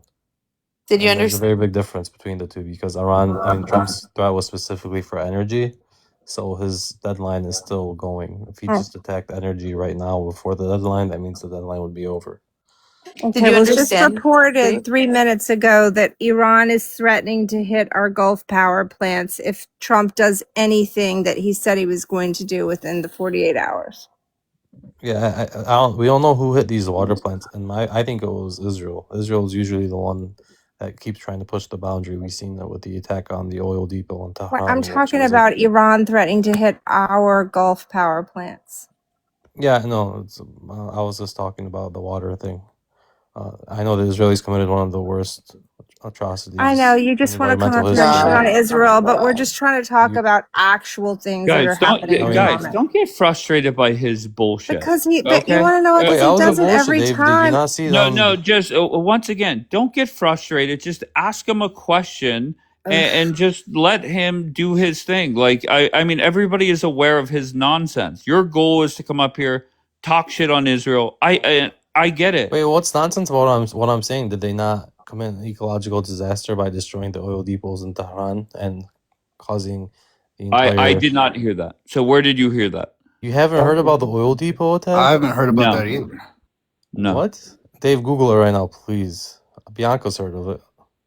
Are you talking about Ras Lafans? I Googled it, Dave, by the way. It would take 18 the 82nd Airborne Division, it would take them about 18 hours to arrive to the Middle East. Yeah. Dave, I'm shocked you haven't heard it. It was raining oil. Yeah, it's about 3,000 No. I did see a video on that. That's where the side of the streets were on fire. I did see a video, but that was a while ago. I haven't heard shit about that since. Yeah, that was like a week and a half ago. Right. So I mean, I was just making the point. So, like, the Americans didn't want that. Like, at least that's the public record. Trump says he didn't approve of that attack. He wasn't aware of the attack. He said the Qataris had nothing to do with the attack either. This was all Israel, and in his Okay, social that's posts, he fine. I'm said not worried Israel about was that. mad. Can I just Okay, No, so I'm can bringing I it up just not finish just to bring reading it up. the? okay, here, bro. I've heard enough. Yeah, I've heard enough. he I just doesn't appreciate you. stop. Go ahead. Go So ahead. according to army.military, like they don't have .com, whatever. It says on order, the 82nd Airborne Division rapidly deploys within 18 hours of notification, strategically deploys, conducts forcible entry, parachute assaults, and secures key objectives for follow-on military operations in support of U.S. national interests. So, How was whoever yesterday? Missiles, etc. Was for me in Jerusalem, relatively calm. The center, okay. like the center coastal area, not so much. They were getting hit. They were getting a lot of stuff. I mean, what's Was a there? lot, right? I can't know because again, No, like no, no. why not I'm not report even. it? I'm not asking about. Yeah. What about the damage? That's what I'm talking about because that's most important. I mean, Dimona and Arad was the worst the night before because it wasn't intercepted, right? So Right. the entire ton, I don't know how many ton bomb hit. But I mean, there was damage around the country for sure because the cluster bombs are essentially rockets that can't be stopped. Somebody explained it. I saw a video about it. It's essentially, like the rockets from Gaza. Right. So that's what it's like. The missile is equipped with like a whole bunch of like rockets on them, and those are what's causing damage. So that's yeah, and they can't be stopped because there's so many. They overwhelm the system. I just think it's troubling to me is that we Hegseth and Kane are on record that everything is down 90%. And I just don't think that's the case. Now, I was trying to prove my case the other day by finding a reliable government, a reliable website that the government uses to track it, but that's impossible. And that's what I posted. Remember, that was the whole argument the other day. And I literally posted from Ynet where it says because of military censorship rules, they're not allowed to post how many barrages. So people have to kind of count by themselves. Or how But many that's not missiles per helping barrage. me. That's not helping people that aren't watching the red alerts and Yeah. writing down 2 at 1 o'clock, 3 at 2 o'clock, like that. I don't know. I was frustrated with that conversation. Sneaky. Well, go ahead, Jay.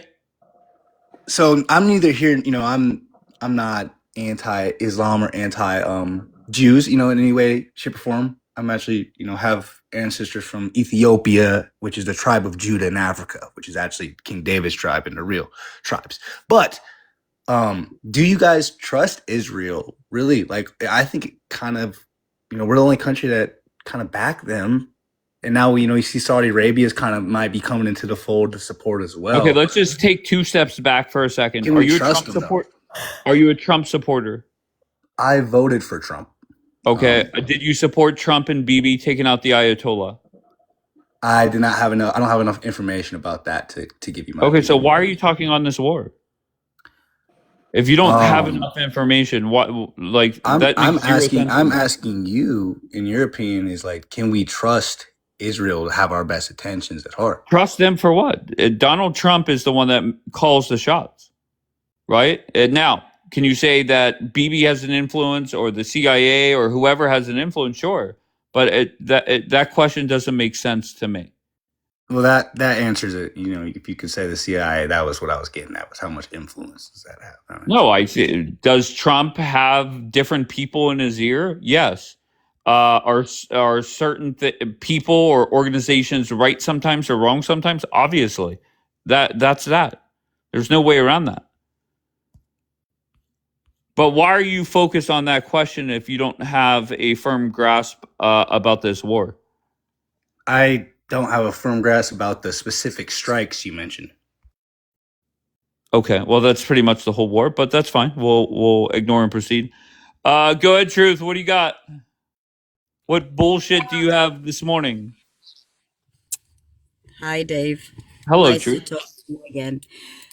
Look, at the end of the day, Trump is going to go for their power stations, their power grid. And then Iran said clearly the Middle East is going to go black, which means they're going to go and target every single power plant, and is not really going to feel the brunt of it too. That's what's going to happen. Trump is not, when Trump gives someone an ultimatum, he's basically just telling them what he's going to do. So he's going to fuck up their power plants.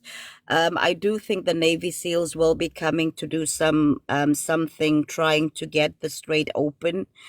I don't know how that's going to work out for them, but good luck with that. But at the end of the day, I think Trump is going to go ahead. He's going to fuck up the power grid. The Iranians are going to go fuck up the Middle East power grids as well as a retaliation. And unfortunately, the is not real people are going to get hit hard. We're going to see a lot more damage. That's what's Okay, going to so happen. what is the positive of what I don't get is what is the positive of Trump going and following through on this threat? He's basically trying to threaten them to open the strait, Dave. That is the core thing that I Trump get is that. I'm not disputing that. Why is it that you have that echo, just like Bombi, just like a few other people? It's like if you're from Somalia, you must have an echo like that. I don't know, Dave. Maybe you should ask why they actually doing that. I don't know. You asked me a You question. think Mossad is hacking into your phones and they're fucking listening, and that's why we got the echo? No clue, Dave. If I'm so important, that's interesting to know, but I don't think Okay. so. I have no clue. Look, Okay. at the end of the day, Trump wants that straight open. Iran is saying, "Go course. fuck yourself." So he's basically telling them, "Look, open the strait, or we're gonna kaboom your power plants." Iran obviously is gonna say no, which Trump knew from day one. Because if you're telling these people to do it, they're not going to do it. Why would they give up the only collateral that they have? That's like telling someone, hey, give up your collateral. You're not going to do that. So Trump knows when he told them that, Dave. he knows that All right, they're let going to Bianca do it. respond. Let Bianca respond. Well, Go no, ahead, I Bianca. mean, obviously, she and I agree. Like that's what I said before. That he knew that Right. it wasn't, and it makes sense now that I know it only takes 18 hours for to deploy. 48 hours is nothing, right? It just got everybody to get into position, essentially.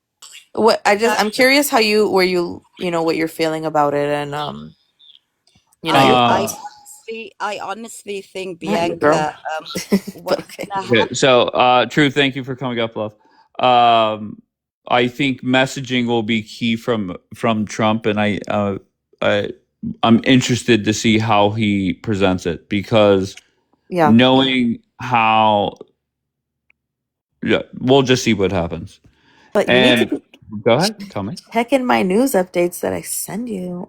Because that was no, last wait, night. no, because I got a different Telegram to match my username on the other app. So I log out and then Gotcha. and then I should really just get it on one of my other phones. Yeah, because I thought, I'm like, oh my God, he's gonna be really interested in this. Anyways, doesn't matter. Yeah, Okay. and it, also Israeli news is like I said, they're more transparent about what's happening. So where are we at 1 week from now? Wow. The only thing I'm worried about, because we're hitting their grid and their energy, is that our grid and our energy thing. So that's the only, like, that's the biggest concern. Everybody, all Israelis, charge your stuff, get your battery packs, like that's because that's going to be the next target for sure. There's no way it isn't. Wait, are you excited for that? Is Absolutely it worth not. Are you kidding me? What am I going to do without TikTok? Is it worth it?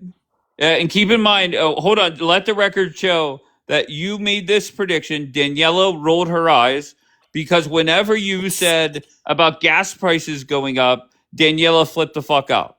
I know. Okay, and that was correct. Okay, so let the record show.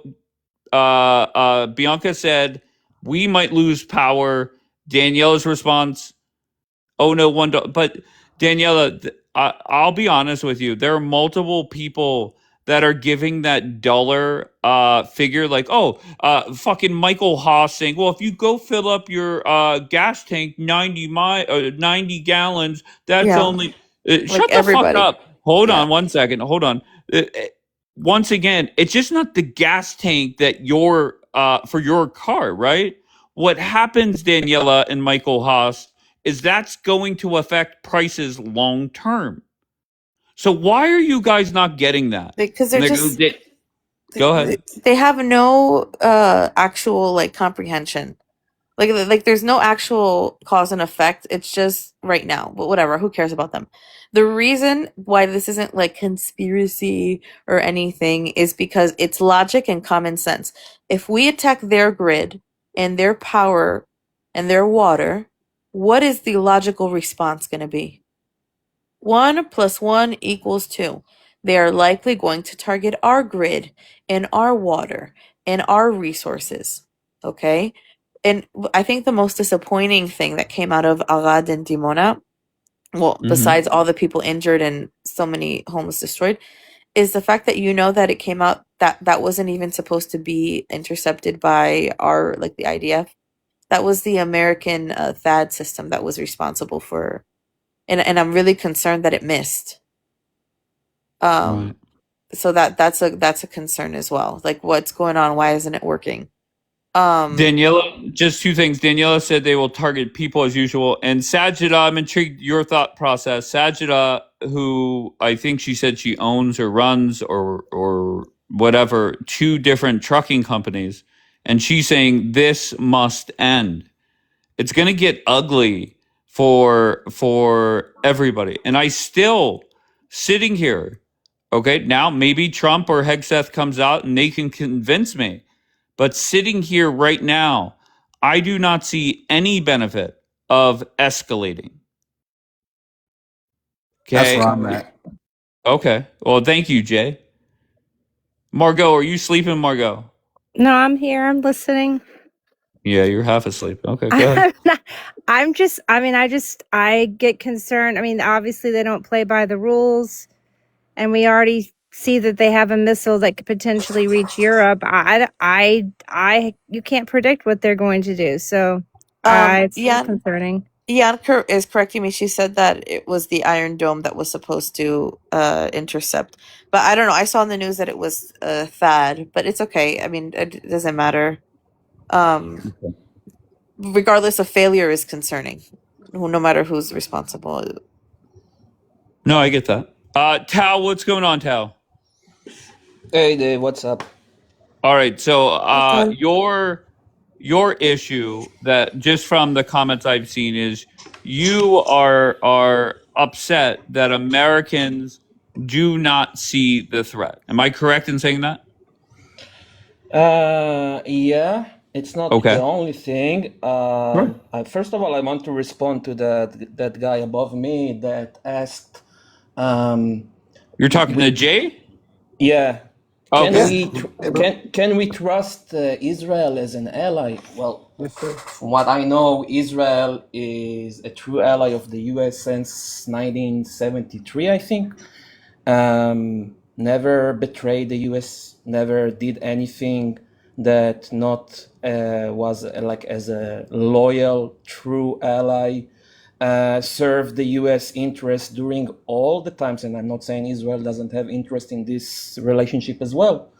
But even when, government being replaced and all of this during the years, I think it's one of the strongest relationship that the world have, and I don't think that America had any strongest ally than Israel. So that's regarding to what he said. If you can trust us, well, the facts shows that you can. That's the first thing. Second of all, I don't like, and I heard it not only here on this panel, but in general, I'm hearing it from American on this app that pretend to think that this war is only Israeli interest. The fact that people even think that Israel can manipulate someone like Trump to do something or to act in a way that serve only Israeli interest and not America's interest, it's wild to me. Really wild. All right, so sell Americans on it. Why is it beneficial for Trump to stay in this much longer? I've asked this question. You've heard me say it. Sell me on it, on why a swing voter, meaning an independent voter in North Carolina, should care about this war? Well, I can start by saying what I think Americans' interest with this war, and you can assume and tell me if they achieved that already, and if you think they did. So I respect the opinion of saying that they need to finish it. I'm not sure they achieve it. But basically, I think the goals of of America, or the interest of America in this war, is first of all to, of course, as you know, the most classic one is to destroy the possibility of Iran as a nuclear country. Which I think it's a mutual risk to Israel and America as well. And if people think that that's not a risk for America, I don't know which world are you living in.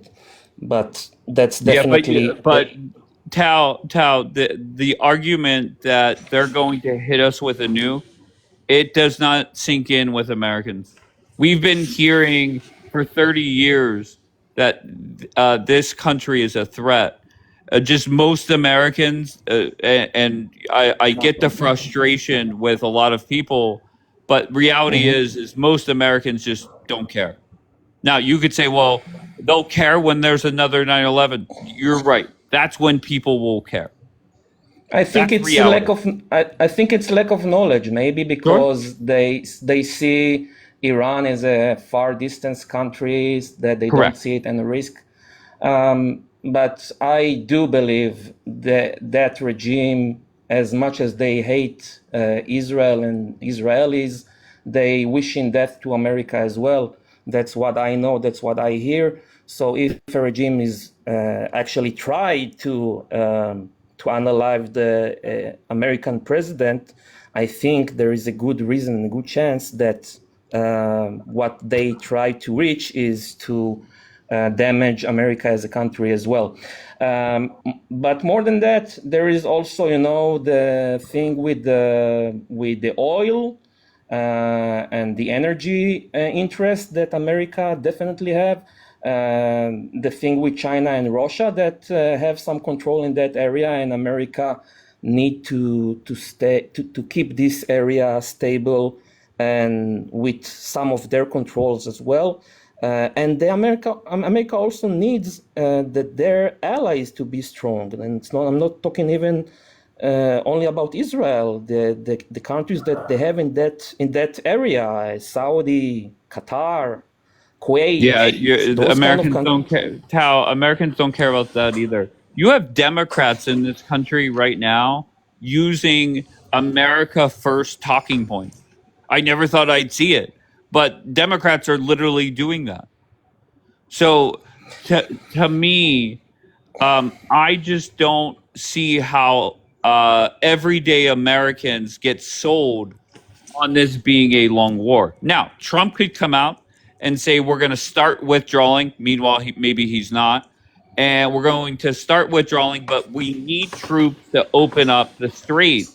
That's something Trump could get away with for a few weeks. Now, as time goes, go ahead. Good, you can respond. Can you agree with me that some of the interests that a government or regime seen as a let's say interest of a country is have a different observing than the people in the street have? People on the street can see it very much differently, but I think the government, because they have more information and knowledge regarding to their interests, they seen the things very differently. And I think Trump has some observing and things that he wants to achieve that probably the average American doesn't even know about it. But Trump has already came out. First of all, let's just face reality. regardless of the end result of this war or when it is, Donald Trump is already going to come out and say that he won. He all his goals were met. And why can I say that with great confidence? Is Trump has already said that. Trump has said we have met our goals. So you could disagree with it, but then what I'm go ahead. Yeah, sorry. What I'm experiencing from him is a very mixed messages. Like, it's very confusing. Yes, I can read that. I think that's by design. I agree. It's intentional. Yeah, I Where can Israel read the says post. nothing, Israel doesn't say anything about like what we're gonna do next. Trump is like, Trump says 30 different things a day. yeah, to throw them off. I can read something that a post that he's publishing or something that he's saying in a press conference, and I'm telling to myself, okay, this is gonna end very soon, and then on the next day, I'm start thinking, okay, maybe that could take way longer. I don't know. I cannot really understand. So what is something that he has said that you think longer? Well, there were a few stuff. First of all, at the beginning, what he said about that he is gonna decide who is gonna be in the head of the regime in Iran. So I figure that means that he will stay there until the current regime will collapse. But after that, he didn't mention it like as a target, as a goal. So it was very confusing. Can I tell you why? Because I think reality is it's kind of hard to get somebody to work with when every day more and more of them are dying. Right, so unless he already has somebody stashed away where he knows at the end of this that they're going to be appointed or whatever, it is. I understand why that messaging has changed. I get that. I could justify that. Some of the other stuff I can't, but. Yeah, there's also some information regarding to the fact that the Pentagon is getting prepared to bring soldiers like boots on the ground, which is very. I don't know if that's accurate or 100% correct. I think either of us know. No, I saw it yesterday. Channel 12 was the one who gave the announcement. We haven't heard that here. They don't tell you that. They're going to tell us first. So that's something that make me understand that that's something that could take way longer than what he referring before, that this is gonna end very soon. So can I add to something though that I forgot to talk about it, but I just was reminded of it. Something that I don't know when the last time this happened ever. I don't know if even it's existed during World War II, but also yesterday the State Department announced to all Americans around the world that we are essentially not safe anywhere. So that is very Margot concerning. brought that up. That's how we started this life. Yeah, very concerning. Well, I mean, because Iran has threatened to hit us. Yeah, I know. And so, wherever we are. So, yeah, I mean. No. It's not. Doesn't mean hit us wherever we are. It means, so what they do to Israelis, for example, in Turkey, is they have actual Iranian agents that are hunting Israelis in airports to try to kidnap them. Well, no, but I thought you were talking about us. The U.S. State Department issued the same thing for us. No. I am talking about America. Okay. I'm just saying I'm not saying like striking bases everywhere. I'm saying there's a threat of being taken hostage by IRGC all over the world, whether it be in South America, in Europe, anywhere. The Americans are in danger. Well, yeah, I mean, we're always supposed to be on alert when we're abroad. No, yeah, but the embassies don't. Concerning, the embassies don't put out messages, because I receive step notifications in the 6 years I've lived here. There's never been anything like that, and I don't know the last time that's ever been announced. So that's a real concern. Sajida is saying, fuck this. Amen, Sajida. We've always gotten alerts when we're abroad. We've never gotten alerts when we're at home. But Okay, I want to finish with Tao. Tao, I'm just looking for the best sales pitch that Trump could give to Americans on, let's just say we're in this for a year or 6 months. How does that make sense to an everyday American? There's no benefits. Well, I can tell you. Go ahead. I can tell you that doesn't make sense in here as well. Americans, can say whatever they want about, I don't know, gas prices or stuff like that. I think the Israelis are the ones that right now have the biggest effect regarding to this war. As an Israeli, I can tell you that completely changing the way you live, the way you think,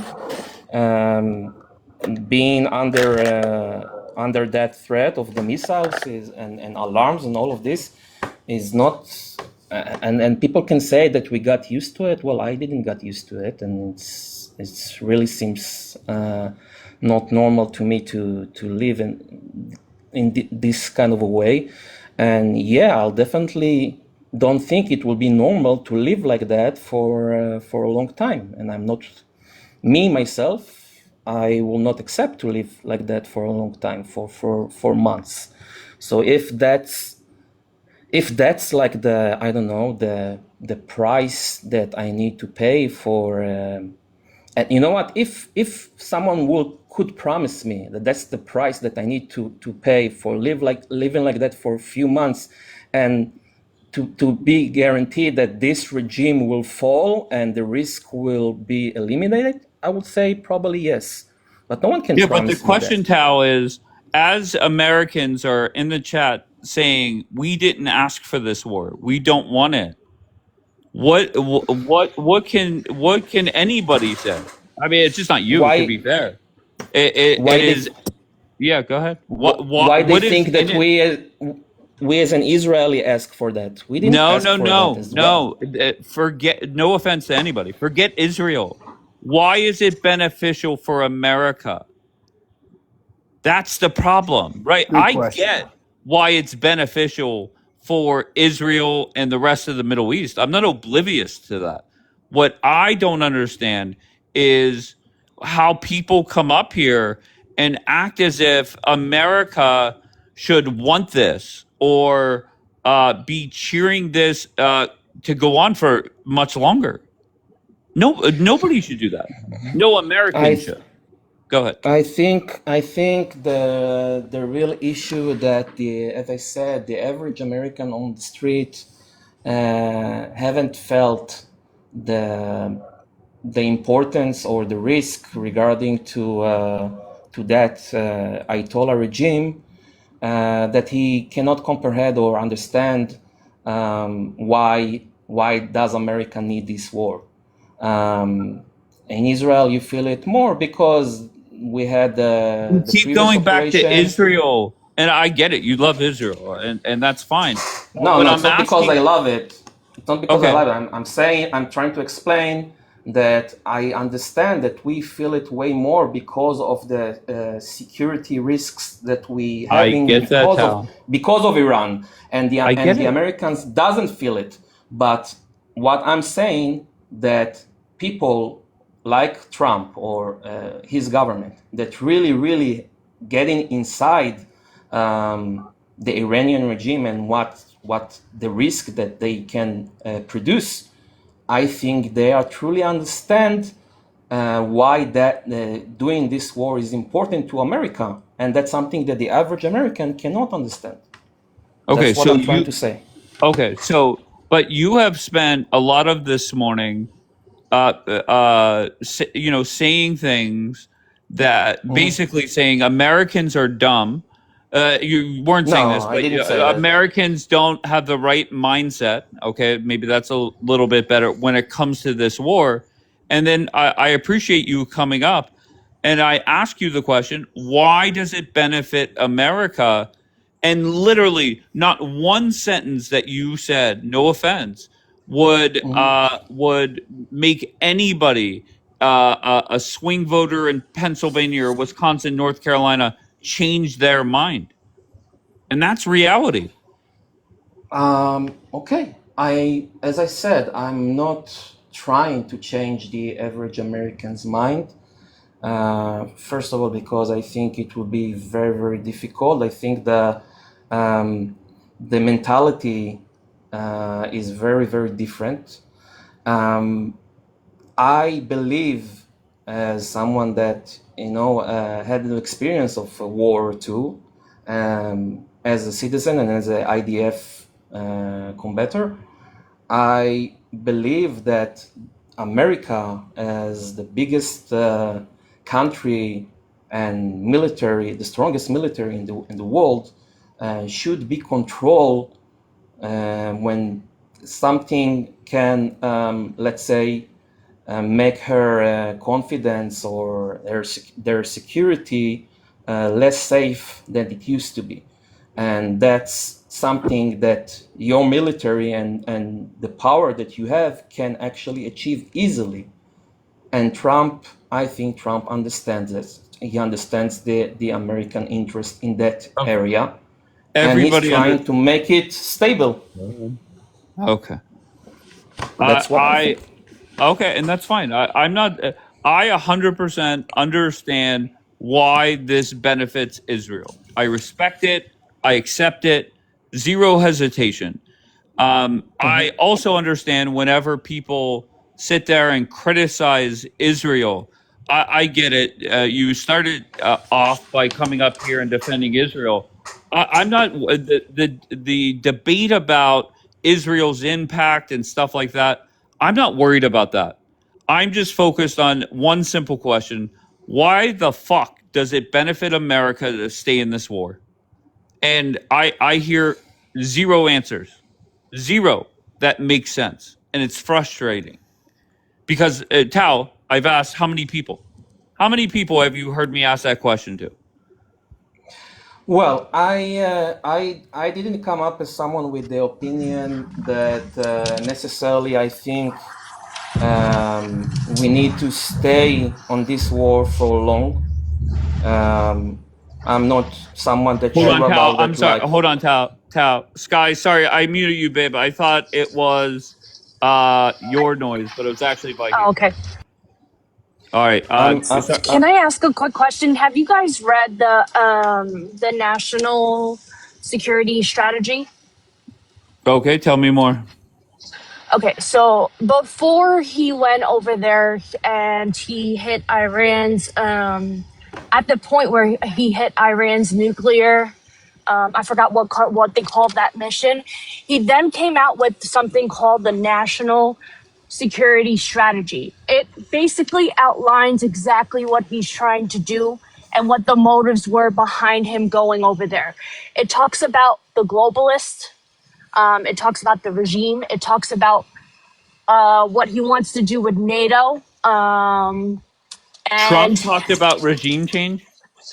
yeah, it's all Okay, it's where's all this in the at? national strategy. It's on the whitehouse.gov. But if you go on Google and type it up, I actually have the link. I could send it to you. Hold on. Yeah, send it to me, baby. All right, go ahead, Tal. Finish your thoughts. Sorry, I just wanted to tell her why I muted her. But go ahead, Tal. Finish your thoughts. so I was saying that I'm not someone, as you know, like I don't know, there's other Israelis that you might talk with for the last few days. I'm not necessarily thinks that we need to keep going with this war for a long time.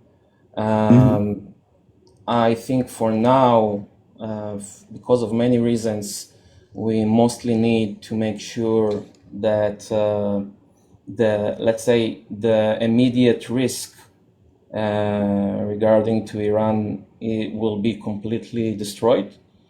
And for me, that will settle it. And of course, I don't want to have IDF boots on the ground, to have more risk that we will have more casualties after the last couple of years. I think where we stand right now is Trump's number one mission is opening back up the strait. The hope is it would happen by 5 p.m. today. I don't think that's happening. So I think that's Trump's number one mission. If you disagree, let me know. But I think other people's number one mission is going to be completely getting rid of the IRGC. And I think it's great to say that, but how do we get that done? I think that's a different story. So Okay, I think executing that. Go ahead. I think, as I said before, I don't think that, and you know that I'm like someone that have a lot of criticism about the Israeli government, so you cannot suspect at me that I'm like they're defensive or something, but I don't believe that the Israeli government is affecting, or Bibi is affecting Trump in the way that some of the Americans here thinks. I think it's just the opposite. But I ignored that for the most part because I'm not focused on that. So I believe that. Go ahead. I believe that Trump. I want to believe that he has a very, very specific plan and goals that, including as I said, to stop the nuclear program, to keep the situation in that area as stable as it could be, without most of the threats, not only from the Iranian regime, from the other key organization and militias that have over there. So he want to have some control over there, and that's also by getting Americans allies to be strong on that area, to avoid from America to stay there with huge forces and counting their allies to do that. I think the energy is also an interest of America over there. And as I said before, but Tal, keep it simple for me. If Trump meets his objectives, okay, you agree that that he's good, right? And he's gone. If the strait was open, I think this conversation this morning would be a little bit different. You think that if it will be open, so he will end the war? I think it would be easier for him. There's no doubt about that. I mean, he cannot end this war without opening that back up. There's no doubt. Facts. I think that's all he cares about right now. That's the point, and that's so where we. That means. Go ahead. That means that you think that if he will reach that, all of the others, the other goals that he have, you already complete, you already achieved. What are you asking? What I think, or what Trump is saying? Trump is saying he already met them. Trump is saying he already met them. Now, if you go one by one, I think the one that is not complete is the uranium. Right?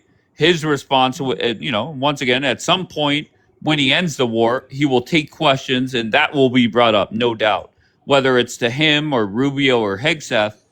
And the answer, very simply, is we have no clue where the fuck it is. Okay, go ahead. Just to piggyback off of that, that's exactly it. Trump his last thing he's trying to do to clean this up is to get oil prices back down, because he doesn't want to be held responsible for that. So I want to ask you guys if that's what you're saying. What and then I'm going again to the fact that I cannot understand him sometimes. So why we're talking now about boots on the ground? Because for the oil. Okay, here we haven't heard that here. We've been told. No, I know, Margot, but Israeli media is like they tell us. Margot, can I just finish what I want to say? Our president has point blank told us. Okay, I'm just going to restart. I just want to, first of all, let's go to my baby Sky, okay? Sky sent me something that is from November 2025. It's called National Security Strategy. Okay, I'm not. Looks like it's quite lengthy, but I will just say this: whatever is in regime change isn't on there. She's saying it is. How's that possible?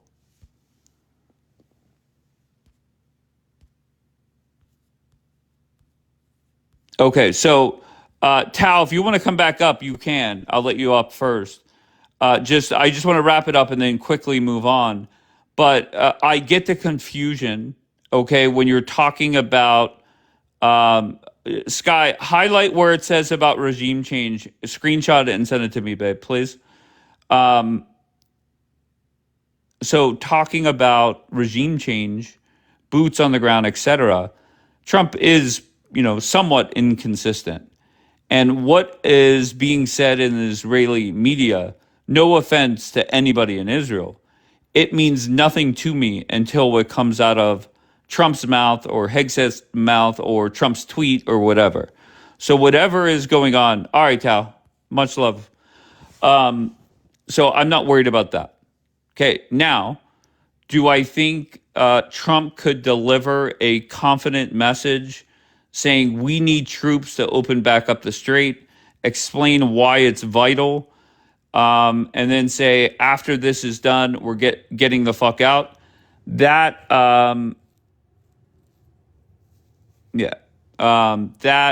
that makes sense to me.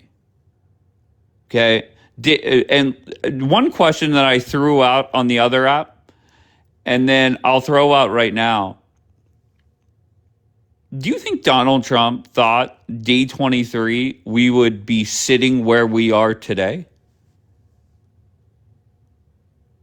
Think about that question. Trump approved whatever he approved and kicked off this war. Look at the people that say yes with zero hesitation. Look, just take note of the people that say for sure 100%.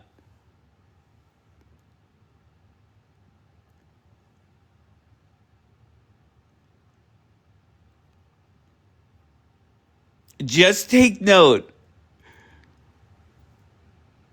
Okay, so there is no doubt in my mind that Donald Trump said, let's get rid of this guy. There is no doubt in my mind that Trump thought by day 23 that the current regime would not be fucking up the whole Middle East. Why? One, the manpower that Trump put out there. And two, that the people of that country would overthrow their government.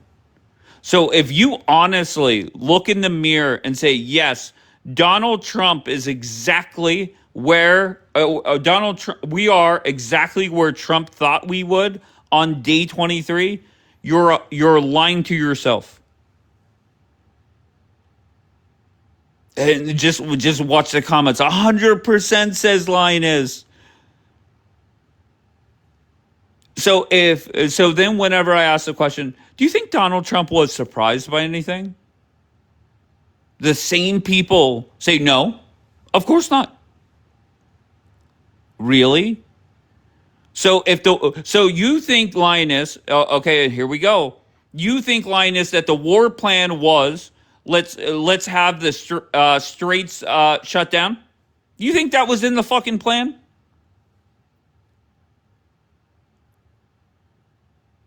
When Donald Trump said it's going to be 4 to 5 weeks and we're now in the fourth week?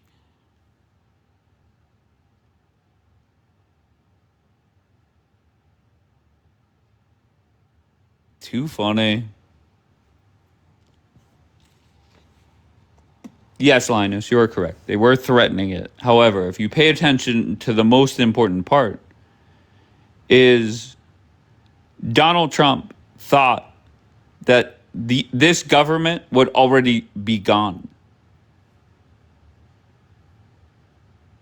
And if you think that Donald Trump started this war, no. Okay, Linus. I can't wait. I cannot wait for some of this shit to fucking start coming out and just see Linus's response. You guys are a fucking joke. Well, Viking, what's going on? What's up, man? I have a lot of thoughts I want to share, man. And there's literally a lot to talk about. One of the things, I think the main question that you were saying is the Viking, let U.S. me just wait. Hold on 1 second, sir. Where are you from? You here in the States or elsewhere? Yeah. I'm from Palestine, but I live in the States. I've been here for about 13 years now. Oh, okay. Most people and that said that they were from Palestine, they changed it to Tehran. So kudos for staying true on that. Are you a Trump supporter? Let me say one thing first. So Wait, Tehran, Viking. Just answer my questions. Are you a Trump Yeah. supporter? At first I was, yes. At first I Okay, was. did you as a Middle Eastern, support? as a Muslim Middle I just Eastern, I need was, short yes. answers, bro. I need short answers, bro. Did you support Trump and Bibi taking out the Ayatollah? Yes. Okay. Do you support Trump putting boots on the ground? If that no. means regime change. No. Okay, so no. Absolutely not. No. Okay, so you just you want keep me to it say why? Sure. Because, like, your question is the U.S. going to benefit from anything? Absolutely not. Absolutely not. I lived in the West Bank. My wife is from the occupied territory, which is known as Israel. And I will talk from a unbiased, or it might be biased, but since I'm a Palestinian, you know. So I'm going to talk from all three perspectives. I count myself as a Muslim American right now. And God knows how loyal I am to this country, because this country has given me what no other country could give me. And let me say this. Iran is a huge enemy for us. I don't think the U.S. is. The only thing that I see is that basically the U.S. is misled. That's about it. I mean, they're going to tell you, oh, they say death to America, blah, blah, blah. But That's they all do. bullshit. They do, yes. That Okay. 100%. But did you ever think about the reason why they say that? I'm not Realistically. looking to justify them, right? It sounds Yes. like You when can't people justify. wait, No, hold on evil 1 cannot be second. justified. Viking, Yeah. hold on 1 second. It's like when people dumbasses came up here to justify what Hamas did, right? Like fuck off with that bullshit. Okay, Well, just very let's. very simply. Well, Okay, I mean, come on. from the Hamas perspective, Dave, you gotta take it into perspective. No, Hamas is there's different than Iran. I don't get. Nobody gives. No offense. Nobody Okay. gives a fuck about Hamas. Nobody gives a fuck about Gaza. And you That's don't have done and to. over with. That's so exactly your I point. just don't want to hear it. Yes. I To mean, me, you live in the Viking, U.S. just Why hear me. would you? Hold on 1 second, Viking. I Go just ahead. want to say, I think there are a lot of different groups of people that sound dumb in this war. I think Republicans sound dumb that they could co-sign a war. I think Democrats always sound dumb.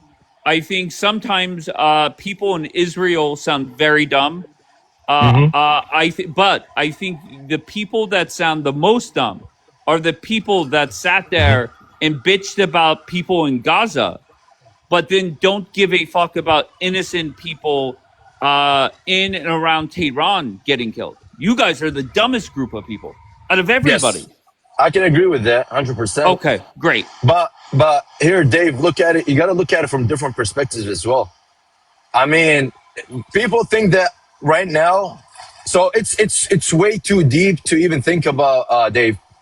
For us, it's more like I would say a geographical war, more like a religious war. There's a lot of perspectives to look into. I But got you. since your I just want question to talk is about. I just want to talk U.S., about. Okay, you want you to and talk I about the agree. U.S. beneficial.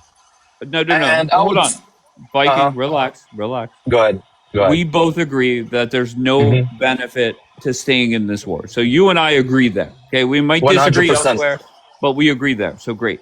So how should Trump handle the coming weeks? My answer: get the streets back open, get the fuck out. Your answer: 100%. Yes. Nobody in this whole fucking world wants war with the U.S.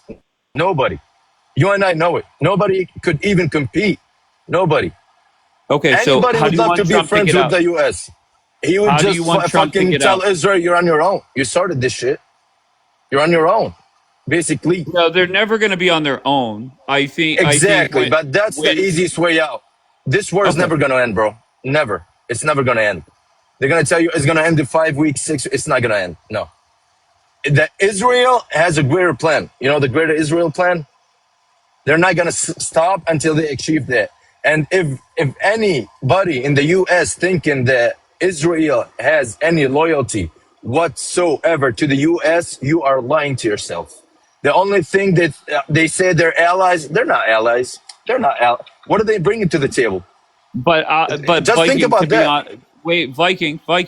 If I'm Go gonna ahead. sit up here and tell people from Israel straight to their face, I don't give a fuck what you want.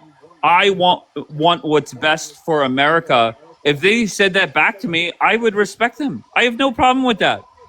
BB should do what's best for Israel. Trump should do what's Yes. best for America. Yes, you do what's That's best for simple. your own people. Yes. But Okay, why would the great. U.S. do what's best for Israel? That's what you got to think about. I mean, yes, Trump at first, I used to be a Trump supporter before he was on the Epstein fuck list, you know? I was a big, Viking, I don't know if you know this. The original Epstein list was the Quran. Did you know that? no, it's not. If you want to go to the Oh, I'm religious so side, sorry. Well, no, I'm so no, sorry. no. The Epstein list talks about grown adults sleeping with children. And talk to me about Muhammad. I talked to you about Muhammad, about the Yeah, six go year ahead. old or the 9-year-old. There If you you go. look at There you about, go. So if you go in depth, the Dave, if you go original really in depth, Epstein files, that was the let's Quran. So I don't want to scientists hear came together, Dave. somebody from quote unquote Palestine talking about the fucking Epstein files. Sorry. I mean, if you want to Don't go want it. about the Don't need religious it. side, hear me out. If you want to talk about the religious side, scientists. I'm not talking about priests, imams. I'm talking about scientists. They came together. They came together and they put the ages and they even deferred on that. They said it could be 16, 17, 18. That's a It's lie. not You're lying. proven. You're lying. You're I'm not. lying. You're I'm not. lying. I'm talking to you about scientists who came together, not priests, Scientist. not pre. What Yes, kind of yes, scientist are you talking about? yes. Historical Oh scientists. Let's yeah. put it All this right. way. Yes, it's a historical. Yes, yes. I mean, you could disagree with. Get the fuck out of here. I'm telling you, I swear to you, I could criticize every fucking group of people. I could criticize my own, the Republicans. I could criticize Trump. I could criticize Democrats. I could criticize the people in Israel. But the dumbest fucks in all of this, in this whole debate, no doubt about it, are these people that whined and bitched about quote unquote innocent people dying in Gaza, but don't give a flying fuck about the people that were dying in Tehran. Why? How does that make sense to you guys? And I do stand by that. Once again, original Epstein files. That would be the Quran. All right, so let's start off with this Crackerjack. What's up, Crackerjack? Just lie, lie, lie, lie, lie, Sure. lie. What did I lie about? Go ahead.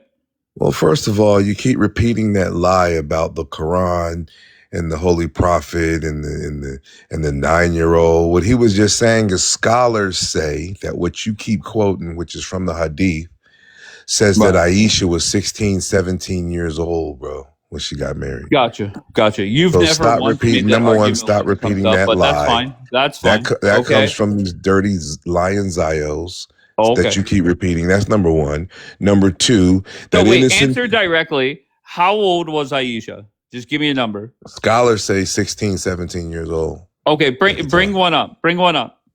What, the Bring it up. scholars? Yeah, bring something up. If you had to Oh, go in come front on, of bro. if you had to go in front of a fucking judge and present evidence that Aisha was 16 or 17, what would you show them? This is what the scholars say. But what Okay, bring it up. Oh, bring it up. What do you want me to do? Go look on Google and chat GPT? What are we stuttering for? I've already done that, bro. All right, tell me when you're ready. I'll bring your dumbass back up. Go ahead, Bianca. Officially confirmed by USA Today. Okay, and what did it say?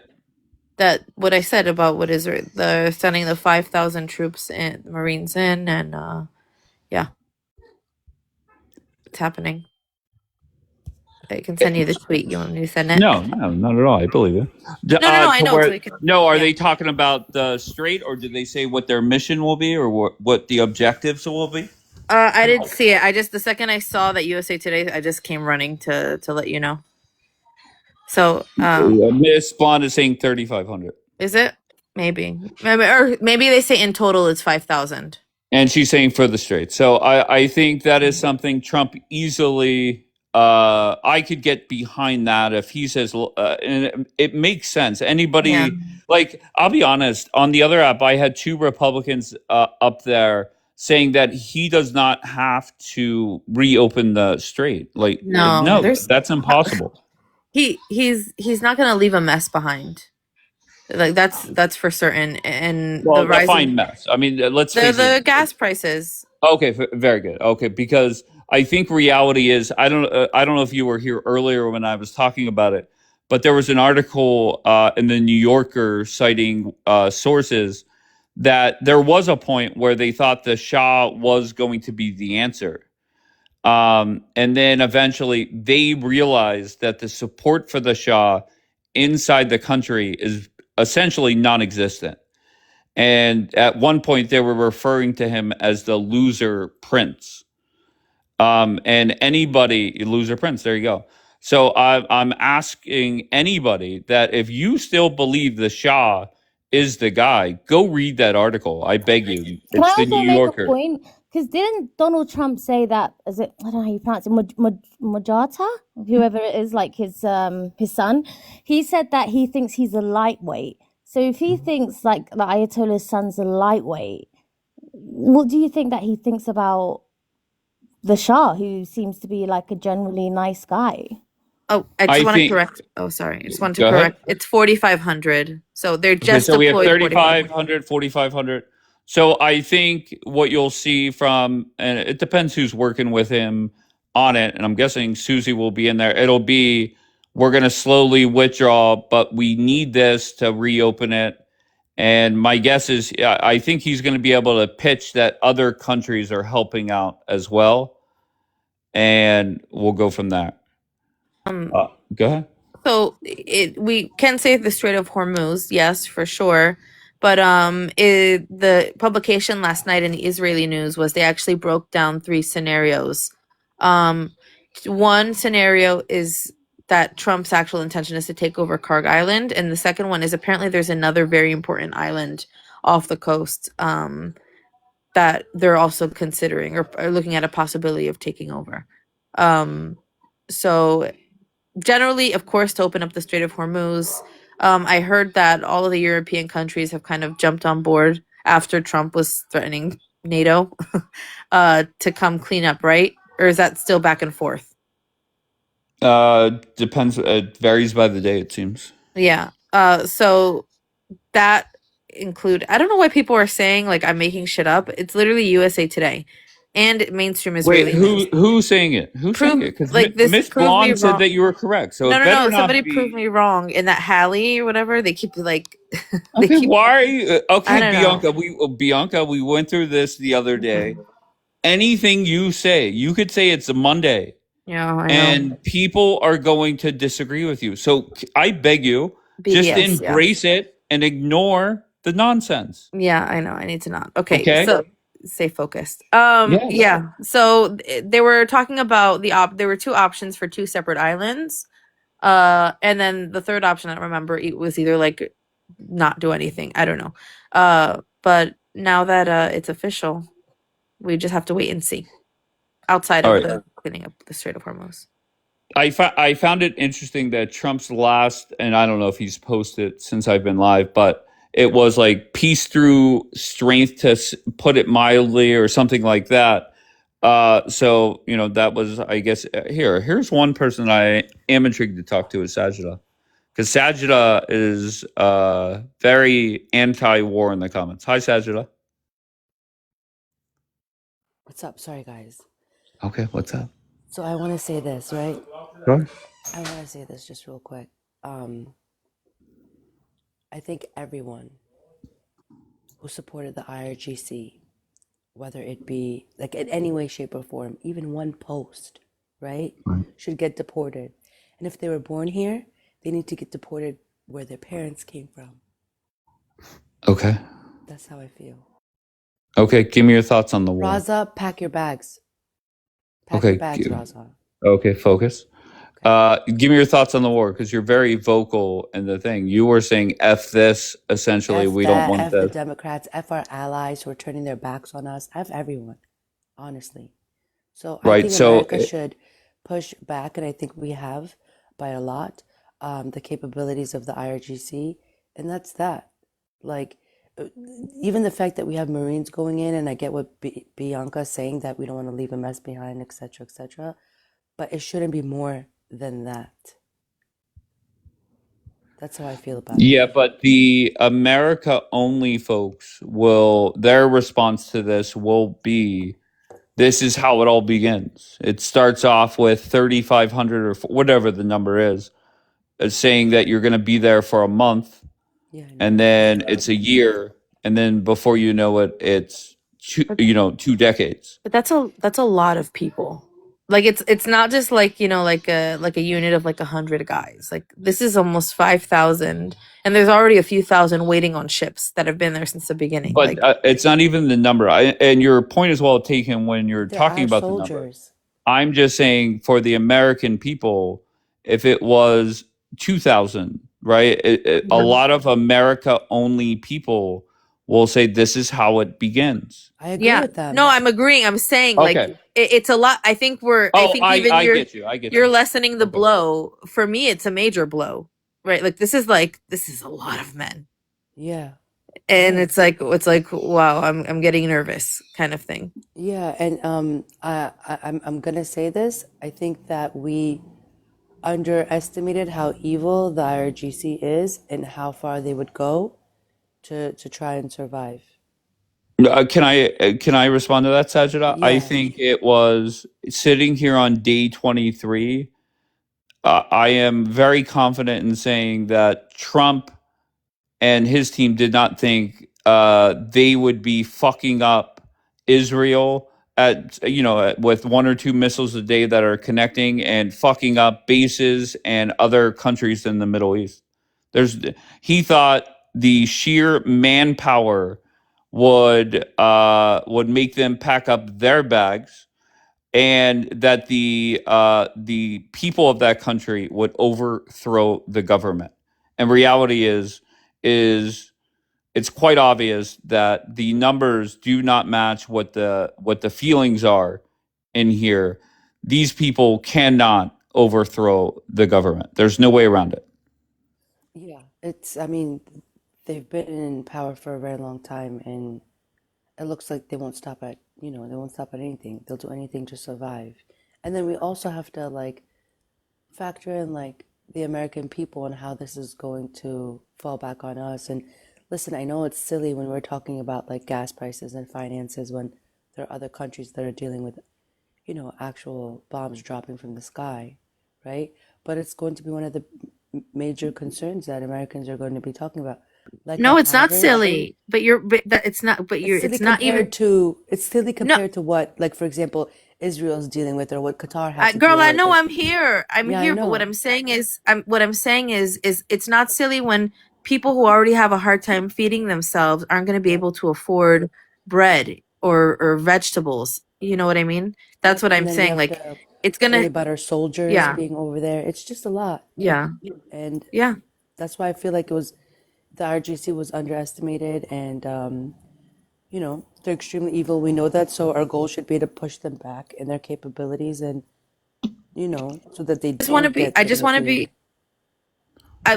just always want to make sure that we're always cognizant of because I find oftentimes, and even myself, I've been guilty of this throughout the whole war with Hamas, is kind of being a little bit condescending towards Americans, especially because so many. I'm not saying that you're wrong at all. I just wanted to make sure that no, it's going to be bad. Wait, Bianca, what point did you just make? My phone froze. What did you say? No, I said that in this conflict, I'm more cognizant of the cost and the toll on the American public. That yes, we're running to shelters from bombs, but when children aren't going to be able to have formula and vegetables and bread, that's a horrific reality as well. because they're not going to be able to afford it. All right. Some people, although they're numbnuts. Go ahead, Raza. Oh, Raza, are you packing your bags? Yeah, Stop. wait, so what did you say? I just want his You want to input. repeat what you said? Come on. What, Raza? Well, could this Go person ahead, give me repeat your what they thoughts. said? Are you packing your bags? You're going to I get don't have a deported for vacation treason. planned. It was just All right, Eve, Raza, so just give me your thoughts. Go. you guys all got scammed by the Persians on this app who came up and said, oh, 90% of the Iranians on the ground support the Shah. They're all screaming for the Shah. They're yelling, Reza Pahlavi, bring him back. It actually turned out that his support inside Iran is probably like under 2%. No, I wouldn't say it's under 2. But I Okay, mean, he's the equivalent regardless of, for the Americans. it's He's not the equivalent of 90%. Jill Stein, like Well, a I mean, you fringe, probably crazy voted for person. Jill Stein, to be fair. Well, it was just someone who had no chance at all, and they just amplified to wishcast. That's it. Now, it turns out that there are two kind of camps within the actual government. The hardliners versus what they're calling the pragmatists. And these pragmatists are the one that Trump is willing to work with. So Abbas Which Araghchi, makes he's sense. one. Dave, you want us to take advice from a terrorist? No, I mean, no. I guess know more about this than No. you do for sure. Sajida, you have to work with, it's either you work with the devil or somebody that's less evil. And, that we don't have many options over there, right? Reality is that if Trump flew in the Shah, civil war would break out. Okay, He's talking now. about Raza. Like, who cares about his No, opinion? well, It was a treasonous it would terrorist. never happen in the Supporting first the place. IRGC Once while we're at again, war he with says them. a lot of dumb shit, but with that point, I agree on. Just because somebody supports Hamas or whatever you disagree with doesn't mean if they say today is Monday that they're wrong. That's all.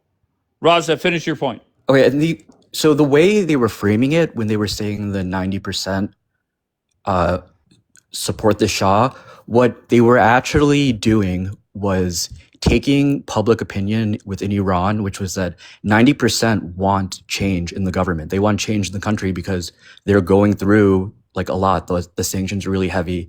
They're having their currency crisis. Like life is very difficult for them, and 90% want change. However, the crazy people on this app were then saying, oh, 90% want the Shah, when in reality, it was much, much, much less. I think that's a fair way to put it. You're saying a lot of the people want it changed, but not necessarily the Shah, right? Is that what you're saying? Yes, exactly. And the people are willing, they're more skeptical of foreign intervention because... Right, they hate the West. Yeah, because the West has screwed them over, specifically the US and Britain. But there were steps made in the last 10, 20 years to repair that. And then Trump came back and like kind of scuttled it. But look, I mean, I'm an American. I don't want to see troops on the ground. Trump definitely knew the Strait of Hormuz was going to be shut down because they threatened this in the 12-day war. So the reason why it only lasted 12 days was because it got to the point where Iran was saying, hey, if we continue, we're going to shut down the Strait of Hormuz. And we didn't have any aircraft carriers. We didn't have anything there. But I disagree. I think he thought that they would be too scared to do it with all of the like reinforcements that he sent over there. I thought he thought that they would chicken out. They would be gone already. Yeah. But Raza, I want to ask you a question. So like with because I know you said they might not necessarily want the Shah or Western interference. Is that not better than what they have at the moment? Like, I mean, I To them, no, that's the problem. They It depends hate who you the ask. West. Wait, hold on one second. Can I just give you an example, Bombay? Whenever day 3 of this war is when Trump spoke to the American people and whoever else was listening, And the very next day, that story came out about the Kurds. And we literally had somebody that has been saying free Iran for however long. And when the story came out about the Kurds, her response was, I'd rather kiss the feet of the IRGC than work with the Kurds. Yeah, and I mean, obviously, that's someone that's, Iranian, but in the diaspora, right? I'm thinking about the mindset of Iranians that are on the ground, that are living under this regime. Obviously, there's very limited access in regards to like the internet and stuff like that. So it's hard to kind of get a feel on what they're feeling. But like, I mean, from my perspective, even if they don't like the Shah and they're not all for Western interference, I would feel like that would be the lesser of two evils in their eyes, and they would go with that for the time being. So I understand your point, Raza, like they might not support the Shah and Western interference, but I think those two options are a lot better than the IRGC. I genuinely believe they would rather stay with the hardline IRGC like clerics than have the Shah. Like the ones in the diaspora, they're not Muslim. They're not Muslim, and they also want to deny the entire influence of Islam on Iran. So those people are just lost causes. They have no. All right, Raza, I appreciate you. So here's a couple questions. One, very simple. If Trump goes through and puts troops to open back up the strait, does that make it? Let me phrase it this way. This action that Trump is about to do, does it make it, in your mind, more or less likely that he's going to follow through with regime change? Him putting troops on the ground to get best drop of the day. Does this move make it more or less likely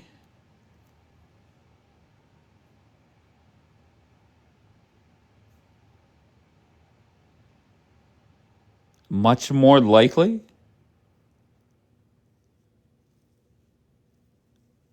Okay, so explain to me why it makes it more likely.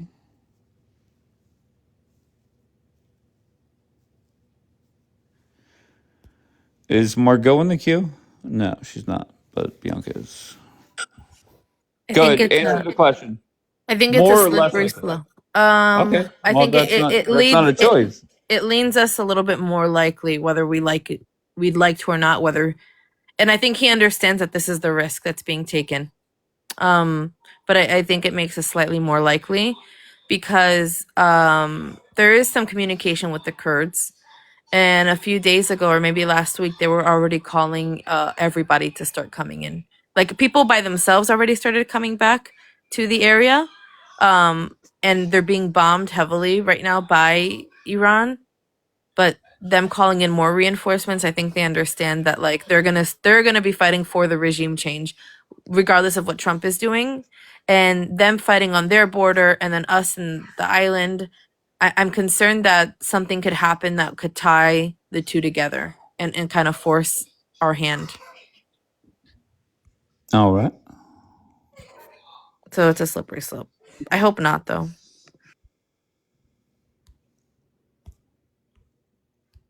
All right, I'm just going to let 3 randoms up, and then I'll go from there, and let's see if they even connect. Michael, where are you from?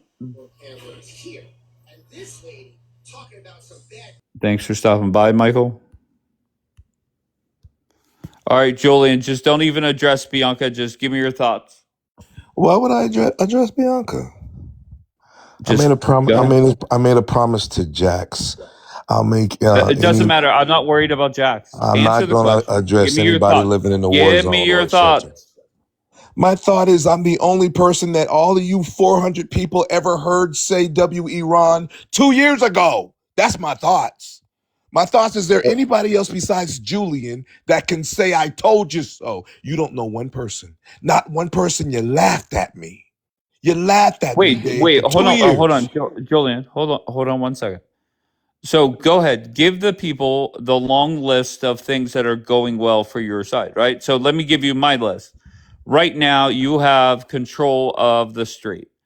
Donald Trump is about to end that. So what else do you have besides that? You're still on that dumb shit right there. Okay, just let's move past that. Let's just give you the win there. Where else are you winning? Nearly in every phase. Okay, let's list them. I have my pen. I have my paper. I'm ready to take notes. Go ahead. There's no defense for the hypersonics coming into Israel. Ask Beyond. Well, I can't say her name, but ask anybody who's running into shelters all day, every day, yesterday, today, and tomorrow, and for weeks to come. They're terrified over there. I've never felt a hypersonic, but I hear it's pretty freaking terrifying, right? That's number one. All of those Arab countries. How many countries hypersonics have made contact over there? It's more the cluster bombs, no? by way of hypersonics. It's not the hypersonics, it's the fire and smoke that comes with it, okay? Okay. I love it. You know why I love it? I'm the only human being that you know that told you this years ago. Now, it wasn't that I'm lucky. It's my 146 IQ that told you. No chance it's 146. No chance. Well, I don't know how. I must be a great guess. 0% chance. And by the way, I listed the scholars. No, I listed where the did you take scholars an in the IQ comments. test at? Where did you take an IQ This test is years at? ago. This is years ago. I might have lost a half a the point. Julian I know today, there is no chance in hell it's 146. You don't respect my intellectual gangster. Why, Dave? Maybe 3 weeks no. ago, Once again, there's no way around it. No chance in fucking hell that it's 146. Who else told you that this would happen, Dave? Nobody but Julian. Wait, Julian, you're up here celebrating. I'm giving you a chance to list everything that is going well, and you're deflecting. Well, they broke out exactly. They broke out the new missile that reached Diego Garcia. It can reach Diego Garcia. Okay. It can reach Europe. They hit every single American base over there. They created American bodies. They got Donald Trump talking about the Kurds, sending more troops. We don't know what we're going to do. I thought the people were going to rise up. Everything I told you that would happen, not because I'm psychic. It's that 146 What about, IQ. I'm so sorry, what about the baddest Muslim on the planet? Where's he at these days? Hell. Right, he's in hell, literally. He right, rules from the grave. And then you switch your photo to that dumbass. That motherfucker's on his way out. He rules from the grave. He rules from the grave, of course. He's Makes tied sense. a bed knot in the Strait of Hormuz. All right, very good. So when Trump figures that out, I don't think you have much left. Why did Trump? I think that is a win for your side. So do you admit Trump Trump poorly planned this? I know you don't think Trump can do any wrong, but can you admit that this is poorly planned? I'm saying that, well, I don't know about poorly planned. Maybe execution did not go as planned. I swear to you, I firmly believe Trump was basically under the impression that if we get to day 23, we're just wrapping things up. It's just about wrapping up. Of course, that's called underestimating your enemy. Sure, I think that's very possible. I didn't underestimate him, though. Yeah, but I think sitting here today, you're still overestimating them. I think both things can be true. Man, 3 weeks ago they lost the Ayatollah, like you guys were celebrating about, and here we are over 3 weeks into it. They've hit every American base over there. They've done what they want to fucking do, bro. They've caused my gas prices to rise. The fuckers. And you know what? And you're still looking. But why is it that nobody could stay in government over there? Like, what's going on? I don't think they need a government. Day they're coming out. They just dead, need somebody that knows the codes to the missiles. Another one. Another hypersonic is landing and landing. It's gotten so bad. You guys got emotional protectors for Bianca and Daniela. Oh my God! Don't talk to them. They're under pressure. wait, hold on one second. If we took a drone over Tel Aviv and then took a drone over Tehran, where is there more damage? The drone would be in prison for 5 years. Can you answer the question? Over Tel Aviv. Once again, do you want to answer the question directly? Yes or no? The drone over what Tel side Aviv. has more damage? I'd say Tel Aviv. Yeah. Okay. So it's about can you the size. bring up? It's about the size of Chicago metropolitan area Sure. versus Can you bring Iran. up? That's 2.5 sizes the Bring time up of Texas. a reliable photo of Tel Aviv? Yeah, you got one remember right like on the on panel. night 2 or 3 You got one of this right. war? You got one Wait, right. hold here on the one panel. second. Stop. Do you remember on night 2 or 3 of this war, there was that video of, I think it was Tehran, where the whole street was burning on both sides? Mm-hmm. Show me that in Tel Aviv. Show me that anywhere in Israel. That's a prison sentence in Tel Aviv. You're not allowed to film so nothing no in Tel answer. Aviv. So do you have proof How can I that show you you could bring something? up? Okay, Go you ahead. show me the Epstein list. Okay, that's how protected that shit Okay, is. so now we're back to so if you're winning, you're not deflecting, and to me, so Iran is you're not doing winning? nothing but deflecting. So America's ahead. winning. Let's get this straight.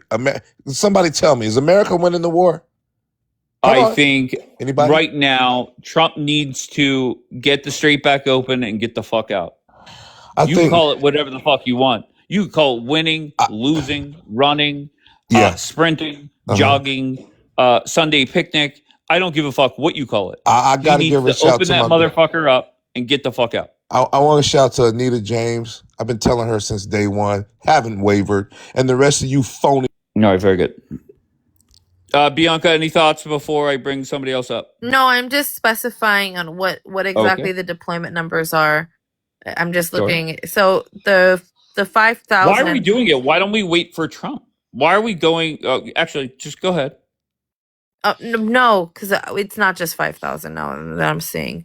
The ones that coming out of San Diego, it's another few thousand. So I'm just not understanding why this isn't being. I feel like Trump should get ahead of this. No. Like. Sure. Yeah. No, I mean, No. Whatever happens. I think he does have to come out and talk. And I think last time I looked, the Dow futures were down 300 points, so that might speed things up. Yeah. Let me see what the Dow futures are. They are. Anushka saying that he put a pause on negotiations. Girl, there was never going to be negotiations. It was the ironic thing is maybe an hour ago Dow futures were down 300. Now they're up 300. So I don't think I ever remember seeing that. So I don't know what is going on. So she said check truth.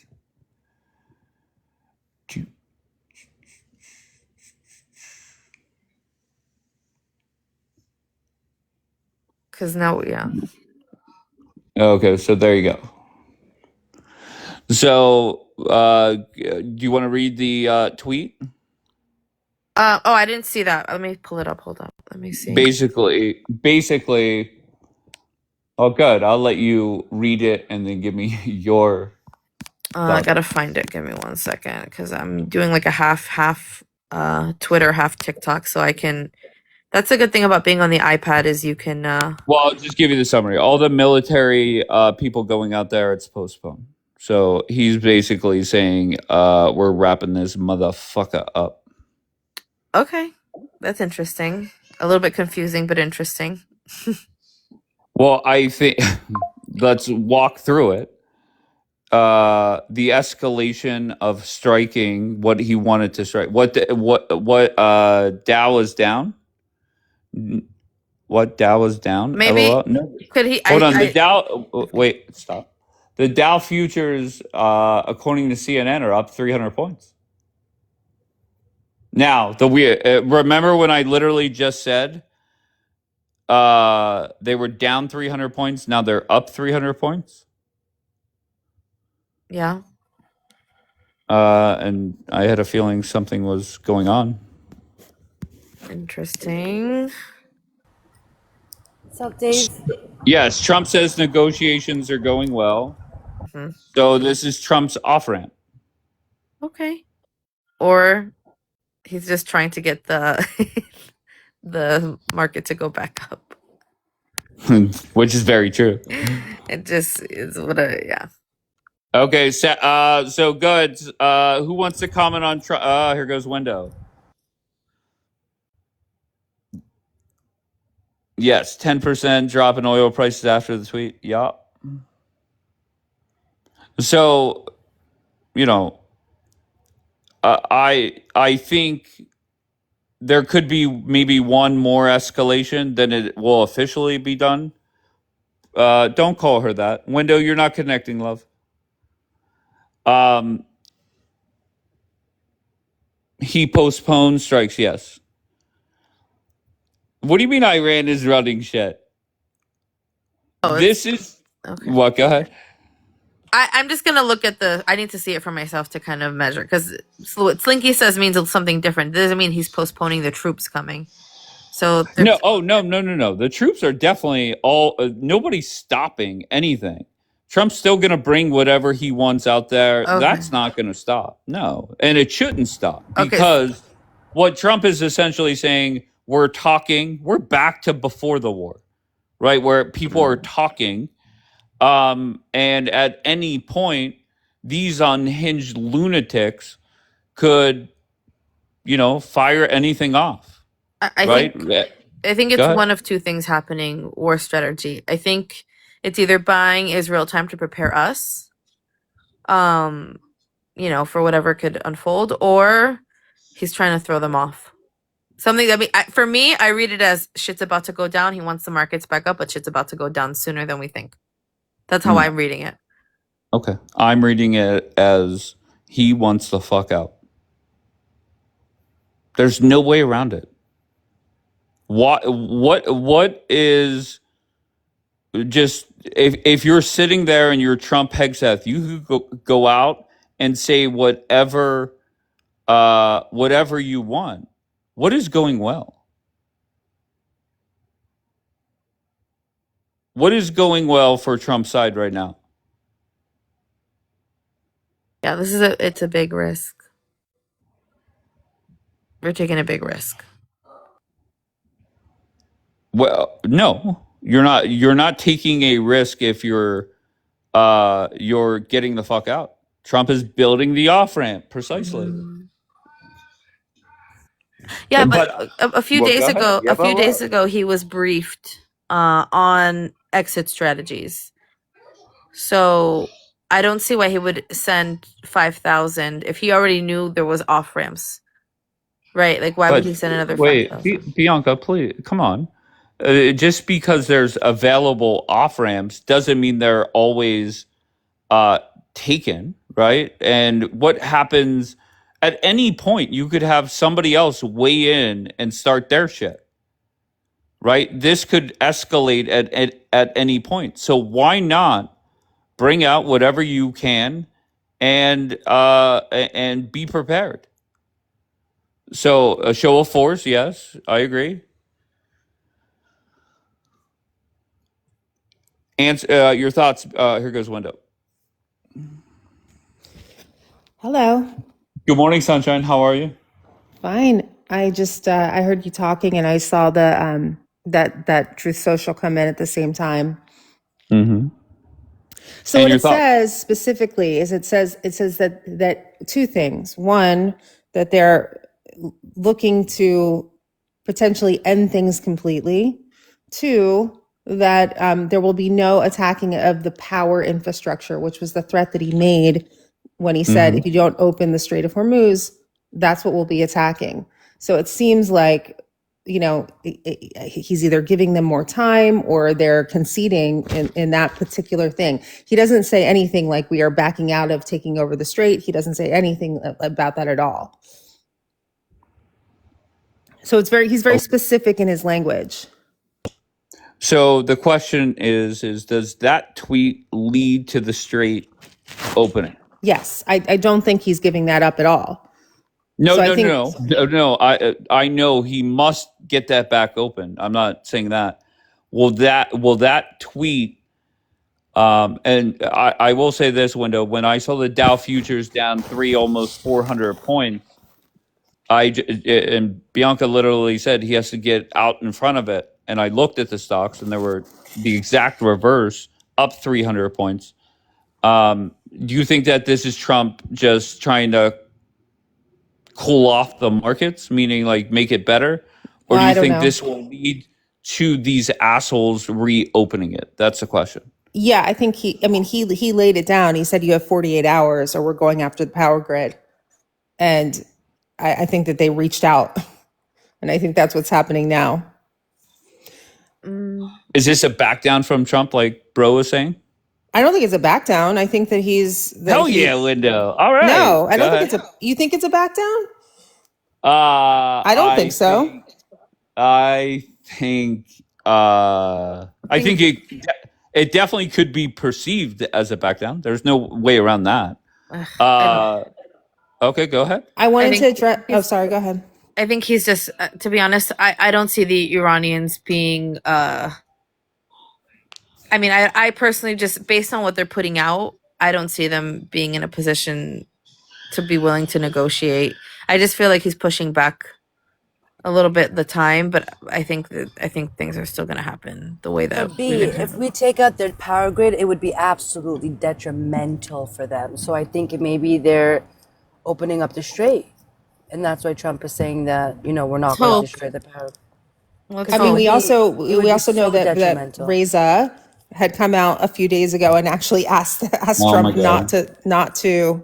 I know you're not a big fan of Reza, but I'm just saying, just timeline. Reza had said, please don't take down the power grid because that affects everybody. It doesn't just affect the IRGC. I don't think that Trump would listen to him. I'll be honest with you. I don't know if that has anything to do with it, but I did want to bring up something with you, Dave, because I know you keep saying, how come the people haven't risen up? How come they haven't done something? And I just wanted to point out that I don't know if you saw what Brad Cooper said. Brad Cooper is the head of CENTCOM. And he said, as of today, please wait until you get the signal from the president. What CENTCOM, what the U.S. Army does not want is for the people to effectively be human shields for the IRGC. Gotcha. So they made it very clear, and this is something Pete Hegseth said last week, and then it was reiterated by Brad Cooper from CENTCOM today. All right, and I know you're a fan of the Santa Show. Do you get offended when I say there's no chance he is the next person in charge? No, I don't get offended. I don't think that we know what's going to happen, but I think that there are just some things that you may not totally be taking into consideration. Because one thing I've heard you say again and again is, Trump needs somebody in there that's going to work with him. And if there's a person that I can think of that would be a person who would work with him that's already in the White House. I told you that I met with him 3 times.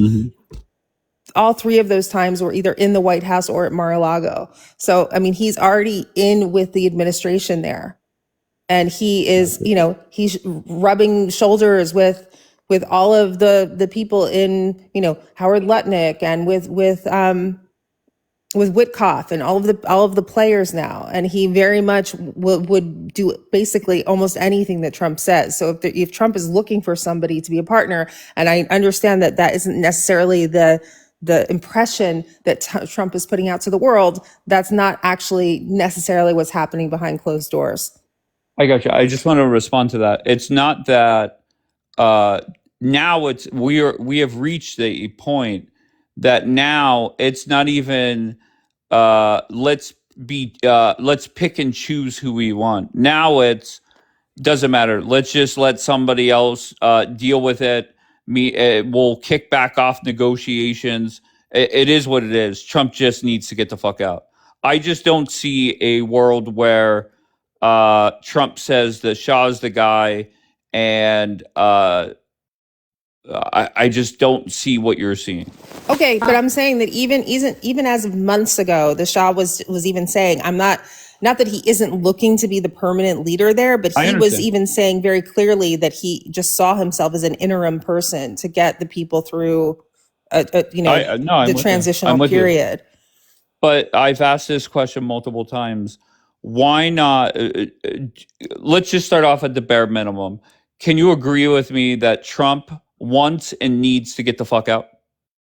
That he wants and needs, no, I don't think I totally agree with that. Really? Well, listen, I don't think anybody wants to be in war, but I think he's made it very clear in all of his public statements that either one, they feel like they're ahead of schedule, that Iran wants them to back down, but they have no interest in doing anything like that. No problem. Do you think that the process of getting the Shah in there makes his objectives, meaning he'll be over there shorter or longer?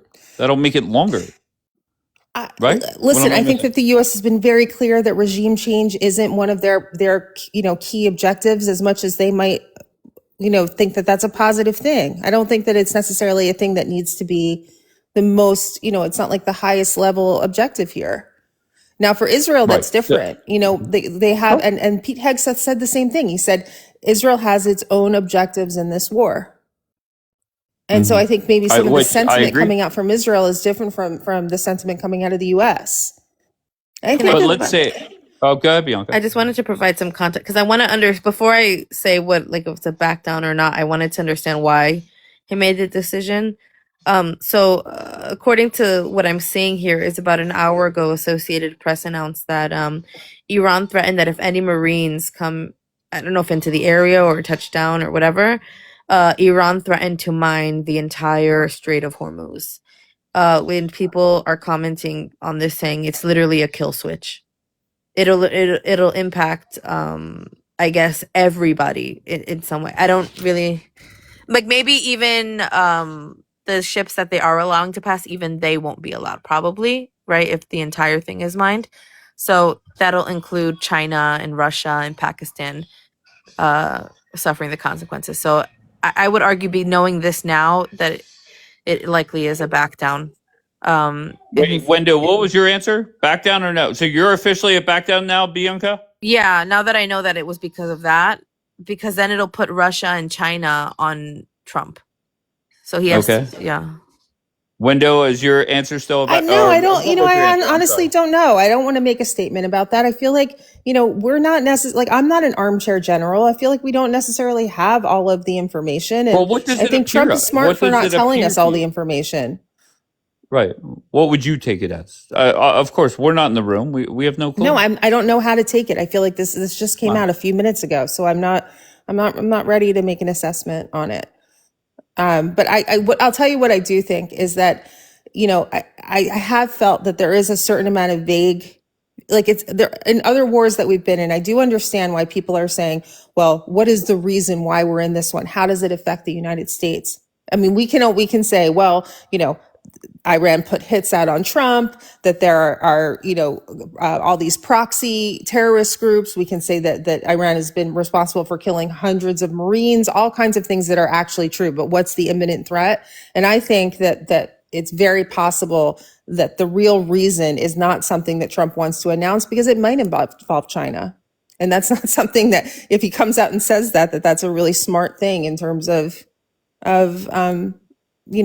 strategy or putting targets on our back from places we don't want them. Sure. So do you agree that it's a hard sales pitch to make to everyday Americans on why this war is beneficial long term? Yeah, I think that it makes it a harder sales pitch. Absolutely. But that doesn't mean that I don't completely trust him. I think that it's like, it's not really very sophisticated to assume that before Trump would make such a monumental decision that he doesn't have massive amounts of intel, that he hasn't thought things through, thought about, the strategy before any war is entered into or any military operation, the strategy out is laid out. He's got the best of the best minds and military advisors. Like this is not something that was just done this is not something because Netanyahu told him to do it. It's not something that was just done on some kind of impulse. Like this is a very well calculated decision that has to do with really the global health of the world. So I'll just say this. My thought process is Trump will and needs to get the strait back open, and then he is done. Do you agree with that or no? That it does seem to be that that's his main goal, but I mean, I'm sorry, I don't mean to be vague myself. I don't 100% know. I just know that this is something that, I mean, there, you know what, maybe not totally, because there's a couple issues with I this. could give you so many reasons on why I feel the way that I do. Well, let me just finish what I was going to say, is that I do think that there is an issue with the fact, yes, we took out their ability to make a bomb, but if the uranium still exists within inside of Iran, that's a problem, right? Because all that would need to happen is for more bombs to be built, and then their uranium to be attached to it if it's already enriched to that level. So I think it's a major goal, which they have said very clearly. Well, Trump has backed the off that, objective to is be not fair. just the strait, but that it's also about the nuclear capabilities, which could exist if the stockpiles are still there. Right. Okay. Do you think that Trump would send soldiers in to go like digging for it around Isfahan? Yeah, I think possibly. Oh my God, that would be a lot. I disagree. I think, once again, Trump only has one goal left now, and it wasn't, on his original list. And let's face it, Wendo, Trump, he's going to come out and claim victory regardless. Does not matter. But once the strait is back open, I'm to the point now where he doesn't even, maybe he doesn't even appoint somebody or have a say in the next person that is running there. I mean, even Israeli media is saying like Trump just wants out, and this, like Times of Israel just posted that. Like, yeah, I don't know. They agree with what Dave was saying. I don't always trust Times of Israel for their what makes their commentary. No, forget that. If you don't trust them, no problem. What leads you to believe that Trump wants any more of this? Because I feel like he's been extremely aggressive in his language about how they want to negotiate and I don't want a ceasefire. He said that very clearly. Oh, okay. So basically there's a ceasefire right now, essentially. Well, yeah. I mean, I think that he's giving. So what are you talking about? It could be. No, listen, I'm not saying that I have all, I'm actually saying the opposite. I don't have all of the military answers, but you're asking me my opinion, what my instinct is. No. What I'm saying is, I could give you a few different things that leads me to believe that Trump wants to fuck out. The biggest thing is that last tweet.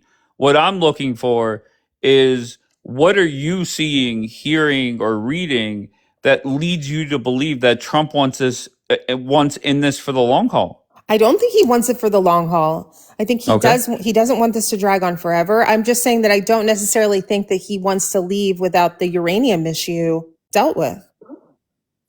Yeah. I think that was a great goal to have when this all kicked off. But with all the shit that has gone down, I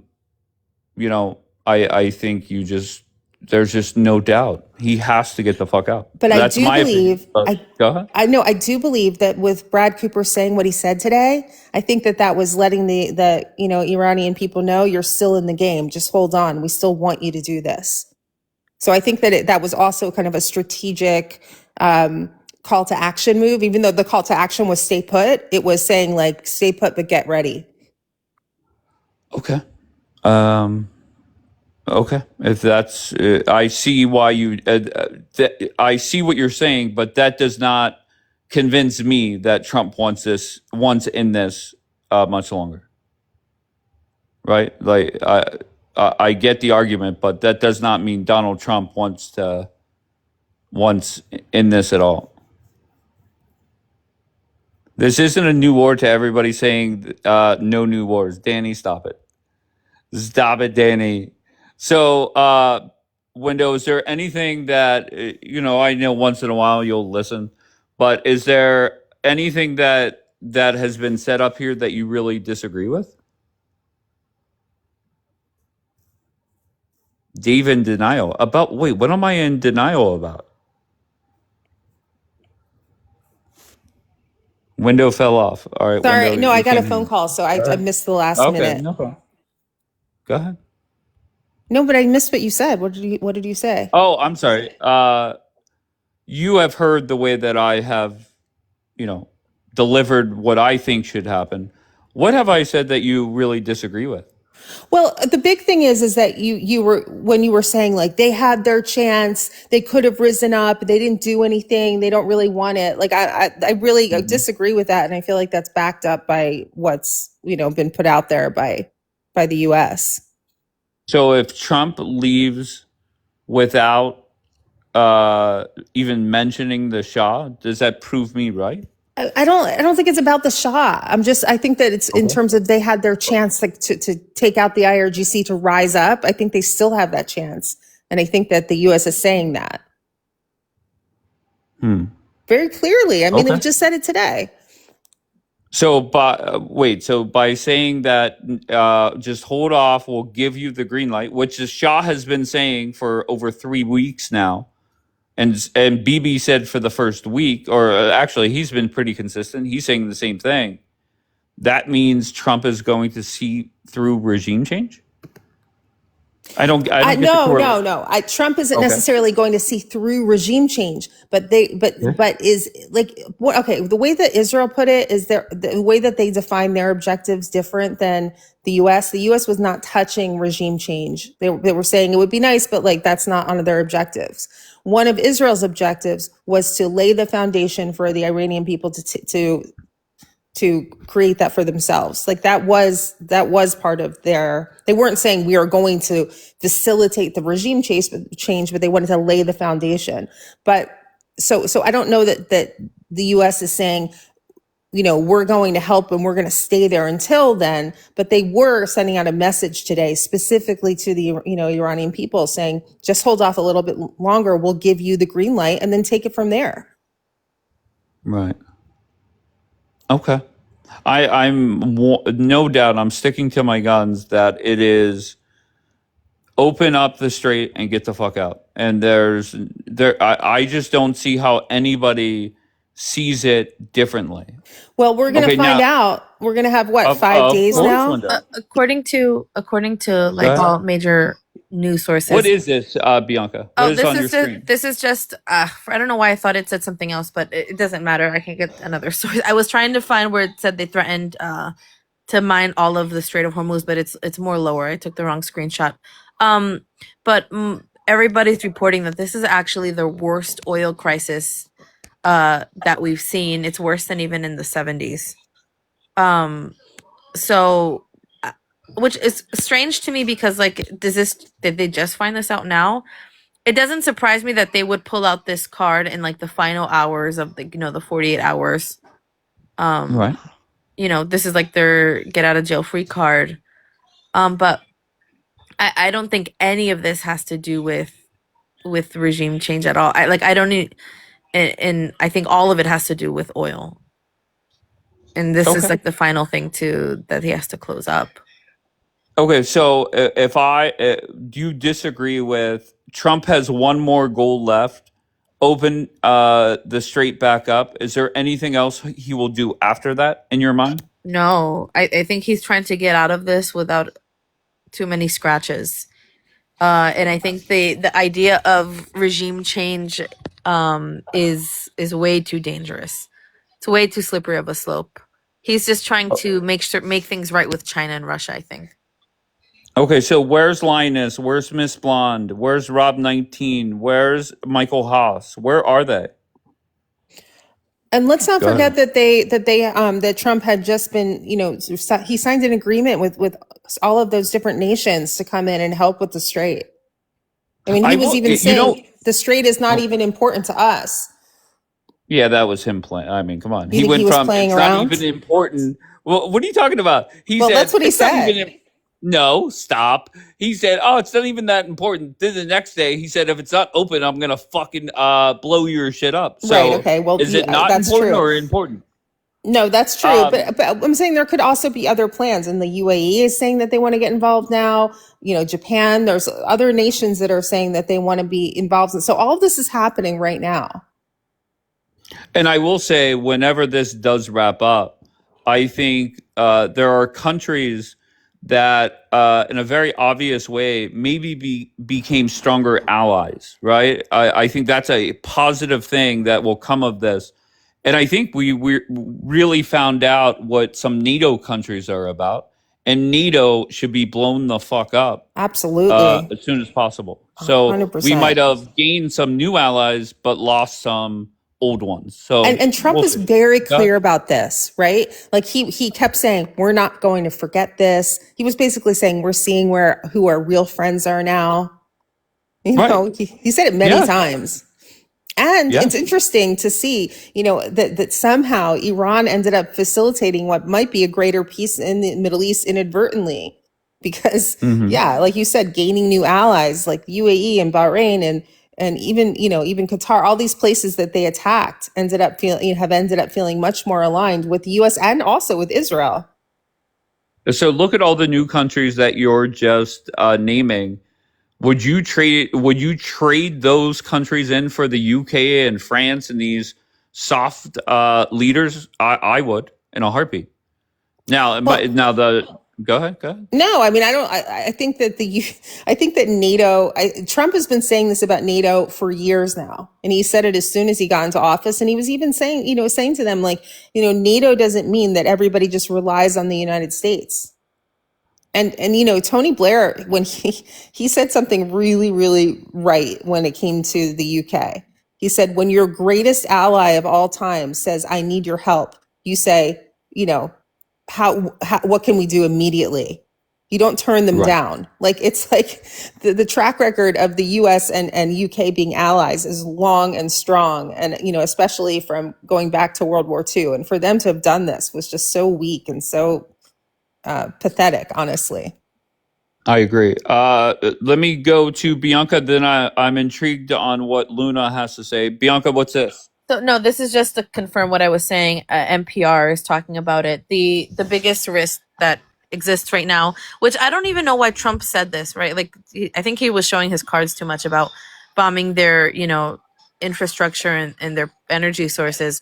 But basically, they said that if Trump were to proceed, if the Marines came, they're gonna irreversibly destroy the grid and the resources for all of the Middle East. And that's most important for the Gulf states because they have no access at all to water. So like these people would literally like die of thirst. So that on top of, if you keep reading, it does say that they're currently allowing their non-belligerent countries to transit through, but if they continue laying the mines everywhere, it would completely block maritime traffic. So I just wanted to qualify what I was saying and want to present the source. Very good.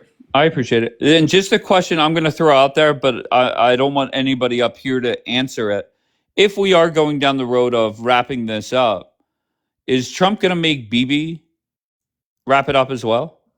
And people could answer in the chat. I want to hear from Luna before we get to that. Luna, how are you, love? I'm good. How are you? I'm great. Your thoughts?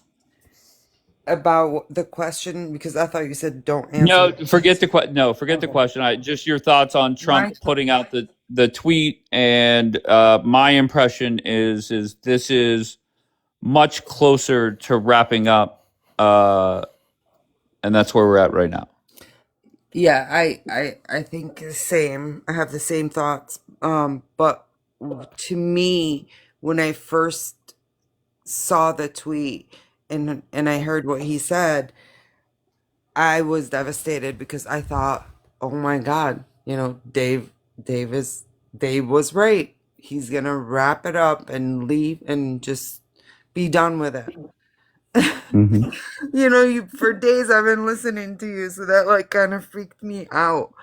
But I think it means that they're closer to the goal, to, you know, whatever the mission was.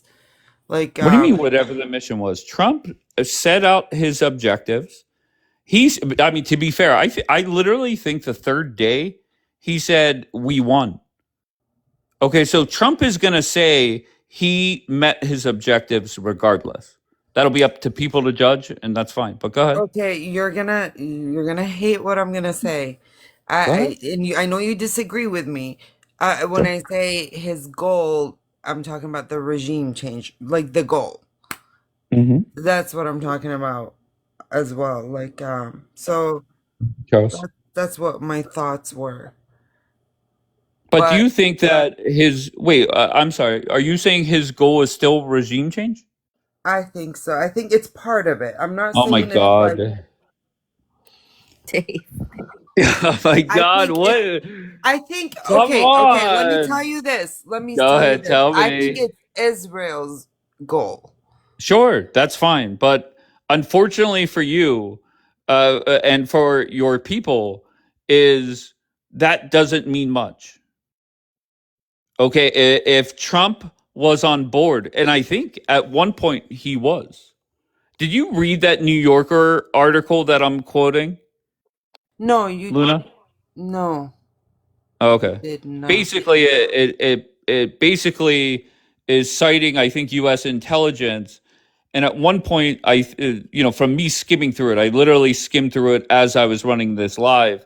Is at one point the Shah was the answer, but then they found out the reality is there is not many people that want the Shah back inside the country.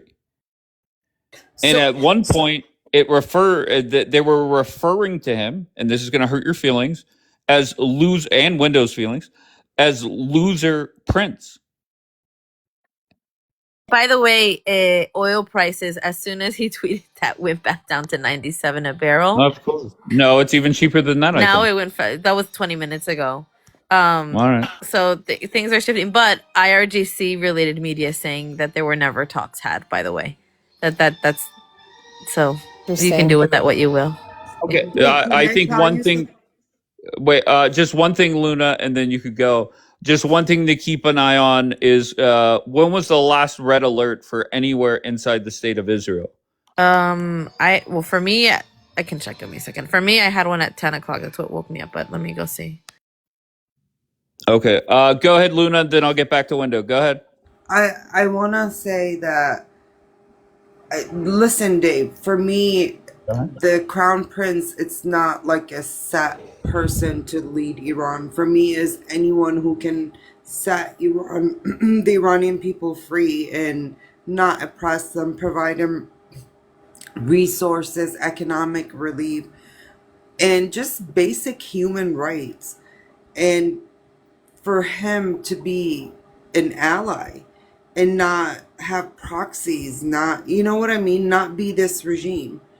That's what I care about. I care about my people. It's not about, I know a lot of monarchists here, they're adamant. They're like, no, it has to be him. He's our king and he's our crown prince.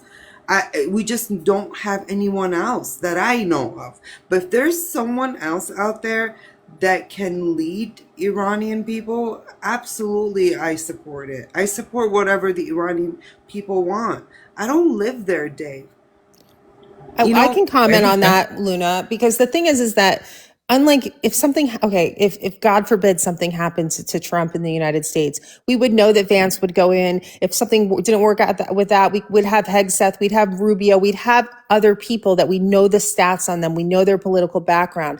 Iran hasn't been able to have that for decades. If there was anybody that even would have an inkling of saying that they could be a leader, they were either unalived or they were sent into political prison.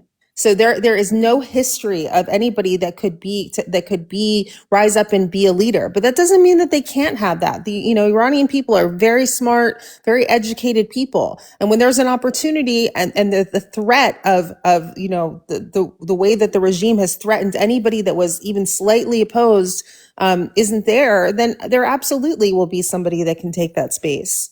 They need to have that enough of a breather to have that kind of natural political evolution. And just so you guys know, the Dow futures up nearly 900 points. So it's up close to 1,300 points since Trump put out that post. And I don't know if Linus was saying that the gas prices are the same or not gas prices, the oil prices, the crude oil per barrel prices were the same versus before. That's all. If that's what you're saying, that's inaccurate, of course. Luna, go ahead, love. Oh, sorry. No, No, I just want democracy for them. That's all I want. and Luna, I heard you talking, and I was going to respond, but window went. Linus, they have gone down, I think 7 or 8% since Trump's tweet.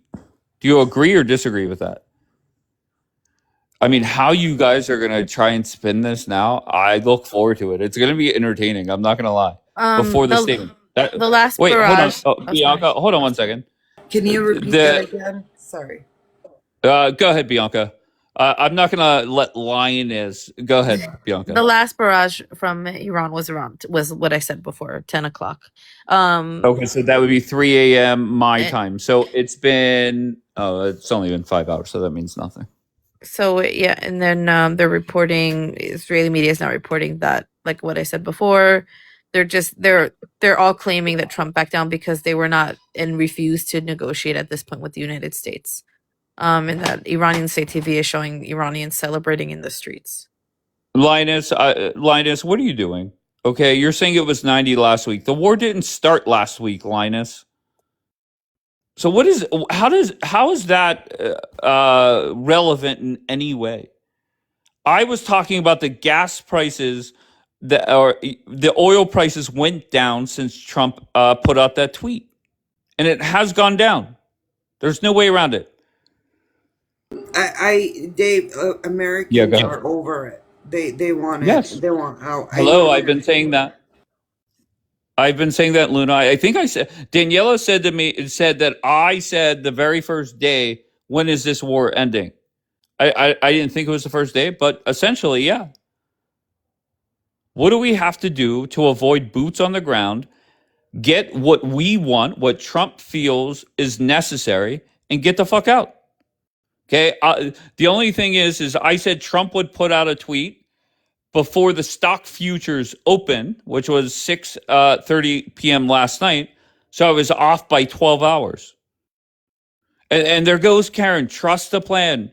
Karen, do you honestly think Trump wants anything to do with this war besides just getting the strait back open?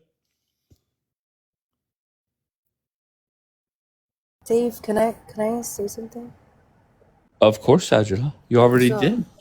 Go ahead. You. And I appreciate you, letting me speak. I appreciate you, Sajila. Go ahead. Thank you. I've been listening to what everybody's been saying and taking everything into consideration. But I think the one thing that I'm having a problem or trouble with just understanding is like each time you say that Trump wants to open up the strait and be out, that sounds very unstable, because we need to do more than just open the strait, right? Because what are where is the guarantee that they're not going to do this again? Right. So it's that would be okay. Than just opening it, right? We have to secure this because clearly the world is dependent on this strait, and we can't have a psycho like the IRGC controlling it. So that's where I'm lost, right? Also, like our allies in the Middle East, they're in a very detrimental position right now. These are things that we just can't walk away from. So that's where I'm stuck, because I want to be out. I don't want, clearly I'm talking about gas prices and stuff, and that's the least of the concerns when you're talking about everything else that's going on. But I just don't see how we could pull away and secure everything. I think you're okay. Sure. I think before it's officially over, you're going to see maybe one, maybe two more times where we tiptoe up to that red line of shit really escalating. A major de-escalation. Of course, but it does not mean that it's not going to get escalated again before it's officially over. We're dealing with a bunch of unhinged lunatics on the other side. And so don't be surprised if it escalates again and more threats are out. And then eventually, sometime soon, Trump finds somebody, and going back to Sajid's point, is Trump finds somebody that at least he could say to the American people he can trust. Well, Danny, the Dow futures are up like 900 points last time I checked. So they're going to skyrocket. The stock market is going to do amazing today, and the crude oil prices will crash. But there will be more turmoil ahead, where you'll see, a day where the oil prices skyrocket again and the stocks crash. It's not over, but we're a lot closer to being over than we were just hours ago. All right, everybody's on mute. Go ahead. Just All right. I'm not a Go. military guy, like I don't know anything about war. I actually hate it. But I just want, like, maybe if someone can explain how, I don't know, we would get this off, like securing everything for ourselves and our allies and walk away with us not going into full-blown war, boots on the ground. Well, first of all, we're going to be back to the point where we're negotiating with the same regime we were before this war. That's reality, unfortunately.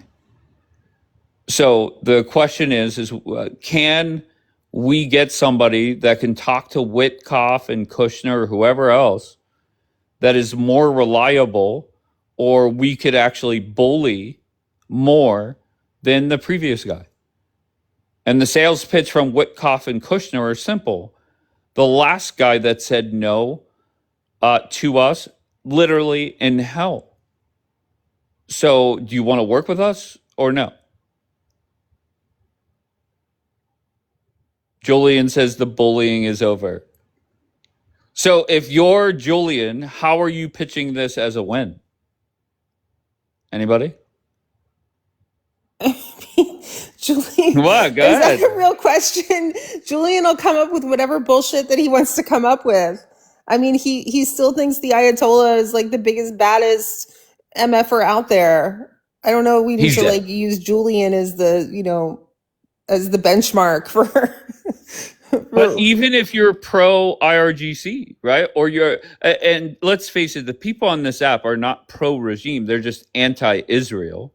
So how do they pitch this? Let's just say this is the beginning of the end. How do they pitch it as a win? What, the IRGC? I mean, there's still IRGC in place, and they're still throwing bombs out. So it's not over. So what? So if Trump comes out sometime in the next 10 days and says, "Look, it's over, we won," of course Trump's going to say that. I found somebody within the current government that they gave me their word. They're going to talk to Witkoff and Kushner, blah blah blah. Is that good enough, Wendo, or no? Because I feel that's going to be the end result. I mean, what I would like to see is even if Trump decides to pull back, that doesn't necessarily mean that the handcuffs are on Israel. Well, okay, because there's still bombs coming into Israel, so there's no. Sure. that would be ridiculous to me if it was like, no, Israel has to stop when they're just was it 2 days ago there was 2 massive attacks that happened. So. Sure. But if from Iran, but we're not going to stop with Hezbollah. That's for sure. Oh. I think maybe the missiles will stop from Iran, but not Hezbollah. So if and I think I think that's somewhat right. Yeah, I think that's right. I don't know if Trump would say stop what you're doing over there in Lebanon, but why would Trump slowly withdraw all of our resources and then that take a chance of Israel escalating things again and then having to bring everything back out there? That's why, unfortunately, if you're pro Shah or pro regime change or don't want Israel handcuffed, I don't think Trump has a choice. He has to. He has to stay and fight, is what you're saying? If No, Israel is he still has in the to- game? No. Well, no, it has nothing to do with Israel. It is, if Trump is done, Israel must be done. We can't have another day where all of a sudden people are dropping bombs on energy places, Yeah. right? And that happened twice. Okay, That but happened there's a twice. difference. Like there was just an Okay. explosion in Tehran just now. So nothing's been like it hasn't totally been scaled back. Okay, sure, no And problem. I just don't see. I would be very surprised if Israel has come this far, and you know, like you say, you keep saying, well, what's the threat to the United States? That's not the situation in Israel. The threat from Iran is imminent and constant. And so I just don't see Israel just being like, okay, US is wrapping up, you know, we'll just stop too. Like they've come too far, too much has been done. And Iran has been like this is something that has never happened before. And Israel has always wanted to be able to confront, and now they have their opportunity, and I don't see them backing down. Okay, if Trump says we're done and Bibi, you have to be done, do you think Bibi says no? Well, I certainly hope not. You know, for all the people out there that keep saying, you know, Bibi dragged, you know, Trump into this war, I think that everything points to the opposite. And there, you know, you can look back onto the 12-day war when Israel sent off those planes, and I think that they were about to take out the Ayatollah, and Trump, you know, said stop, and they turned around. So I think that there's So why a lot would of this be clear different? evidence that that's not the case. But I certainly hope, I really would hope for, you know, all of Israel and all of the people that we care about there, that wouldn't be the case, because the job is not done yet. Clearly not done. Can I just offer maybe another opinion, Dave? That maybe Sure. this doesn't actually mean what we think it means. It literally could just be a market thing, because it is true. Right now, as we speak, Israel is striking Iran. What if they do like what they did last time? Where they said Israel struck some place, and Trump had to come out saying that we didn't have anything to do with that. But then Israeli news that night was saying it's impossible that this wasn't coordinated. That it's impossible. That there's no way the US didn't know that we were going to strike this place. So do we think that it's just playing a game with them? Like, oh yeah, No, okay, we're going to back down. And I mean, I think the no, possibility is there. We're still striking right now. of course. And I said from day one that whenever Trump is done, he will give Bibi another 72 hours to fuck up whatever he wants to fuck up. I have said that multiple times. I just think, let's just keep it very simple. Trump wants the fuck out. Does that mean this is over? No, it's going to escalate a little bit more. Trump will back down, maybe even escalate 2 or 3 more times. And it's going back down. But anybody that is sitting here listening to this, thinking that Trump wants in this much longer, I don't know what other evidence you need. There have been a dozen things that have happened that I've said this, and you guys still keep fighting me. What don't you guys get? Trump Me, I wants. agree with you. Okay, fair enough. I'm just saying in general. Okay, you know, whatever. And there are Persians that come up here and eventually agree. Or the most reasonable one, I haven't talked to Luna that much, but was Mish. Mish was very reasonable, understands what America first mindset is. And whenever I talk about 2028 and not doing damage to Rubio and Vance, that's most important to me. Just like things are most important to Mish and Linus and Miss Blonde. Like, I get it. All right, here comes Linus. I should have played the game. Let's predict what Linus says. But Linus is not. You're not connecting, love. Can I say something real quick? Of course you can. Have you seen videos of a group of people firing at Basij?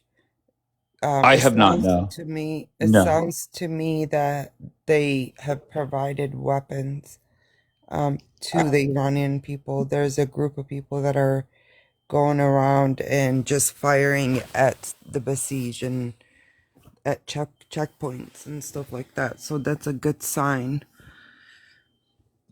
If Trump, let's just say they are somebody else said earlier that about the Kurds coming in, they mentioned the Kurds again. Don't know if it's true. But if Trump does follow through and just gets the hell out and takes the approach that, listen, we got rid of the Ayatollah. We got rid of 2,000 members or whatever the number is. The rest is up to you. We're out of here. Is that okay? Yeah, we talked about Okay. that the last time. I Okay, said just making like sure. Well, people Iranians are need flip flopping to, nonstop in here. So go ahead. no, Iranians need to take their country back, right? They need to fight too. And you asked me what if there's 100,000 people unalived, and I've said like freedom is not free. Like they have to fight, and there's gonna come a time, just like you said, Trump is gonna be like, okay, we're done, we're out. That's when they need to take their country back, our country back. Okay. Wendell, I have a question for you. I've given the scenario that Trump says we're done here, but he also assigns a point man to talk to Kushner and Witkoff, and it's not the Shah. Does the Shah still fly into town, acting as if he has the position that he accepted? I don't know. I don't think so. I think that if Trump takes it to the point where he basically, like he said, I'm going to be the one that appoints the next person. I think that that's pretty much going to be it. But wait, I have a question for you. Wait, can I ask one more about the Shah and then Yeah. I'll answer it? Does the Shah sitting here today on day 22 or 23 of this war, do you think he firmly believes he's going to be the next person in charge there? That's a really difficult question. I think that he probably hopes so. I think that he certainly has the support of a lot of people. Yes, and I hope I hit the Powerball. Okay, so who knows? I mean, who knows about that question? The Powerball this week. Okay, fair enough. I have a question for you. All right, go. Okay, so let's say Trump decides that he needs more time to wrap things up. That it might mean some boots on the ground to either extract uranium or to defend the strait until that gets sorted out. If there aren't any casualties, do you still have a problem with Trump being there? No, no. If Trump comes out with a clear message, if he came out and said, look, we need 5,000 troops to open back up the straits. It's important to you, the American people. It's affecting our gas prices. It affects the world. And we are going to have these troops here with one mission only for the next 30 days. I can get on board with that. I would advise Vance and Rubio to start distancing themselves. Okay, JD Vance already started, but I would have zero problems with that. Okay. There's light at the end of the tunnel, but just one more sentence and I'll let you respond. The America First people would say, that's how this shit starts. It's just going to be 4 or 5 weeks, then another 30 days, and then before you know it, it's 2 decades later. But go ahead. No, I think, listen, I have one thing, and it was interesting. I was listening that day that Dapper came up and spoke to you, and a lot of what he said is what I was going to say to you, next time I came up, is that, we're making all of these speculations about what Trump is thinking and what he's doing, but to have some trust and faith in him and in the advisors that he carefully picked and in people that care deeply about America to have made this decision, and that this decision wasn't made lightly, is I think the right path to go. But I do feel, if I could have one criticism, which I think would maybe help people like you and other people in America, is that I do think it would be smarter to be a little bit more clear with the public about the thinking and the reasoning, even if it's not letting everybody know exactly what he's thinking, because, just like he said to the Japanese, like, you didn't tell us about Pearl Harbor. We're not going to reveal everything. What's the point of that? Well, what was he not clear on?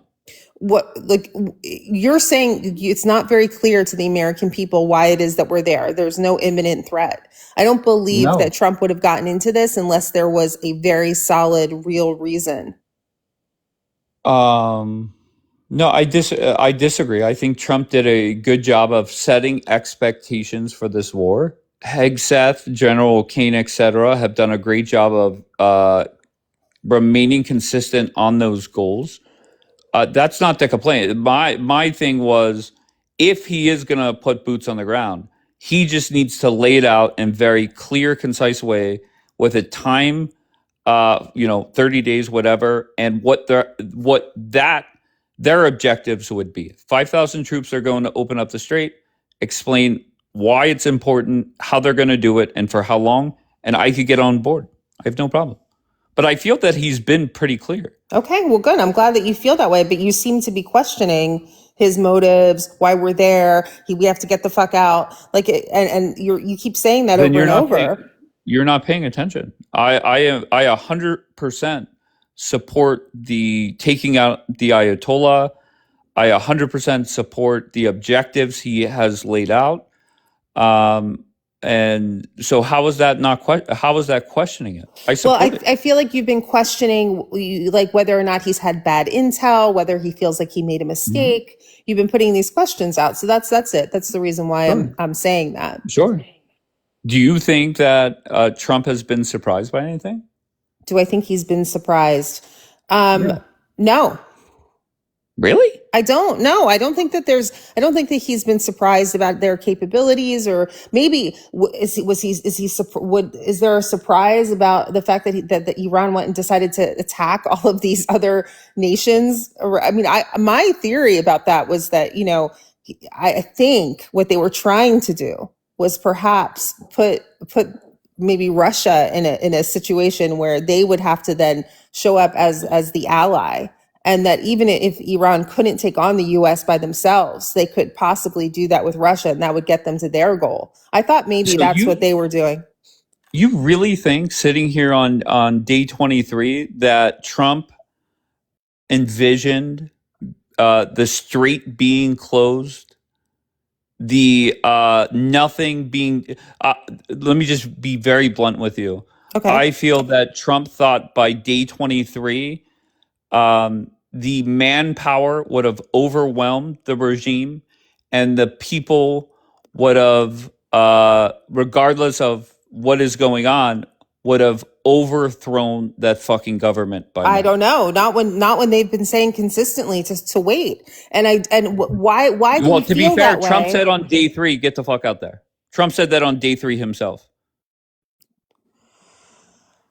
Trump said on day 3 to do that, because I feel like that's not what the message has been. Why would Trump want there to be people out on the streets while they're bombing the fuck out of Iran? Let's just take that back. But do you think, let's just focus on the strait. Do you think that this is going as planned? Well, I think that Trump was very, very clear that he was always clear that he thought that this would take 5 to 6 weeks. You're talking about day 29. We're not even close to that. No, we're not even we're day 23. But day 23. So if things are going as planned, why is Trump putting out a tweet like that? Why is JD Vance separating himself a little bit? There are just so many things that lead me to believe that this is not going as planned. There's no way around it. And if everything is going as planned, why is Trump itching to get the fuck out? Why is he itching to get the fuck out? Well, I think that he's basically strong-arming them into saying, if you don't do this within 48 hours, we're going to attack the energy grid, which would completely fuck them up. Now we're in a situation where he has put out that statement, and he's saying that the negotiations are going well. So is something happening now? I think that we just don't know, Dave. Okay, fair enough. And you're not the only person that believes the way that you do. Okay, and I get it. But whenever I'm asking for signs that back up your thought process, I just don't see it. And it's just not you. I don't want you to think you have been in here. You have heard the conversations I've had. Whenever Dapper, you mentioned the conversation with Dapper. Dapper is he was very passionate about what he was saying. But do you think he said anything that would make sense to a swing voter in North Carolina? Well, that's I think that's a different issue. Like, he wasn't speaking to the swing voters; he was talking to you directly. And because but the whole question is, why does it benefit America? about whether Trump was upset and if he, didn't know something, if he got wrong information. And he was No, that simply wasn't the saying, which I agreed, conversation. was just to have some like trust in him and his battle plan and what's going on and the intel that he has that he's not sharing and in Hegseth and in Raising Cane and all of these people that are doing, like, we're all sitting here trying to speculate on what these actual generals are doing. And almost putting out, like, I feel like putting out this energy that they somehow don't know what they're doing, or they don't have a plan, or don't have an exit plan. And he was simply saying to have some faith. No. Dapper was coming up here trying to pitch me. Well, I don't know, maybe it was a different conversation, but the one that I remember with Dapper is he was coming up here and telling me why it's in America's best interest on why we should see through regime change. That was his whole pitch. Was it not? I could go back and listen to it. Well, he was. But I think that he did bring up the regime change and why that was important. He was saying, you don't go into the analogy he gave. You don't go into a house and trying to get out the rats and leave 20% in there. They're just going to breed and just continue to be a problem. So I think that it makes sense. Sitting here now, do you think we're closer to getting the fuck out or further from getting the fuck out? Well, definitely closer. Obviously, okay. if Trump just put out the statement that he thinks that all operations could cease in the next couple of days, that obviously means that we're getting closer. Right. And who knows? Okay. Maybe this is just a statement to the people that's showing how reasonable America is being, and that when Iran doesn't when the IRGC doesn't follow through, that'll be like, okay, well, that's on them and we're going to keep going. I think we just don't know. And to be fair, it could 100% be just to get the stock market pumped up. I'm not putting that past Trump. Okay, I'm not sitting here saying it's 100% a done deal that this is over. I think we're going to have a couple more escalations before, Trump could say that. Okay. And what? Go ahead. Trump is a liability. What the fuck are you talking about? Trump is a liability. All right, go ahead. Window went on mute. Who wants to talk? Go. So I'm just looking at the news. So somebody had interviewed a close friend of Trump's as a prime minister, and asked him directly for his opinion on, this war and what could happen. And I guess his friend asked him if he thought that this was a mistake or not. And Trump's answer was that it depends. And Trump's friend's answer or Trump's answer? Yeah, the prime minister. The prime minister said Trump told him when he had asked him, like, do you think, like, basically, are things going to plan or not? He said it depends. It depends on so I don't think things are as planned and as people think they are. I think they're doing, playing it day by day, hour by hour. Because Iran is unpredictable. Bianca, it cannot be more obvious that this is not going as planned. Yeah. I don't need an article to, I don't know who the prime minister is or whatever you're talking about. I don't even know who that, I don't need to even read that. Okay, if you guys really think that Trump wasn't under the impression or at least had the hope that by day 23, these motherfuckers would be gone, you're crazy. Or at least on the, like, they're just about gone. If you really believe that you're sitting there saying, yep, Trump is exactly where we want to be, you are nuts. Listen, I would really want to know who they're speaking with, who's making decisions in Iran right now.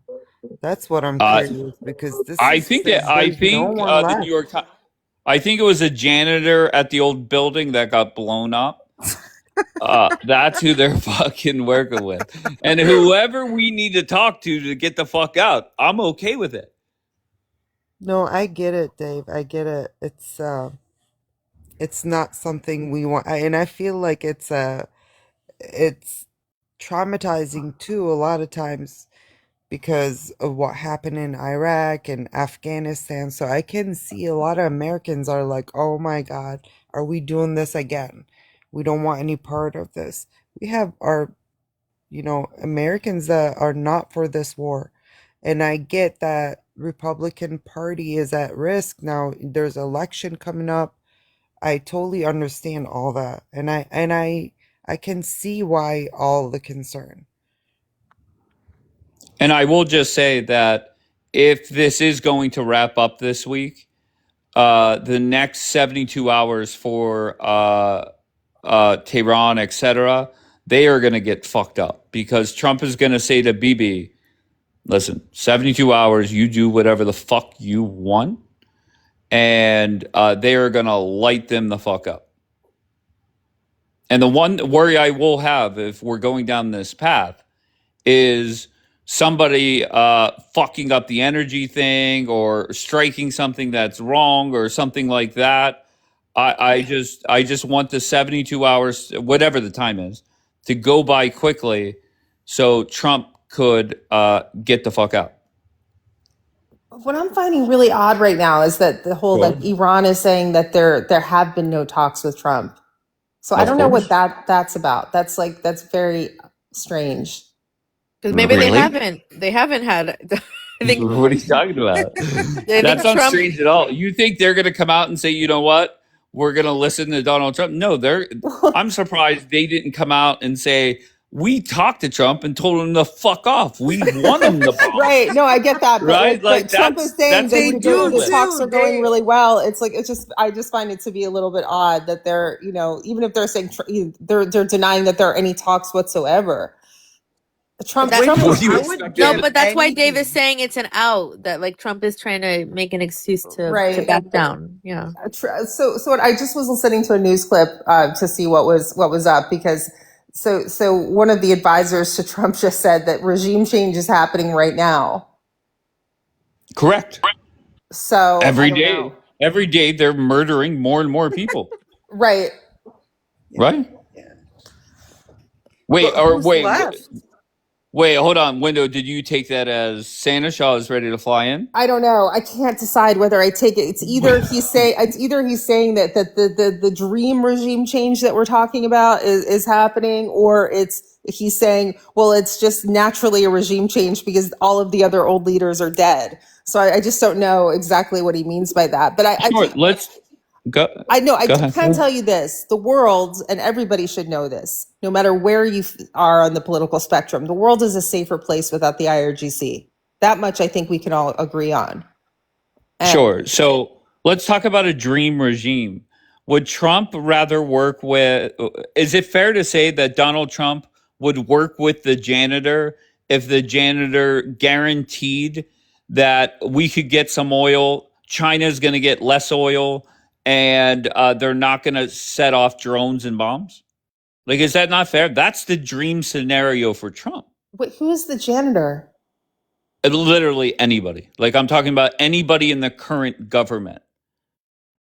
If Trump feels, and Window, he has a long history of working with people that, maybe not the best past, but if he could find somebody that he trusts, maybe nobody else does, and guarantees oil for us, less oil going to China, no bombs flying, no nukes. Is that not the dream regime for Trump? Okay, that might not be the dream regime, but that's a hell of a lot better than the IRGC. And yes, I think that anybody would rather have the janitor. Bring on the janitor. But how is that not the dream regime for Trump? Well, maybe it is the dream regime for him, but I think that, it's... What's missing? What's missing is, while that might work out for Trump, is that really the best thing for the people of, Iran to have a janitor running? But no, you're focused on the janitor part. Okay. I'm just saying anybody from the current government. You mean that he's still holding on to the same type of like policies for the people? Sure. No. Okay, but that guy, whoever it is, was told you either get in line, give Trump oil, cut off China, no nukes, or you die. The hope is that guy listens. Yeah. Okay. Except for that regime has also had the history of how many U.S. bases did they try to bomb? 150 or something, 130 to 150 bases. Well, that wasn't the janitor. He was fucking right. cleaning. But that was the regime. So if you're saying that the only concession is that person would make some oil deals with Trump and that doesn't mean that all of the other nefarious aggressions wouldn't continue. I mean, you have to look at the long game. You can't just look at like, okay, let's make a deal for the next, year. Dave, I have a question for you. Yeah. Can I just acknowledge Huda in the chat is saying we have a whole ass king waiting, but yet people within this administration is calling him the loser prince. How does that make sense? Go ahead. What about him that you don't like it? Because I know you, Dave. About who? Shah? About him, yes. About Pat. Luna. I know nothing about him. No, but I know. You don't see him as someone that can be a leader in Iran. So my question is, what about him that you don't think he's qualified, or he shouldn't be? No. I have seen him talk a couple times. I could see why people like him. And point blank, I don't care who runs the country. I just want Trump out. If Trump came out in the next tweet and said the Shah is flying in on his sleigh and he's going to be the transitional person, he's going to give America what we need, I'm all about it. I have no problem with him. Okay. I have no worries. Because I know a lot of people don't like him because of the people that are following him, like the way they behave. They're monarchists. There are some monarchists that do not, and I know a couple of people on this app don't like him because of his followers. Because the way some people behave. Wait, hold on one second. Who is Sophie saying? Because Dave, you've lost this. Where have I lost? No, you're speaking on behalf of you're speaking. I'm speaking on behalf of myself. I'm speaking on behalf of myself. That's it. But I think most Americans, no offense, they can't even point to where your country is on a map, let alone care about who the leader is. Right? So it just doesn't make sense. And I must say, anybody that is, anybody that has the thought process, the Miss Blondes, Rob 19s, Michael Haas, etc., and the list goes on about Trump does want to stay in this for the long haul. Everything is going as planned. Things are going great. I beg you, wake the fuck up. Please. What has to happen for you to just say, you know what? I misread it. A little bit off. Well, Trump is certainly not going to give that impression to the world. He's not going to walk away with his. Of course, he's going to say we won. Even if he says he won, I mean, you can't just say that you won and then leave uranium there and leave the IRGC in place and leave all of these loose ends. It's just not going to happen. Like he wants to completely crush the IRGC. Okay, so give me I'm intrigued by this. Give me your checklist of things Trump has to do before he says we're done. The checklist. Yeah. He's not getting the uranium. Why do you say that? Do you know where it is? I don't know. But that doesn't mean that it's not. I mean, I think that they have an idea of where it is. He'll leave. Wait, who said that? He'll leave and say it's Biden's fault. That's fucking funny. Dave is delusional. Okay, tell me where I'm delusional. Okay, so Trump put out this tweet, right? So you think after that tweet is put out, where he's trying to wrap this up literally this week, you think he's going to go play an Easter egg hunt looking for uranium now? Well, I don't know why you say that it's definitely an Easter egg hunt. They very well have an idea of where it is and where it's being stored. And they've even said that. In order to do that, it would literally take for American troops to conquer a portion of Iran, secure it before they could send troops in, and then get like machinery shipped in to try to like transport it out. And then they would have to figure out a route that they would be able to then extract it. That would take months, if not years. All right, stop. Hold on one second. Daniela, the pro whatever side she's on now, I'm confused. Iran came out and said they have no clue what Trump is talking about. That is the talking point, that if you are in the lost category, that Trump wants this war to continue, that's your last hope, right? Is taking Iran at their word. Okay, so now we believe what they say, no problem. Trump wants out. Wake the fuck up. Stop your bullshit. Dave, I have to drop. Thank you so much for having me. Take care, love. All right. Talk to you guys soon. Wait, Wendell, hold on. Don't go anywhere. Okay. Can you give me your check? And No, I I find don't it have a convenient. checklist. I think that there have been clear objectives that they've, Okay. and those objectives should be met, which is that the Strait of Hormuz is open, that there is no threat of nuclear weapons, and Right. that their military is pretty much decimated. I think that's it. And then I think that the regime change will come naturally after that. I mean, this isn't new. So I don't think that Trump wants to leave before that checklist is Well, to be fair, the Strait had nothing to do with his initial objectives. right. But I mean, that's you know, But it's he's a made given. it very clear that the world cannot be held hostage by the Strait of Hormuz. So I think that that's kind of front and center right now. All right. So hopefully by Friday, this is just done. There was another thing that just came out from Washington that said that that Israel is expected to follow suit and not bomb the energy infrastructure. So that's a very interesting language. That doesn't mean that they're not going after military targets or IRGC targets. It just specifically is talking about power and energy infrastructure. And I said Trump will give Bibi time to do whatever the fuck he wants, right? Give him 72 hours or 5 days or whatever it is. Because you have to think that Trump wants this done. Maybe Bibi does not. I think it's fair to say Bibi does not. And Trump, you know, he's reasonable. He's a good team player. And he could say, you know, take another 4 or 5, 6 days, whatever it is, bomb whatever the fuck you want. And then you have to be done before Trump walks out to the White House lawn and says they don't know what the fuck they're doing. Well, I guess we're going to see what happens. It's going to be a very interesting next couple of days, right? I mean, we just don't know. Yes, There's of course, no, I mean, like, yes. so there's a lot of speculation. We're just going to have to see. But I, you know, Do you want this war to end?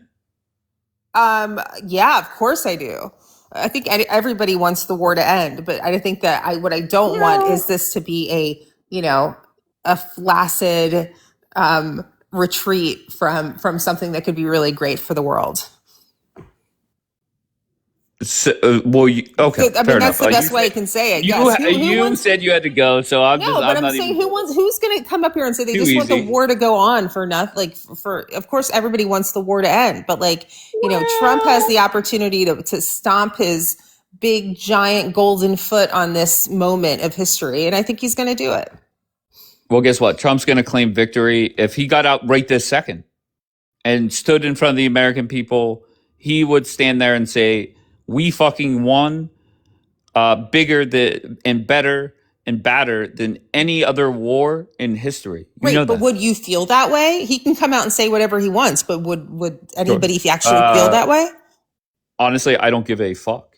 What I'm worried about is 2028. And if you care about Israel, which I know you do, I'm just saying in general, if you care about Israel, you should be begging Trump to get the fuck out. Why? Because JD Vance and Rubio, front and center in this war, are could lose ground if this goes on for a long period of time. Well, that's true, but yes, and nothing would make me happier than to see Rubio in power next. But I think that that also is 2 years from now. That doesn't mean that something couldn't happen over the next 6 weeks. That doesn't mean that getting out now versus 3 weeks, 4 weeks from now will make a difference in that. Well, let me tell you, Wendell, if what happens is 4 to 5 weeks, as Trump said, the very first days, that leads to 4 to 5 weeks, 4 to 5 years, and things snowball. And the American people will get very antsy if Trump keeps moving the deadline. And then, whether you like it or not, I don't really care about gas prices. Somebody asked me the other day, how much did it go up? It was 30 cents. Then whenever I that's what my impression was. Whenever I went to GetGo and asked the guy how much it has gone up, he said it was like 84 cents. I didn't even realize. Okay, but the American people do notice it as a whole. Okay, but I'm saying that over the difference between there being a massive world-changing win that would happen 6 weeks from now versus a lukewarm retreat from this 2 weeks from now or 5 days from now, I think would have the opposite effect of what you're saying and would actually put Rubio or Vance in a better position in 28. Nope. World changing does not. Once again, most people in North Carolina, Pennsylvania, Michigan, named swing states, can't even point to the Middle East on a map. They don't give a fuck about what's going on Hey, over well, there. that's a good thing that they're not the ones in the war room. You know, you had that guy on real. I was on really early. You had some guy that was just like, this guy's a brilliant political strategist. Like these people, the swing state voters are not the people that are in the war room. They're not the ones that are responsible for the free world. World. Trump is. And Will you tell me which one is your lurk account? No. Because I feel that you might be talking smack from your lurk account. Okay, confirmed. All right, so okay, fair enough. Anyway, go ahead. No, have a good day. No, I do have to go. You said you were but leaving. anyway, Go I'm ahead. saying that you're trying to say that this whole thing is putting Rubio and Vance or the Republicans in a worse position. I'm saying that if we have a much more decisive victory out of this, which might take just a little bit longer, it could be the opposite effect. And I think maybe that's the thinking that you should get behind. No, because once again, I'm not backing down from this. 4 to 5 weeks turns into 4 to 5 months, 4 to 5 years, and then before you know it, we're there for 2 decades. No, I'm sorry. Why are you saying you're making this so drastic as if it's either 5 days from now or 2 decades from now? No, I think if Trump comes out and Window, keep in mind, just 2 hours ago or whenever it was, I said if Trump came out and gave a clear message on the objectives of 5,000 military members going and opening up the strait, I can get on board with that. You agreed with me that communication is key, right? But I do not see what is going to happen in 4 weeks that can't happen in, say, 30 days. What am I missing? What are we going to do? What can happen in 4 weeks that can't happen in 30 days? That's the same amount of time. I'm telling you the perception that the American people will have on this war, right? What do you want Trump to do in those 4 or 5 weeks that you want him to stay there extra? What are we going to do? I think, okay, and I know you're probably going to disagree, and I know that this isn't the main objective, but I think that if there is a clear and decisive total shift in the reality of Iran, that'll be a really big change. If Iran is no longer a threat, if there's no more death to America, if there's no more, threat of American bases in the Middle East, I mean, if it's very, very clear that regime is done, right? Mm-hmm. That whether it's not Trump facilitating it, but that the whole situation there is decimated to the point where that regime is just done, whether the Iranian people end up putting in their own government or not, right? The threat has to be over. There has to be no more attempts on the president's life, no more proxies creating havoc around the world, no more sleeper cells constantly, like where we have to put American resources constantly to defending ourselves. We don't want a situation where, we need something like a 9/11 to happen to then, be like, okay, now we're ready to turn the whole Middle East into glass, like they say. That's not where we want to be able to prevent that. So you really do pay attention. All right, No, fair enough. it's interesting because you had said What? you were posing the question to people, Sure. which I think was people were tripping over a little bit. Some of our Israeli friends were tripping over of like who's more eager for war, Israel or America, and I think you were going for Israel there, but I think it's America. I really do. Like when things happen over here, Americans are gung ho to be like, let's just get rid of them all, right? Turn the whole thing into glass. I remember that. I remember that after 9/11. That was that chick. No. I remember Okay. even before she said yes, that. that was after 9/11. 9/11, right? I'm saying yes. that when Yes, we were but what actually happened after under that? attack. So I'm What saying, happened after 9/11? I'm not saying it's not about that, but I'm saying that that when you're asking who it would be more reactive to a threat, we have the Israelis that are like trying to protect Palestinian lives and making sure that there are flyers sent out and sacrificing their own soldiers in order to be so careful about not taking civilian lives. Meanwhile, we have Americans that are willing to just if anybody comes for us, we are just ready to turn things into glass. That's just the way that that it's been. And I think that being able to have this moment with Iran, who has been a constant threat for decades and decades, and to be able to shut that down in a really decisive way would be a world-changing accomplishment for Trump. That will be Right. part of his legacy. Listen, next time you're with the Shah, just come in here. Let me talk to him. But I do want to zero in on. What do you want to say to him? Would I? No, I would. I don't know. I don't dislike the guy. I really don't. I have no problems with him. Okay, it's just I want Trump the fuck out. But I want to zero in on a question. You said, well, my friends in Israel kind of tripped over the question. What the fuck makes you think that Americans are more? Americans embrace war more. I think that what my statement, I was saying that if Americans were under the constant threat that Israel is, that's a what if.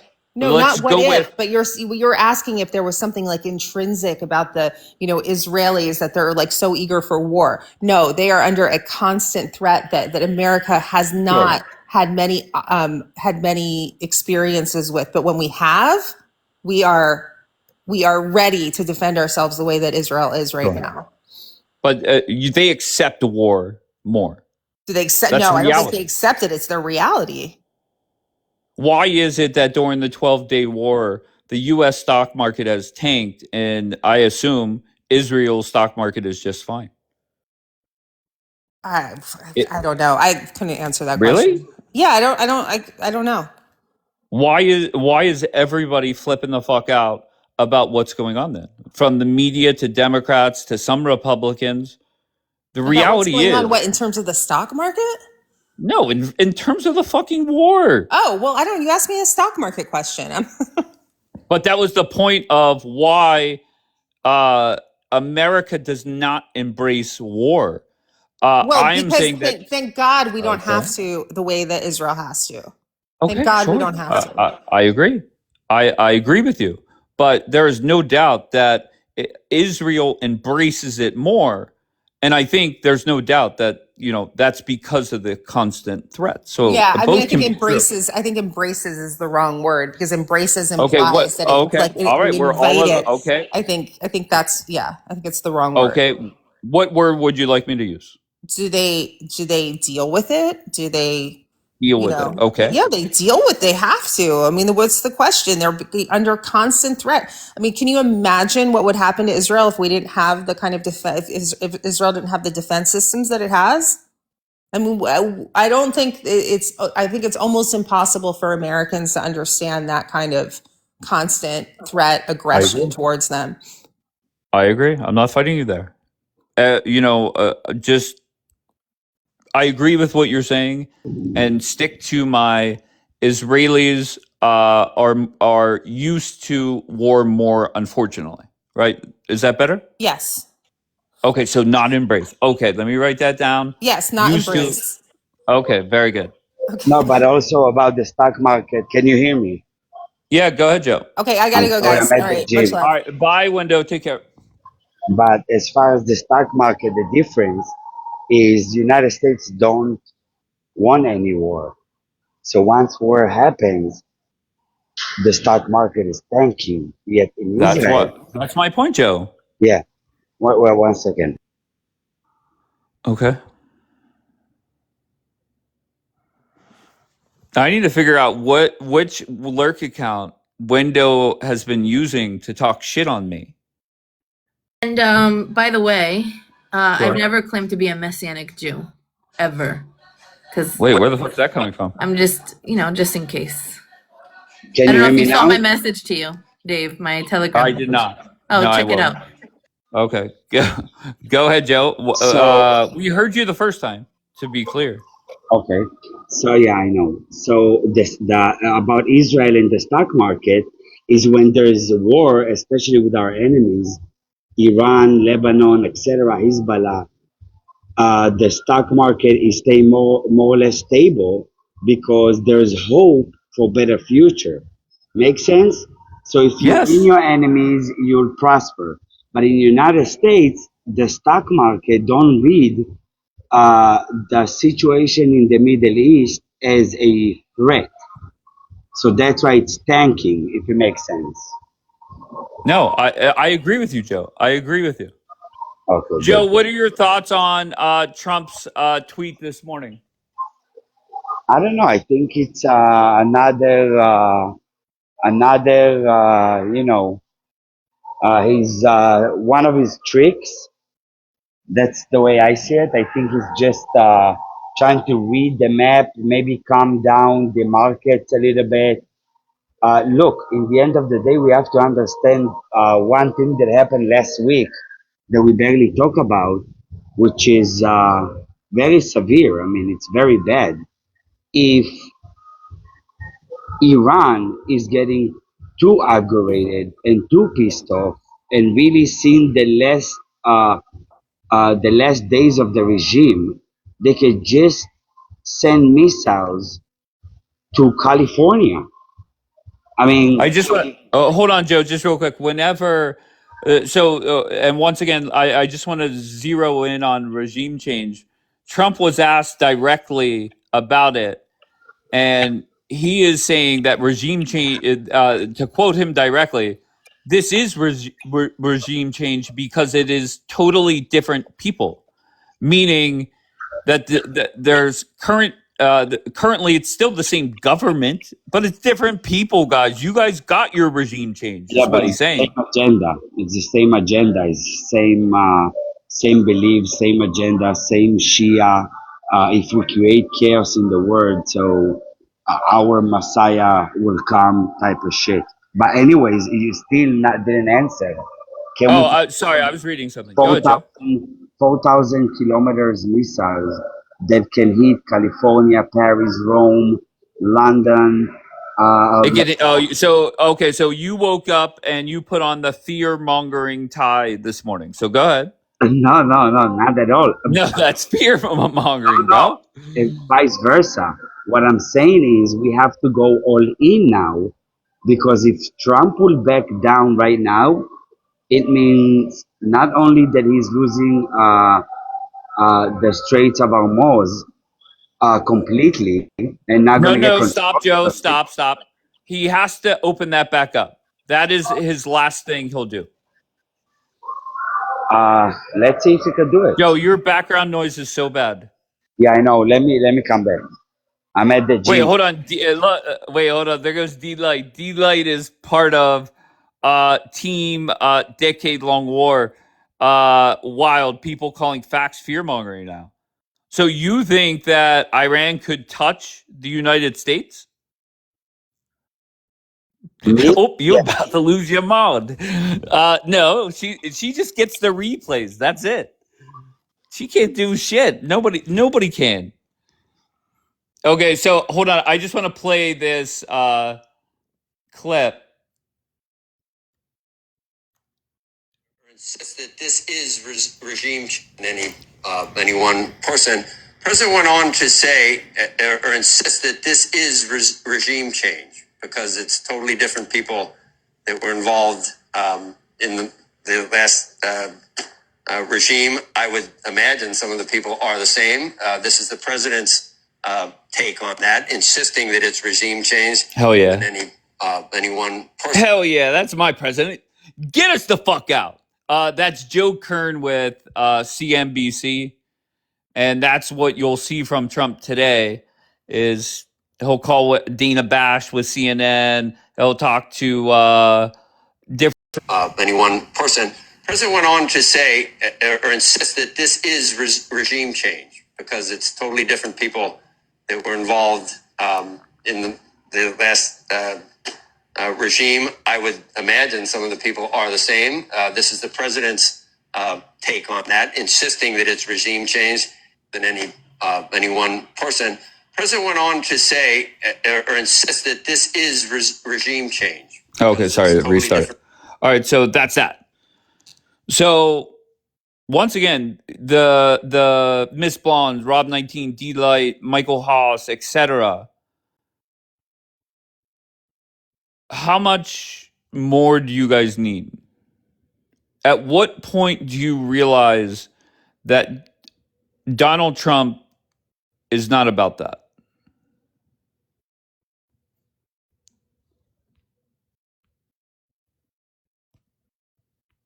Anybody? All right, so no responses. I think it didn't. I don't know. What don't you know? I don't think it's what they're saying. Basically, not actual regime change, but what they're saying is like they're all gone.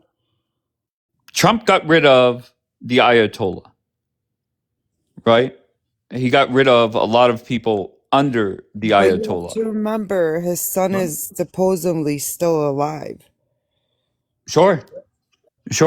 And the hope is that with getting rid of the Ayatollah and hundreds, if not thousands of people under him, that if the people want to rise up and take back their country, that's fine. And Luna, I want to be clear on something.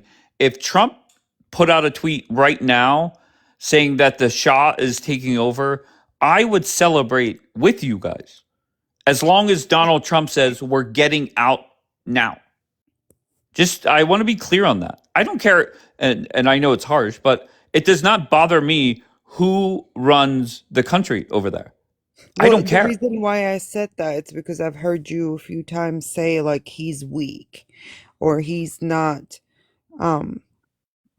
aggressive. He is, sure. And the reason why I'm confident in saying that, I think people within this administration is quoted as saying that. He's a nice guy, right? There's no doubt about that. He does come off as a nice guy.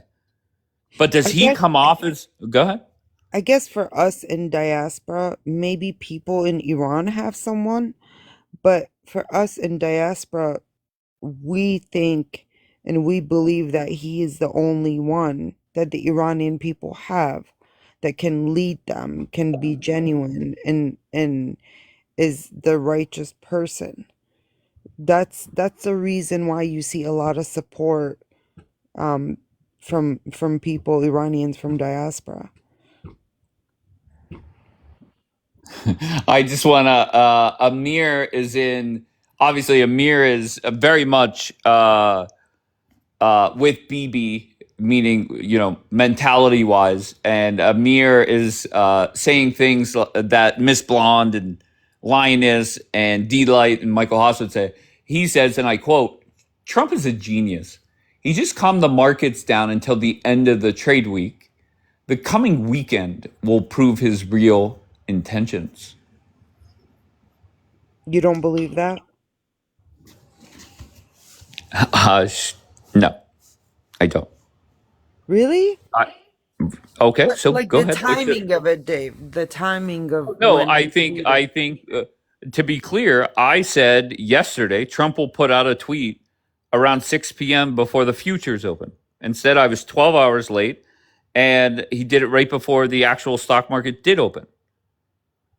Right? So his tweet had a lot to do with the stock market. But what Amir is implying and what Team Lioness is saying is that they're implying that he wants in this long term until regime change is complete. And that, to me, becomes more and more obvious that is not the truth. I don't think you see it as the regime change. I feel like Trump's administration is seeing it as getting rid of the regime. Like I'm so sorry. Donald Trump just told CNBC regime change is done.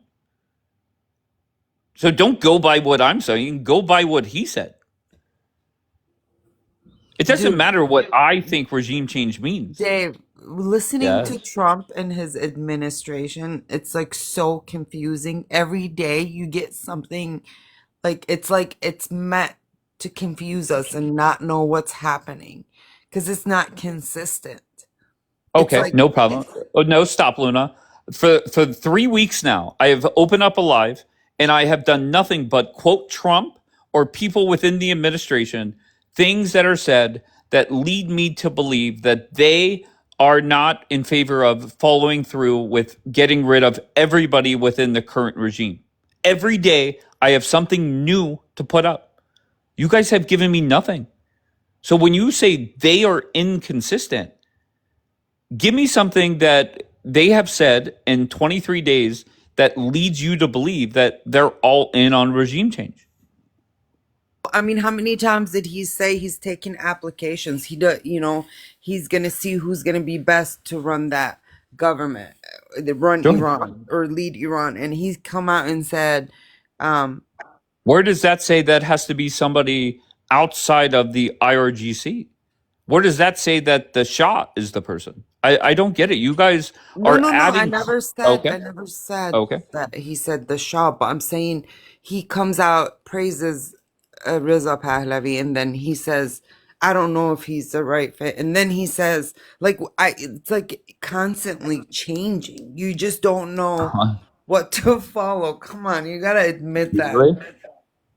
I could, if we made a list of actions or words spoken by this administration, and we made a list and things that point to Trump not following through with regime change versus things that point in that direction, what list do you think would be longer?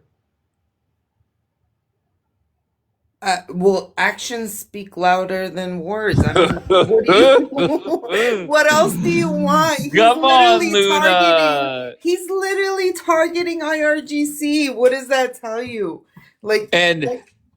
Every time, sure, he's yes. If it was up to Donald Trump, he would get the Strait open and then never be seen again over there. He was there before they closed it. Okay. Fair enough.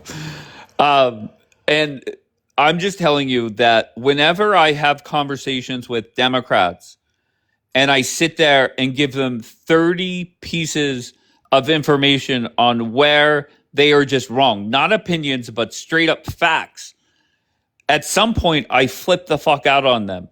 And every time I get close to it, I just have to realize how passionate you are about your country. And I don't know what to say. Because go ahead, I'm listening. You've been more consistent than Trump in the things you say.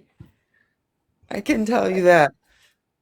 Okay, but first, my words obviously mean nothing. His words mean more, obviously. But I just know what the end goal should be. How we get there doesn't really matter. I'm just worried about the end goal. And the end goal must be open up the Strait and get the fuck out. Oh, you said one thing about, Trump didn't know or didn't think that didn't expect Iran to attack the neighboring countries or the bases. Actually, Iran has always threatened that. They always use that as a threat and saying the base is predictable, right? That's why they emptied them. Did you really think that they would start shooting drones at hotels in Dubai? 100%. They Oh, even I didn't think that. directly threatened those countries, said, if you allow America or America attacks us, we're going to attack you. If one missile, is sent off to, using your land or your country to attack us, we're going to attack you. But what was unexpected, and I think that's why we had all the ships there, because Trump didn't want to use like Kuwait to attack Iran from Kuwait, but they attacked Kuwait anyways. I feel like they expected all that and they had plans, plan A, plan B, plan C. If Iran did this is how we're going to react. I think there might have been some intel held back from, sharing to Trump, maybe, because, that Who naturally held it back happened. then? I mean, Not you. Wait, who are you saying? Israel held it back, or our own people held it back, hoping that I Trump would think make with a. Trump, there had to been some things maybe, but I don't think Trump is ready. I think Trump is being pressured to leave and end this war, of course, and Pressured by who? the By the people, American the people. administration. Of course. Yes. There's no doubt that if Trump could get out today, he would. But he can't leave and declare victory as the strait is still closed and gas prices are going up. He could sit there and declare victory without going and finding the uranium still. I know people will disagree with it, and I get why. But he could still pitch that to the American people, and the Republicans buy it. Yeah. Okay, so hold on one second, Luna.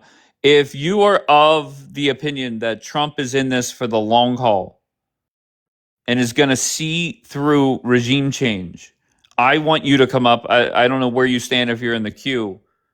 Just type the word lost in the chat and I'll fucking bring you up. And I want to hear why you think Trump is in this for the long haul. What were you going to say, Luna? I think he's in it to finish the job. I don't think he spent all those resources and money and troops unalived. Our troops were unalived in this war. I don't think now there's any backing down. Okay. Okay, but worried, even if you're right, Dave, even if you're right, sure. Like, I'm just worried that them mocking him is gonna piss him off. Who's mocking him? The IRGC. They're already started. So, that's fine. you That's think? yeah. Did you see that Lego video that they put out? Yeah, but I'm talking about now because they're saying we never talked to him. Oh, he's scared of us. Fine. You see? That's I'm okay. That's fine. That's what I'm worried about. If they mock the fuck out of him, and the end goal is that the bombing stops and Trump gets the fuck out and the strait is open, Trump doesn't care about that's essentially like the pro-pallies coming up and mocking you, right? Like they're a joke. Who gives a fuck?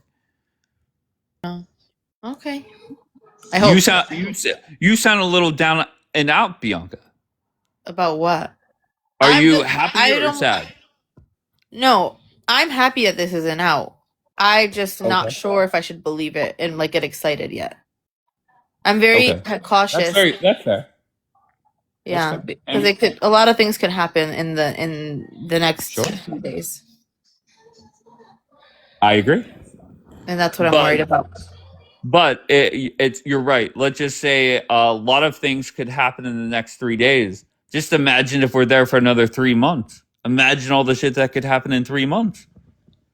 Yeah, but this is definitely the way that I saw it. It's a tipping point. Boots on the ground is a tipping point. Because it puts people's lives directly at risk. like our soldiers and stuff.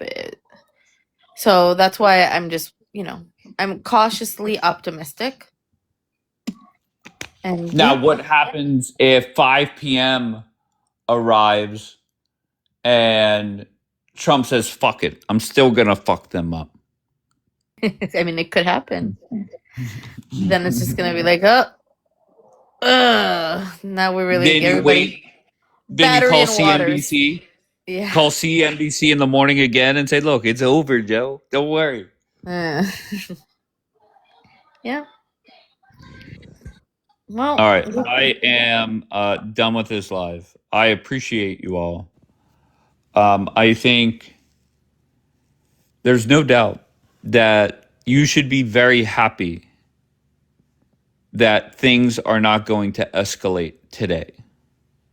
Now, could they escalate tomorrow? Yeah.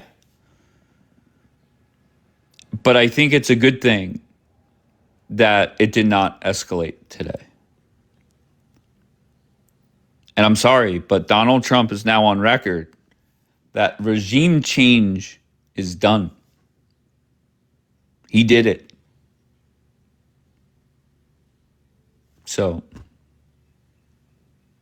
he will claim victory. So now, okay, so I've been pretty accurate on the predictions, right? So the predictions now will be from Karen and D-Light and Ms. Blonde and Michael Haas, and the list goes on and on. The new prediction will be, well, if Trump's done, that doesn't mean Bibi's not going to finish the job. Okay, so we'll play along for a little bit. And then whenever Trump says we're done, that'll be the last straw where you guys realize that your objectives were not Donald Trump's objectives. And that has been the problem all along. What you want does not match. Really, Tal? Predicting Trump is very high risk? Really? I think it's very fair to say Donald Trump wants to fuck out. I don't think that's high risk to say. But I'll be entertained to watch that long list of people move the goalpost and say, well, Bibi won't do it. The Shah's still coming to town. Oh, yeah.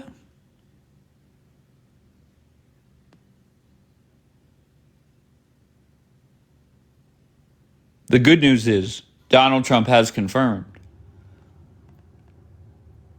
that regime change, check, done. So you're welcome, I guess.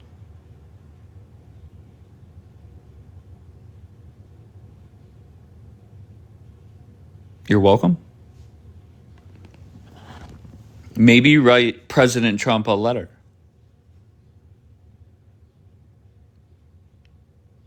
Exactly, Jackie. But people are still going to come in here.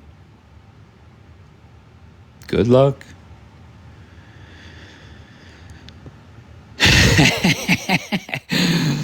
I mean, yeah.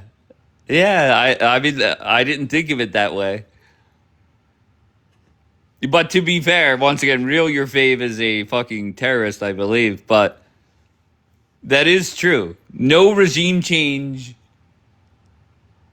in Lebanon or Gaza, and you think it's going to be done over there that quick or ever? Come on, guys. Come on now.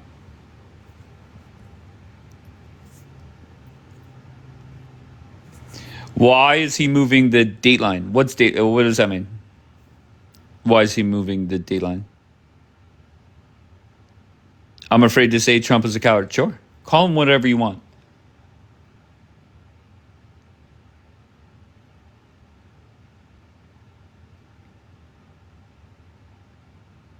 Yeah. And I expect this week Bibi will have the green light to do whatever the fuck he wants. Basically, this is Bibi's last week of fucking up whatever he wants.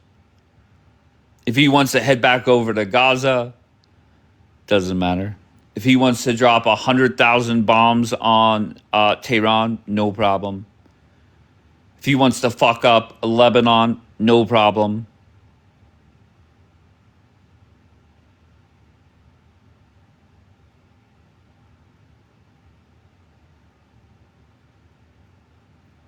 Always late.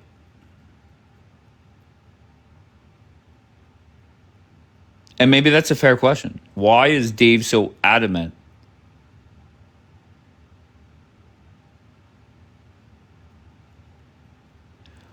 How is he a coward? He just stopped a mud hole in Iran. That's also true. But I'm not going to give in to the whole talking shit on Trump. I have no problem with it. Say whatever you want.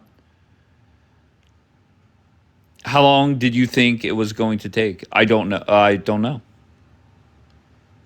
The very first night, I was saying, what do we have to do to wrap this up? Because I know how Americans respond to war. And I knew it was going to be nonstop bashing from the media, nonstop bashing from the Democrats, which that'll continue. Let's say Trump is out by the end of the week or the next 2 weeks, whatever it is. They're going to bash the fuck out of him regardless.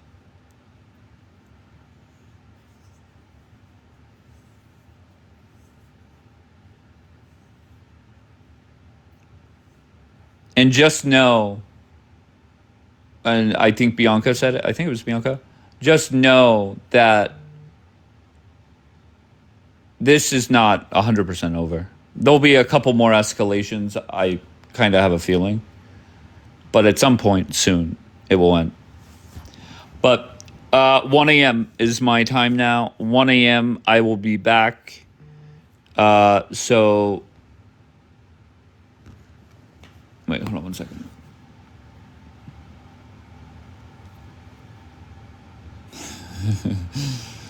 All right. I love you, Luna. Dave is a coward. How am I a coward? So you think Bibi is done too? No. I think Bibi will be done when Trump's done. And I think you will see massive explosions anywhere Bibi wants for the next week or whatever the time is. I don't know how much it is. Let's say Trump says you have until Friday. Bibi might go back over to Gaza for a little bit. Yes, Jackie. We know that. But I don't think it was important for Trump to get out for the left or for the media. It is all about keeping the Republican base and keeping some of the independents for 2028. Midterms, I don't care about. Don't care.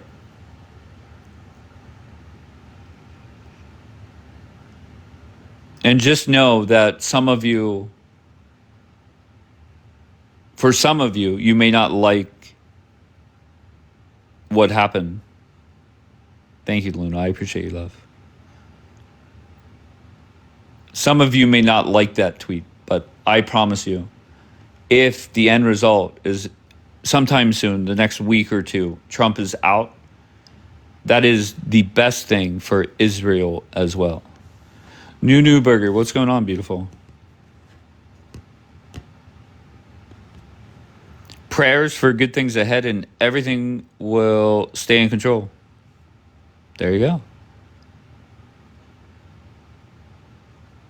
You got it.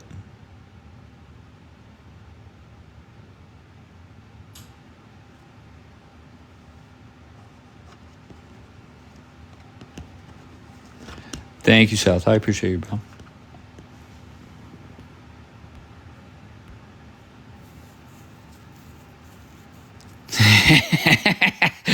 Oh, yeah, that reminds me. Maybe starting at 1 a.m., since this war is done, Sorry about that, but the war is done, hopefully. Maybe I start talking Bible codes.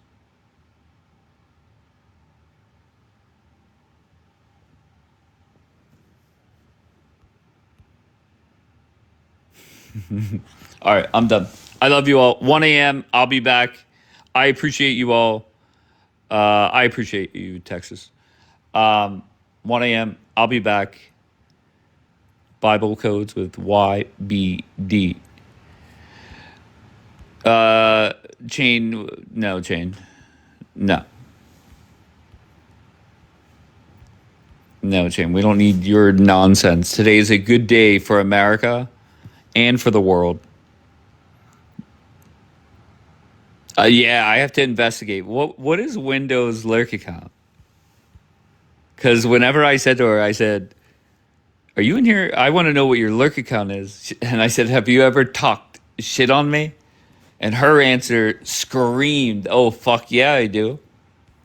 And that's fine. Window can talk shit on me. I don't care. That's fine. And there's a couple lurk accounts in here that are very obvious that, they're pro regime change, and they're in here talking shit often. They're very quiet now, ironically, very quiet. The lurk accounts are quite quiet. Regardless, I just realized that they're very passionate. It's been a long 4, almost 5 decades for them. So that's that.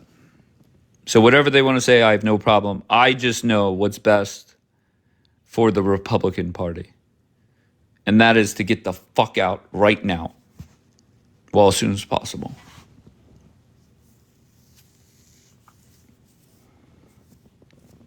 All right. Well, maybe by 1 a.m. when I come back live, you guys could figure out talking points on how BB continues, or whatever the fuck you guys got to do to figure it out. I'm sure you guys have been right so far, right? And when I say right so far, I literally mean wrong every fucking step of the way. Every step of the way. But I still love you all. I'll see you at 1 a.m. Behave. I still love you all. I'll see you at 1 a.m. Behave.